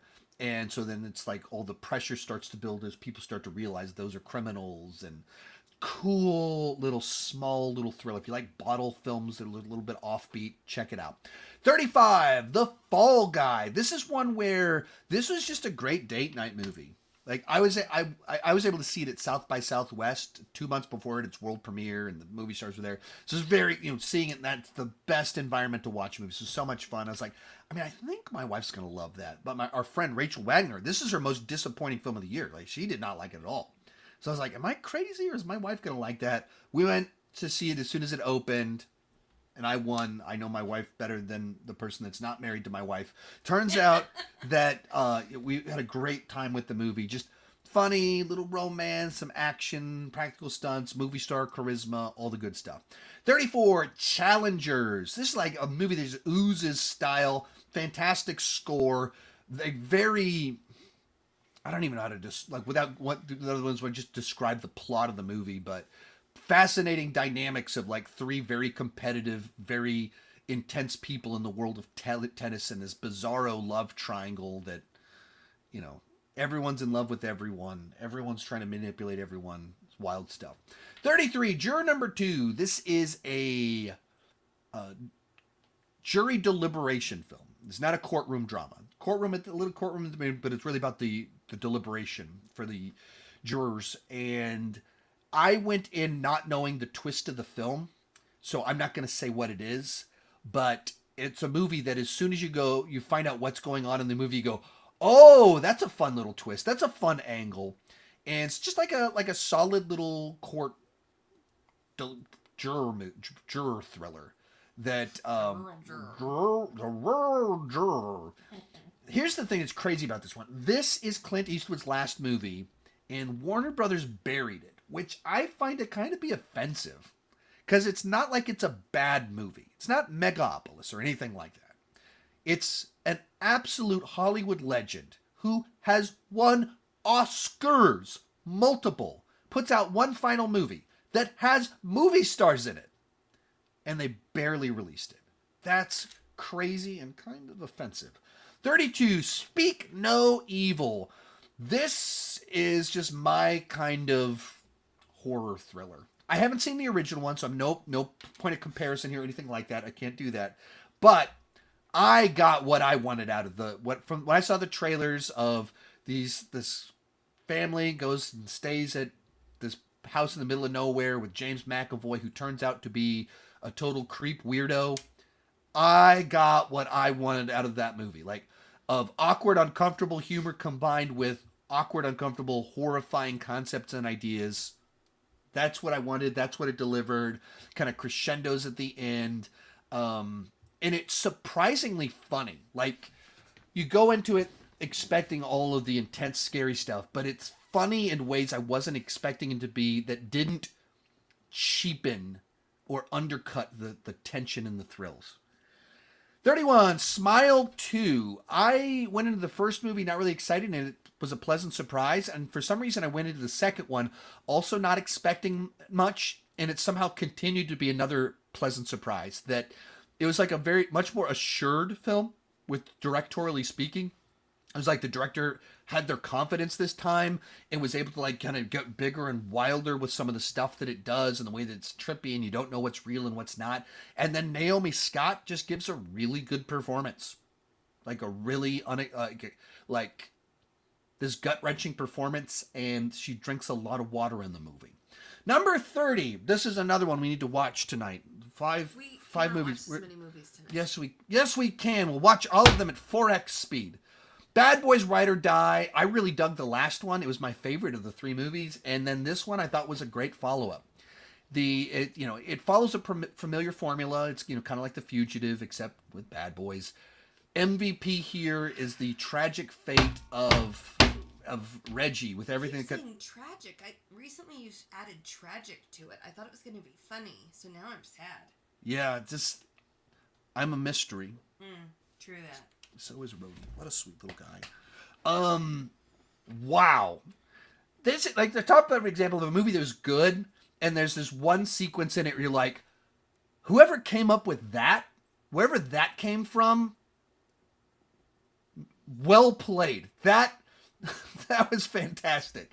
29, Ultraman Rising. Not a big Ultraman fan. I was invited to go to Skywalker Ranch and Lucasfilm to talk with the directors, learn how the movie was made, but I didn't want to do that if I wasn't going to like the movie. Luckily, the movie was already on Netflix, and it had been for months, so I could watch it. And I watched it and went, oh, that was really cool.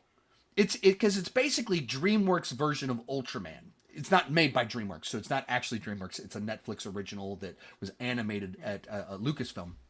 But what I mean by that, it has that vibe of Abominable, How to Train Your Dragon, even this year's Wild Robot, of like unexpected friendships and relationships. This one, Ultraman who fights kaiju, ends up raising a kaiju. It's all about family, fathers and sons, and raise unexpected broken relationships. This is like very much a family drama. One of the biggest influences the director said was Kramer vs. Kramer, which is a divorce drama.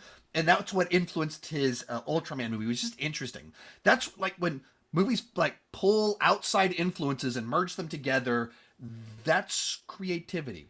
28, Terrifier. This is actually kind of fun. I've got two Christmas movies in a row on this. Terrifier 3, the Christmas movie we forgot to watch with the kids this year. That another one where I get to interview the director. The way this worked out, I actually have 3 in a row where I interviewed the director. So I love the behind-the-scenes story of the Terrifier movies. There's just literally micro budget. $35,000. They made the first movie for that. And to now this one making over $50 million just in the United States. It was this far away from making more in the U.S. than Joker 2. That's crazy insanity, because Joker 2, its production budget was 100 times more than Terrifier 3.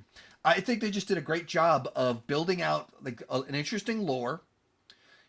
This movie's about survivor's guilt. You don't expect a Terrifier movie to be about survivor's guilt. All while having all the insane Art the Clown antics, shock humor, dead kids, all the stuff that you love in a movie. And most importantly, my mother bought me a Terrifier shirt for Christmas. And as soon as I opened it up, Like, Terrifier shirt from Christmas, Mom? my sister and my brother-in-law and niece, nephew, they're all there, and they go, you got him an Art the Clown t-shirt? It was incredible. Speaking of Christmas movies for the whole family, the best Christmas pageant ever. An actual family film. What? So is Terrifier 3. It's about families. Just like a good, wholesome, old-fashioned Christmas movie. Without any cynicism, it's all about grace. Just such a pleasant surprise. Just charming in an old-fashioned way. That what we talked about with Dallas Jenkins, how he designed it to be timeless. And just like you described it as, I felt nostalgia for a movie I hadn't felt yet. It just hadn't seen yet. This is perfect. Perfectly captured that. September 5. This was an interesting one because I knew the story behind it and she didn't know the story behind the real life events. So it's basically about a terrorist event that happened at the Olympics 50 years ago. And it's told from the perspective of the newsroom because the event itself is just horrifying and interesting in and of itself. But also in the history of broadcast news, it was an important event because it was like the first time you could do live coverage of like a terrorist event. And what did that mean for news? So just like a really interesting perspective on a fascinating, horrifying event. And it's short, sweet, it's to the point, puts you in a time and a place. It's only like 95 minutes long, so it doesn't overstay its welcome, which as old people, we love. Speak for yourself. This is live broadcast will end in 6 seconds. That could be a problem. Uh-oh. Did you schedule? No, I didn't. I didn't do this. But it might not, but it might. Are we still going? I don't know. Yeah, it gave me a warning. Out of nowhere, it told me it's going to kick me off, but it didn't do that. We're still good? I think we're fine. All right. Oh, my heart. I really You did. just scared everybody. It scared me. Imagine how I feel about this. I told them we were going to do it. Reassuring them this whole time. Yeah. We keep going, and then you're like, oh, it's You gonna lied close to up. all of my followers there. So how dare you? Abigail, the vampire ballerina movie. Another movie where I interviewed the directors very briefly on the red carpet. Very briefly. Got to ask them a question, but I did. 3 out of the last 4. 4 out of the last 5. Numbers are tough. Brain is shot. I just like these close quarters thrillers. This is my kind of movie. They call them pressure cooker movies. It's that. The ensemble's a lot of fun beyond the fact that it's about a vampire ballerina. So I dug it. There's a lot of fun. 24. The movie that was played the most in my house at this past year. The Idea of You. If you just counted the number of times this movie was played the first week in May, this is the movie that was played the most in my house. The Idea of You. And it's, a romantic dramedy, but grounded. It doesn't play like a comedy. It has the fantastical elements of, a suburban woman gets swept away by a much younger pop star. Like, there's the fantasy of it, but it plays serious. It doesn't play like with comedy logic or tone, but it has very organic humor in it. But what really works about it is that, like, the drama, the conflict feels earned and believable because it's based off the ways humans would actually respond to things and the differences that would actually tear them apart. And then it kind of exploring the idea that no matter how old you are, no matter how successful you are, you're still figuring yourself out. And you have two people that are very different, but also that they respect each other and they treat each other like they see the person. They see in the other person what the other person wants others to see in them, that they feel like others are missing. There's just something about that like feels very human. We all want to be seen. You have these two people in very different phases of life that don't feel seen or understood. And then they find each other in this, ridiculous, insane, unrealistic scenario. But there's the humanity. That's what people connect with. We also saw it at its world premiere and we're in the front row, and Anne Hathaway, your close personal friend you've never spoken to, was right there in front of you. 23, Strange Darling. This is a small little thriller that just does a real nice job of playing around with your perspective. It's told non-linear, and like each little piece, you keep changing your perspective on what you think is happening and who's really doing what. It just does a great job of playing around with your built-in biases, unsympathetic victims, all sorts of ideas that keeps you guessing what's really going on, why is it happening, what are we looking for, all that stuff. Just Just real smart little thriller. 22, A Quiet Place Day One. When they said they were doing a spinoff in New York City, I went, yeah, I think that's a good idea. Like, when you watch A Quiet Place, and it's about this family in the woods, it's all about the family and very isolated, and it's a global threat. The immediate thought is, well, so what happened over there in the big city? And they made a movie that answers that. Like, that's a spin-off done right.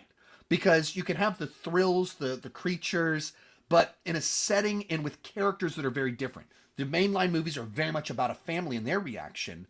And this is about two single individuals that don't have a family. They're in the end of the world. They don't have their family they're trying to protect. They don't have anyone. And so it's about the bonds you form with whoever's there. So I just thought it was like the right way to do a spinoff, and ties into the lore just a little bit. It doesn't overdo it. It doesn't do too much of. And then this thing that you saw here, it was from this, and this was from that. And no. Like it ties in just a little bit. It makes you go, oh, okay. It is all connected. Oh, cool. Just a little bit. For 21, Furiosa. I just thought this was another great addition to the world of Mad Max. And what it does really nicely is that the Mad Max proper films are pretty tight stories in that they cover a very small period of time. They're very much about this one adventure, this one threat, this one thing that happens to Max, or this adventure that he steps into. And with Furiosa, it covers multiple decades. And so you actually feel like you're seeing this world develop. The world that Mad Max has these adventures in, you finally feel like you're exploring it and understanding the different tribes and the groups. So it does more world building than all of the Mad Max movies combined, because it's inherent to the story that it would do that. And in particular, it's like, it's a prequel to Fury Road, so it really sets the context of the world that he steps into. It has all the action, all the stunts, all that stuff. I don't think it's, on the same level as Road Warrior and Fury Road that were just so refreshing. It does feel a little bit like we're doing Fury Road again, but now with Furiosa as the lead. She was already kind of the lead of Fury Road.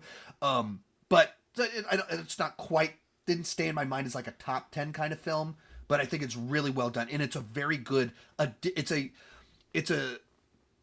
if you're going to do another story and we're not just doing more Mad Max, this builds out the world of Mad Max in a way that those other movies don't. 20, Alien Romulus. This is one that I wish I could put it a little bit higher on the list, because there's so much in here I love. And in so many ways, it's the Alien movie I've been waiting for almost my whole life, or my whole life that I can remember. That it goes back to the vibe of Alien and Aliens. It's like an average of Alien and Aliens. It's very intentionally trying to capture the aesthetic, the sound effects of those movies. It has the tension of Aliens. It has the action of Aliens.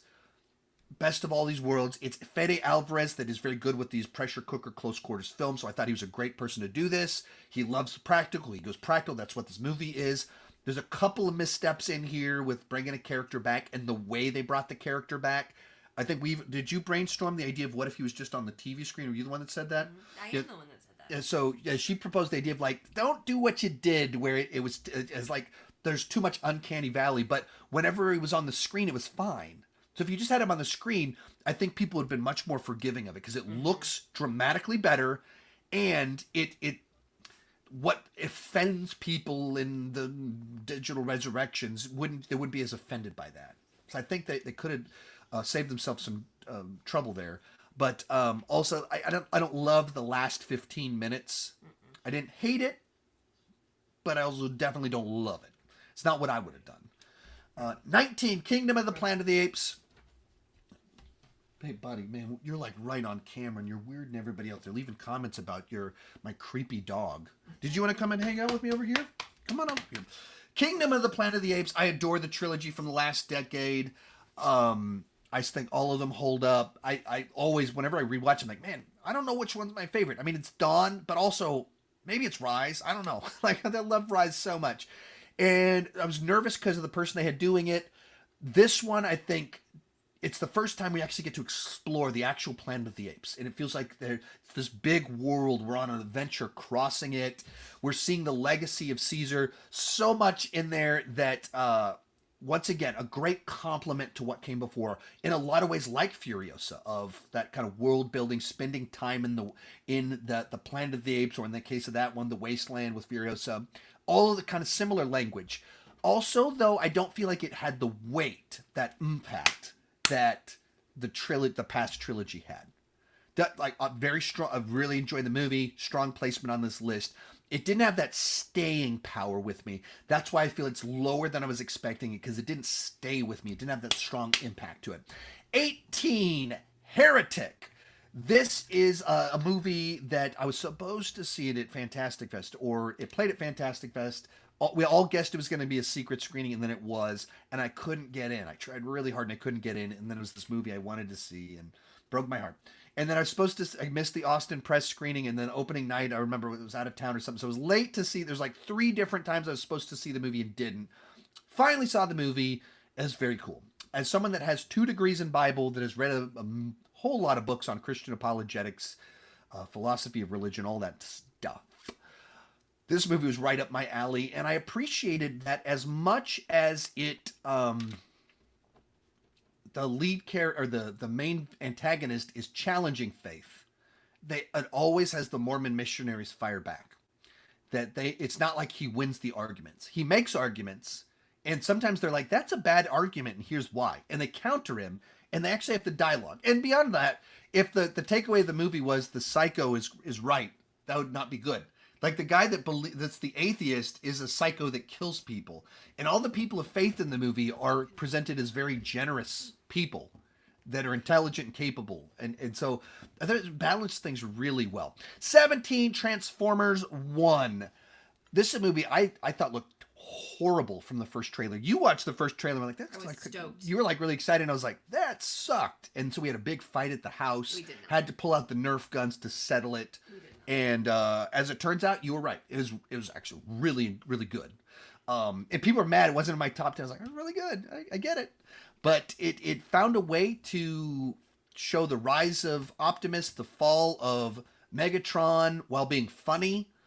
It's the Transformers movie we've been waiting for decades. It's actually all about the Transformers. It's on Cybertron. No human characters messing everything up. So it like did all of it at the same time. I had a couple things where I thought a few things were a little bit rushed here and there, but otherwise, like, a very efficient film that was able to do a lot, cover a lot, make you, yeah, it could be very dark while also being very funny. Number 16, and we'll do our last little pause before we do the final stretch on here, and then we'll get out of here. Hurry. Okay, we'll do a pretty quick little one, but like my nose is chilling me. I gotta get a drink, and I gotta do some cartwheels or something like that for this final stretch. Civil War. This is one of the most polarizing films of the year, which was kind of interesting. Like, I saw it at its world premiere at South by Southwest, like a month before it came out. And I watched it, and I thought it was a great mirror film. It's not a movie that's setting out to lecture people. It's a movie that's designed to present a scenario that makes you think and kind of challenges you, where each character represents something different in modern politics, but without it being preachy or lectury or overtly taking a side. And then the reactions to the film were like, that movie's so obviously right-wing. That's a movie so overtly left-wing. That movie shouldn't have done this. And then the weird one to people like, this movie's nonsense. Why would California and Texas ever, like, sync up? That was what, like, struck me as so odd, that people, like, locked in on this kind of random element in it that wasn't... The movie's not about why the Civil War took place. It's about how these things happen. Not the particulars, but the way we divide, and the way that, like, there's a sequence in it where people are, like, literally shooting at each other. Like, why are you shooting at each other? Because he's shooting at me. Well, who is it? He's the guy that's shooting at me. Why are you shooting at him? Because he's shooting at me. And it, like, talking about how sometimes you get so lost in the argument, but you don't even remember why you're fighting anymore. Like, I just thought it was, like, just all of these things that are just were very thoughtful and thought-provoking without lecturing. That's what it was supposed to do. And that's exactly what people hated about it. That they wanted it to pick a side. They wanted it to be tied more to you. Like, this is nonsense. Why would Texas and California be together? It's like, well, the point of that is that we're not commenting on actual U.S. politics directly in that sense. Like, there's an element to it that's like, just like, here's partnering that would never happen. So like that's the fantasy. Like that's the setup. We're not stop locking in on. Why are you locking in on that? Move on. Just that's the suspension of disbelief. Just that's what you suspend the disbelief so we can have the adventure. They couldn't do that for whatever reason. That was the thing they couldn't accept, which is fascinating. I just didn't understand that, but I don't know. I really enjoyed it because it wasn't a movie that told me what to think. It put up a scenario and went, think about it. And you can come to all your different conclusions. The comment section on my review for it were just wild as can be because it was all over the place. People on both sides mad at it for opposite reasons. I love that. That's why it's so high on my list. It's art that you have different interpretations of it. Everyone takes away something different. Whether you love it, you hate it. That's what art's supposed to do. It's supposed to be interesting. It's supposed to make you talk. And that's one of the movies that... Oh my goodness. Sorry. If it wasn't obvious what happened, the dog sneezed. That's all it was. The dog sneezed. But he's laying on her chest, and so the sneeze is pointed right at her face. Annie hit my computer. Yeah, yeah. Whew. Andy peed his pants. Stop it. But he's not wearing pants, which means he peed her pants. He didn't pee at all. Oh. Well, it's more exciting if he did. Like a little action-adventure little deal here. Some Sean Chandler fan fiction. That's the fan fiction I write for my life. Ew.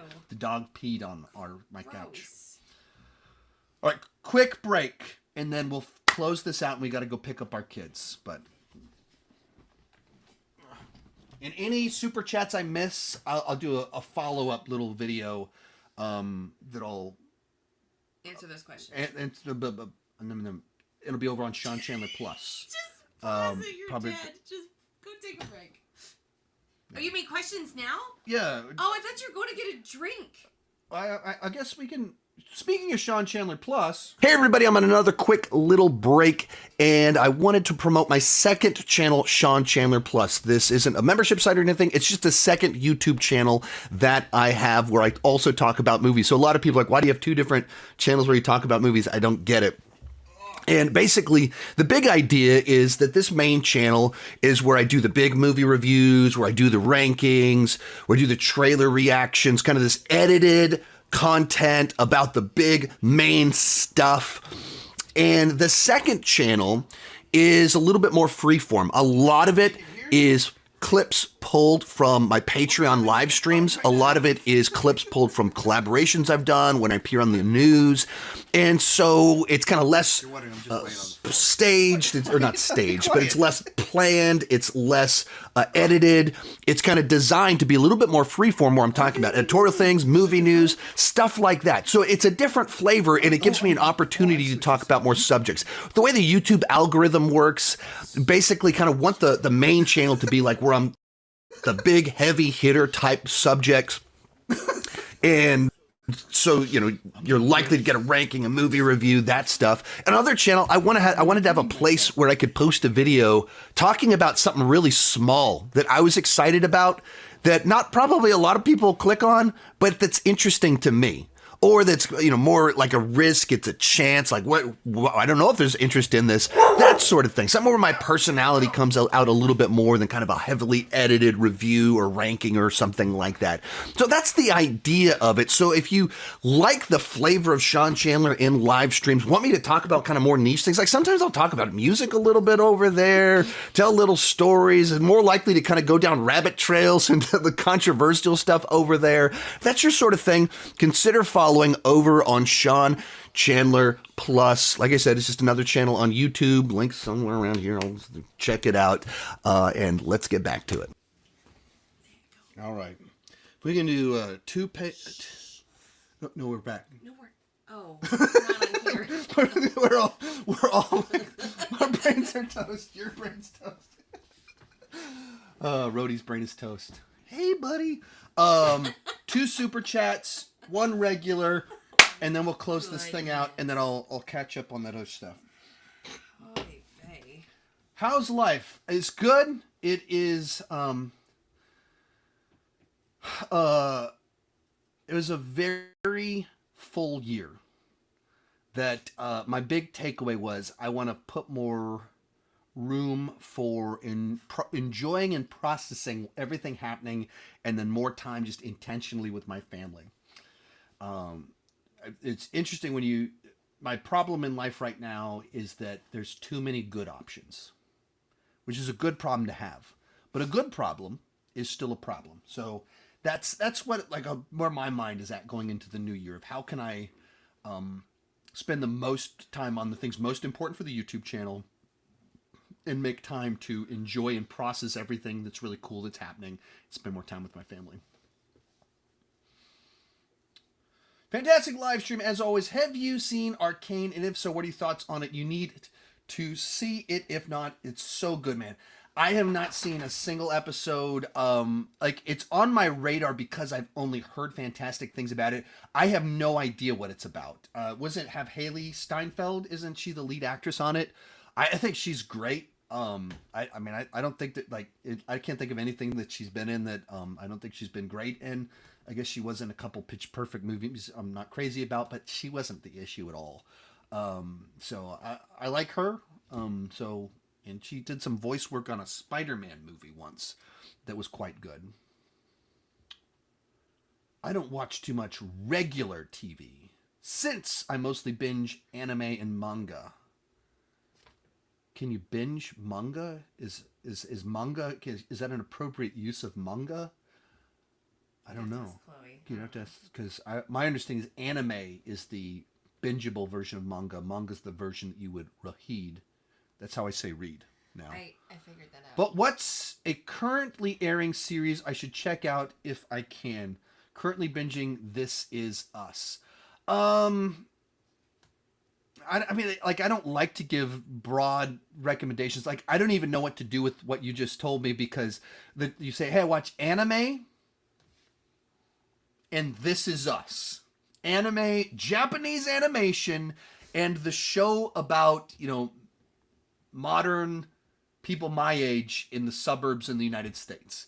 Like, those are very opposite things. So I don't know how to interpret that. For action thrillers, Reacher's great, but like when you say regular TV, if you mean broadcast television, I don't watch anything on broadcast television, like at all. Like, it's weird how little influence broadcast television has now.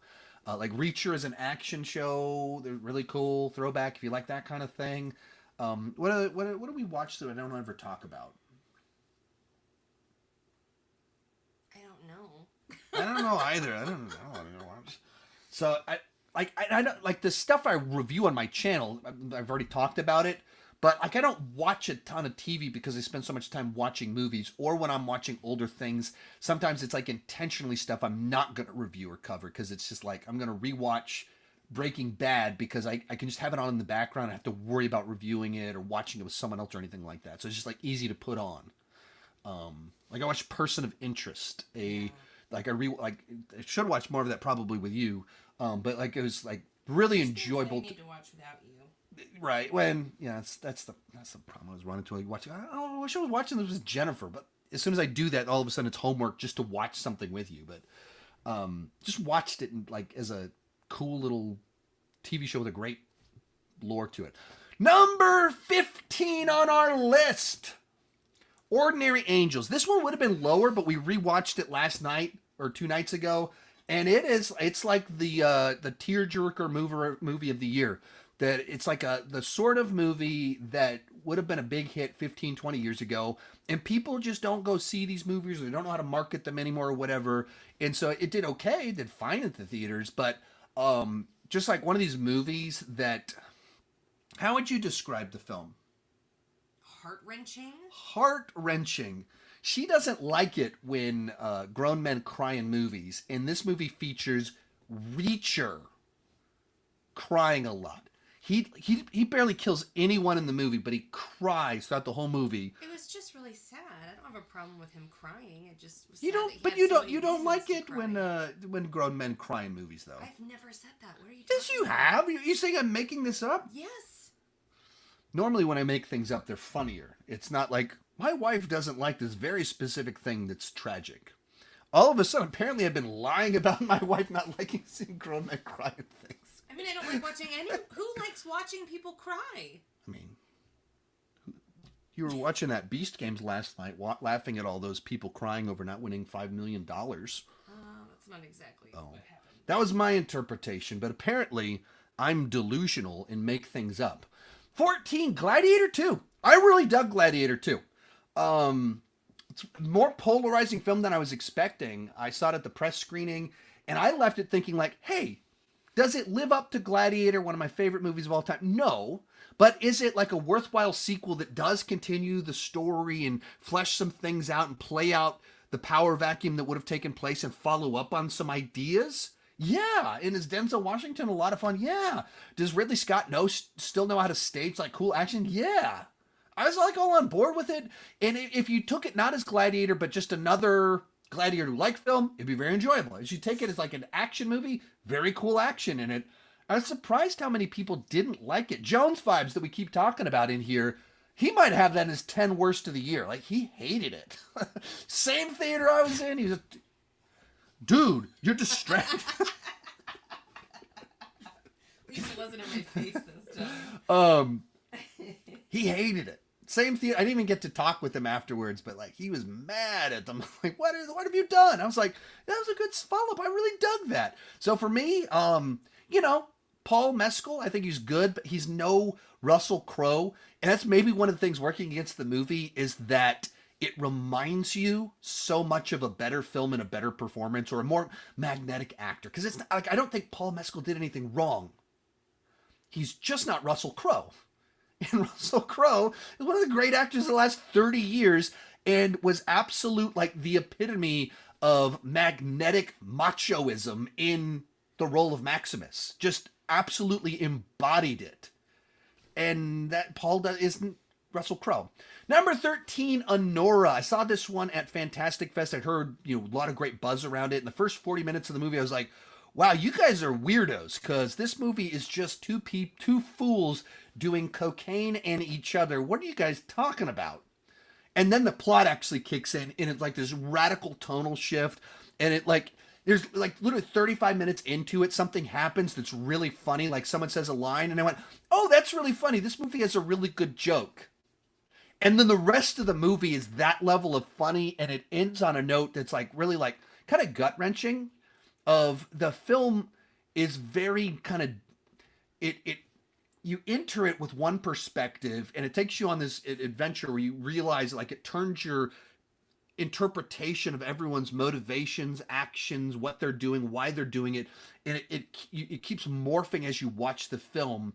And it starts as like this one fantasy, and it turns in this chaotic middle, and it ends in this totally other place that is surprisingly poignant in a way that you really wouldn't be expecting from where the movie begins. So it's just a film that, like, I can't think of another movie like it that once it gets past its very provocative first 35 minutes, like I thought it was a very cool experience. Number 12, Sonic 3. I had a blast with this movie.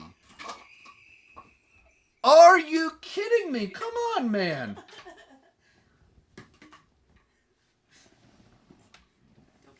Don't give it to him. Finish the thing. What have you done? This movie had everything I enjoyed about the first two Sonic movies, minus all the annoying human subplots that I wasn't crazy about. There's no weddings, anything like that. It's about the Sonic characters. Yeah, maybe you're probably right. Hey, buddy. Of course I Hey, was right. Rhodey, can I have that? Come here. Hey, Rhodey. Hey. Rhodey. Hey, we're doing a live stream. Like, they can hear everything. Brody. Come here. This guy freaking doesn't care at all. Rhodey. Narcissist. Brody. Come here. This is what you get. It didn't work.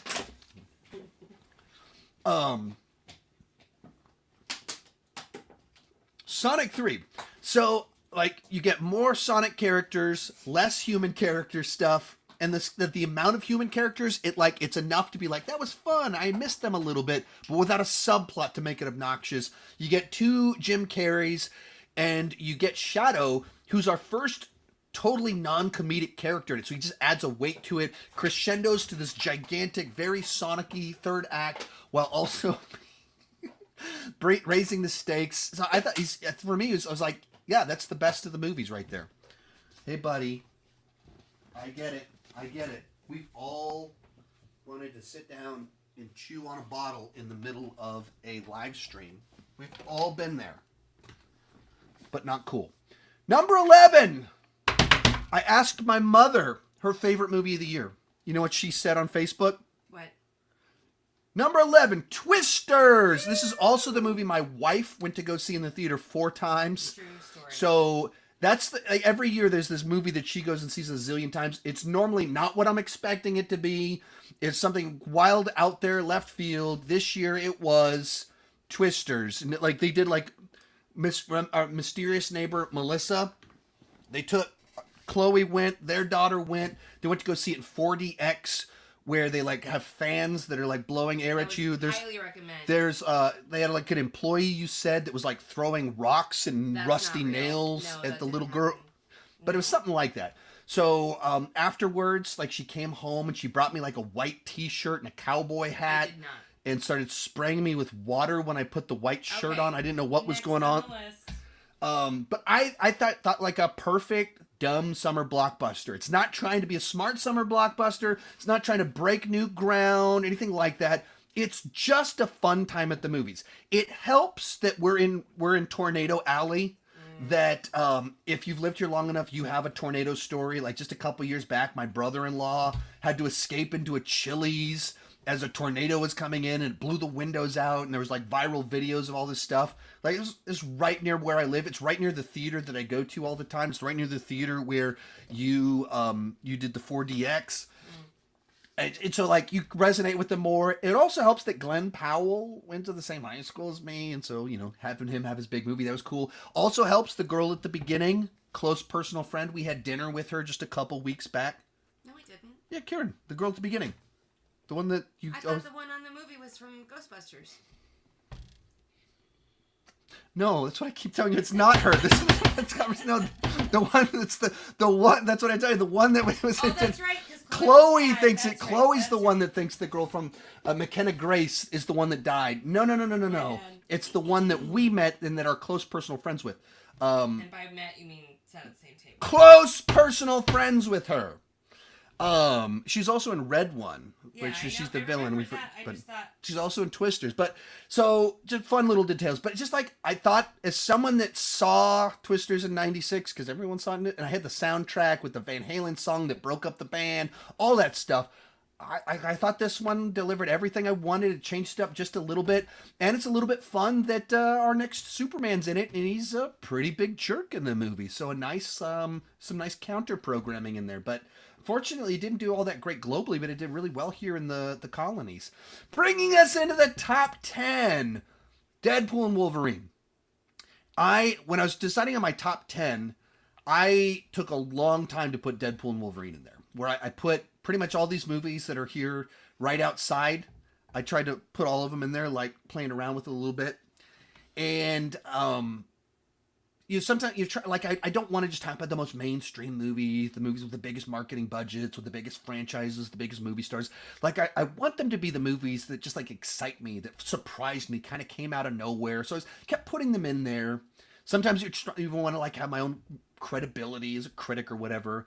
At the end of I have my issues with Deadpool and Wolverine, but the reality is, if I'm being honest, it absolutely belonged in that spot. As soon as I put it in there, I went, that's me being honest.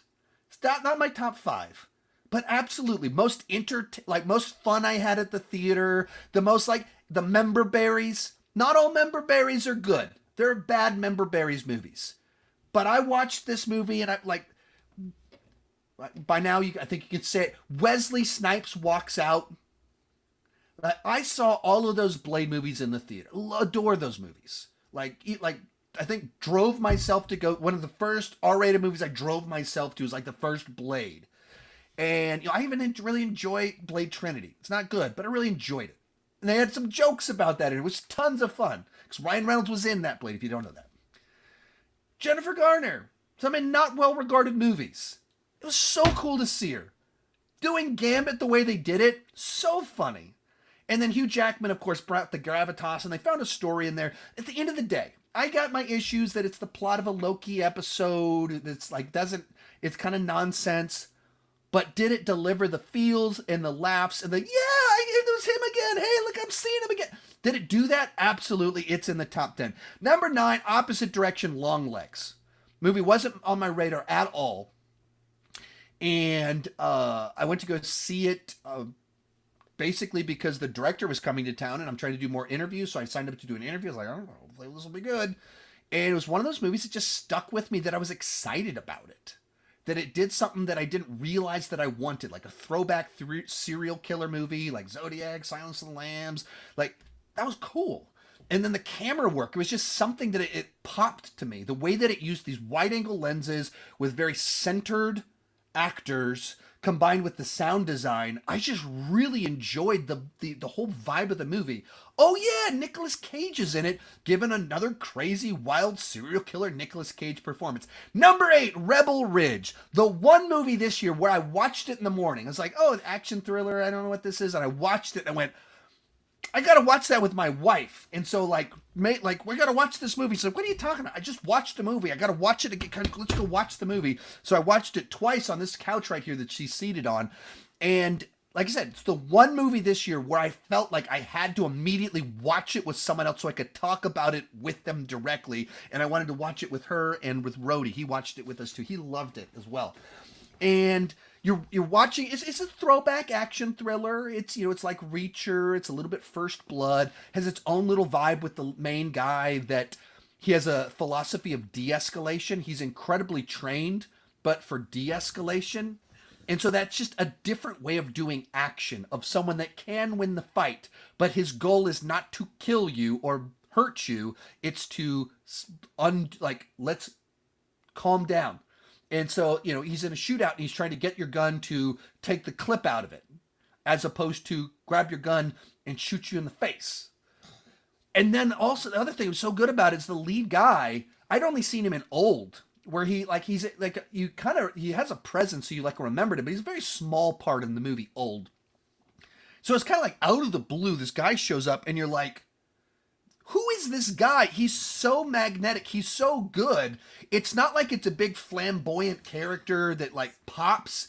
It's not like he's given these big moments that are obvious, charismatic lead roles. He himself is just very magnetic and pulls you in and holds your attention while just being this really intense guy.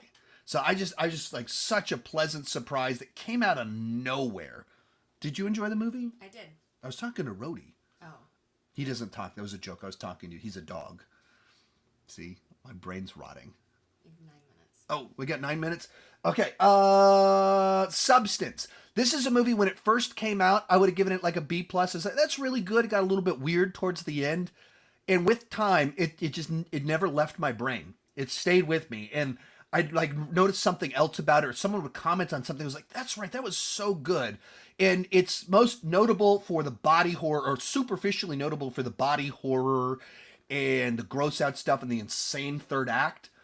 The whole movie is just such a clever script that is so thought-provoking on beauty standards, Hollywood, identity, just the central premise about stuff about insecurities. It's so good, and it just stays in your brain. Number 6 on here, another Glen Powell film. This one, at its Texas world premiere, I met Glen Powell himself at the after party. I was standing outside with Sharonda, pay her weight, we were seated there, and he came outside with everyone else to take pictures out back, and I was like, I want to try and meet him. Sharonda's better at these things, so she kind of positioned me. So I met the director, and then stood there long enough. Eventually, I did get to talk to Glen about high school. Now, everyone was trying to talk with him, so, I got 30 seconds. I was trying to get the picture, and then someone was like, can I get a picture? And then I ended up taking someone else's picture with him, and I didn't get a picture with him. But also, I just wanted to talk with him more so than just try and take from him, like, hey, so cool that someone from my high school's succeeding. Give me a picture. I was trying to not do that too much, while at the same time really wanted to do that. Maybe some other time we'll meet. But anyway, the movie Hitman, he wrote it with the director, who I also met.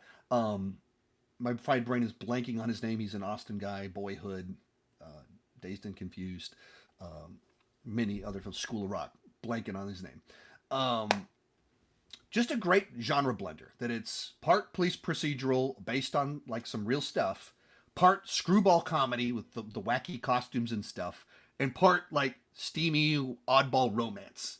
That is just so entertaining while not fitting neatly into Richard Linklater. There it is. Like that was one of those ones. Is like I can't believe. Like I'm talking about meeting him, and my brain can't open the file for what his name is. Number 5 on here, Wicked. This is a movie. I knew some people that were excited for this one that live in my house. That some people dressed up like some characters for Halloween this year. I didn't care at all. It's a musical, Wizard of Oz. I didn't care. Went to go see it, and it just won me over. Just so immersive, sucked me in. That the way that the sets are so big and detailed and with wide shots and long takes that you just feel like you're being swept away to this place. And then everything is just so well choreographed. And John Chu, the director, has been doing like dance movies for now like 15 years. And so you become like this well veteran director with the skill set of making big blockbusters, personal rom-coms, as well as dance numbers, and probably did some music videos back in the day. And you pull that all together and you get someone that's able to pull off something so big. Beyond that, you of course have the famous musical numbers.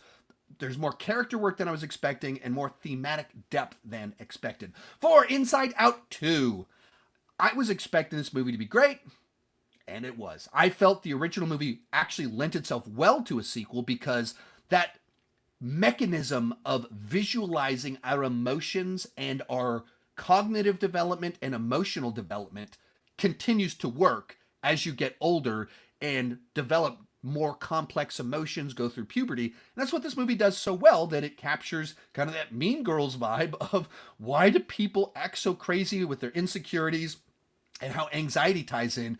And it dives in on anxiety and shows the way that while it can be the enemy in your life, it actually serves an important purpose. It's trying to help you. But anxiety run amok creates chaos. And that's what the movie captures. Makes Riley a prominent character, done so incredibly well.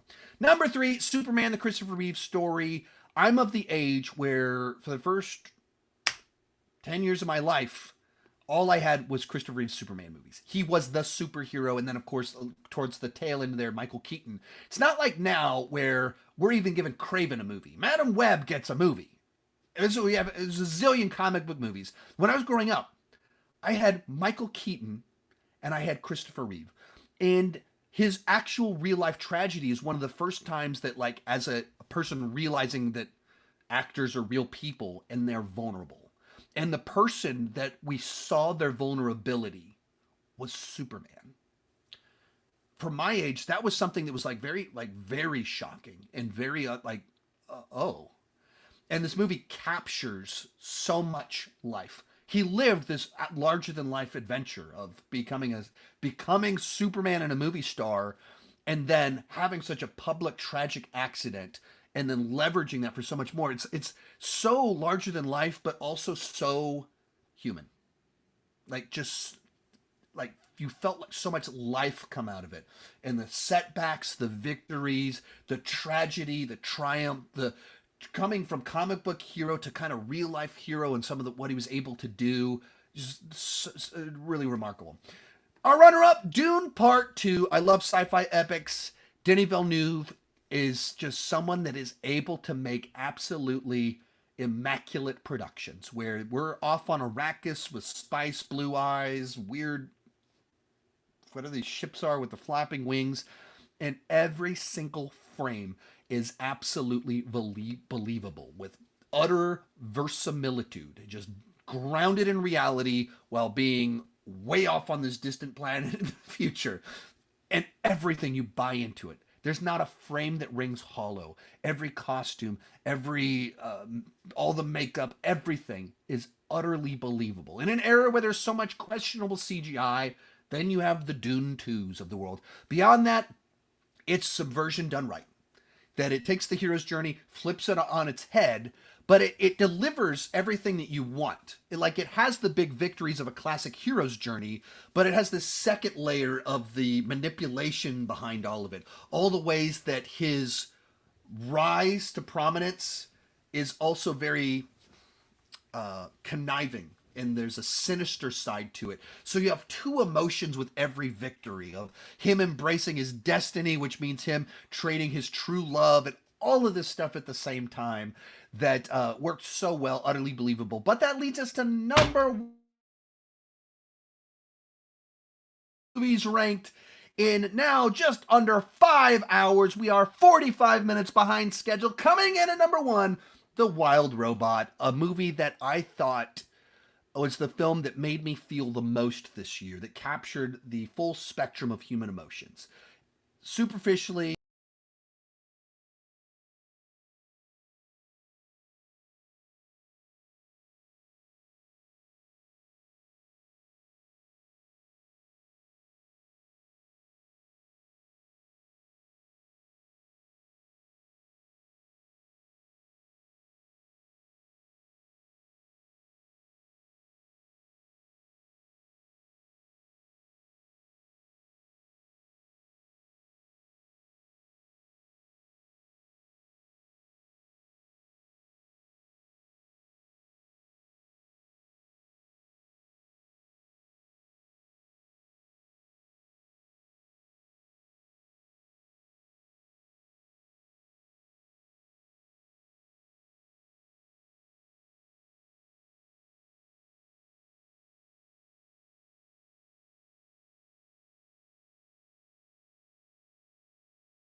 I see you. and we're back to talk for 30 more seconds. I don't know what happened there. I don't know where it cut out. This to me is the movie that made me feel the most, that captured the full spectrum of human emotions, where superficially it's about cute robot, cute animals. It's really funny. It's very clever, but at its core, it's about parenting. It's about growing up. It's about societal expectations. It's about prejudice. It's about bias. It's about kind of self-sacrifice. Like there's this whole little rabbit trail in the movie about like the robot in the during the winter, and like just like it does so many things. It was just so emotionally profound for me. For middle class suburban parents, that's what the conversation has been for the last 3 months. Is like, have you seen The Wild Robot yet? How much did you cry? Did you bring a box of Kleenex? Oh, you're going to go see it? Bring a box of Kleenex. Like, I only know one parent that saw this movie that just wasn't bawling the whole time. It was me. It was Jennifer right over here, not Rhodey. Rhodey cried like the whole time. He was really upset for it. I thought it was just so well done. Just so entertaining, heartfelt, and such efficient storytelling that it covers so much life, so much world building, world exploration, so much time in under 2 hours. It's the sort of thing like you want more movies to like pay attention, like, see, you can do this. And it works. So for me, man, this is the movie that just absolutely popped for me. That watched it and I went, wow, this is why I love movies. Movies that make me feel everything that this movie made me feel. So it comes in. I don't even know what that was. You were Like, getting number 1. there we go. Let's do this right here. Comes in at number 1.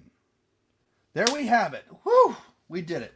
Just 48 minutes later. The butler's complaining. Are they mad? I don't know. 'Cause they didn't get time to send you text or I anything? told them we were running late. Oh, we should have known. In my notes, I had all these markers. All things considered, this is still our shortest one yet. Yeah, just there's a lot to talk about. We had a couple more things. I'm not going to be able to cover all of the super chats. I imagine not. No. There's no. So I'm going to do a follow up that will be on Sean Chandler Plus. That's my second channel. Just please follow it. That's where I cover this sorts of stuff all the time. More editorial, answering questions, clipping things out. If you want the less structured version, check out that channel.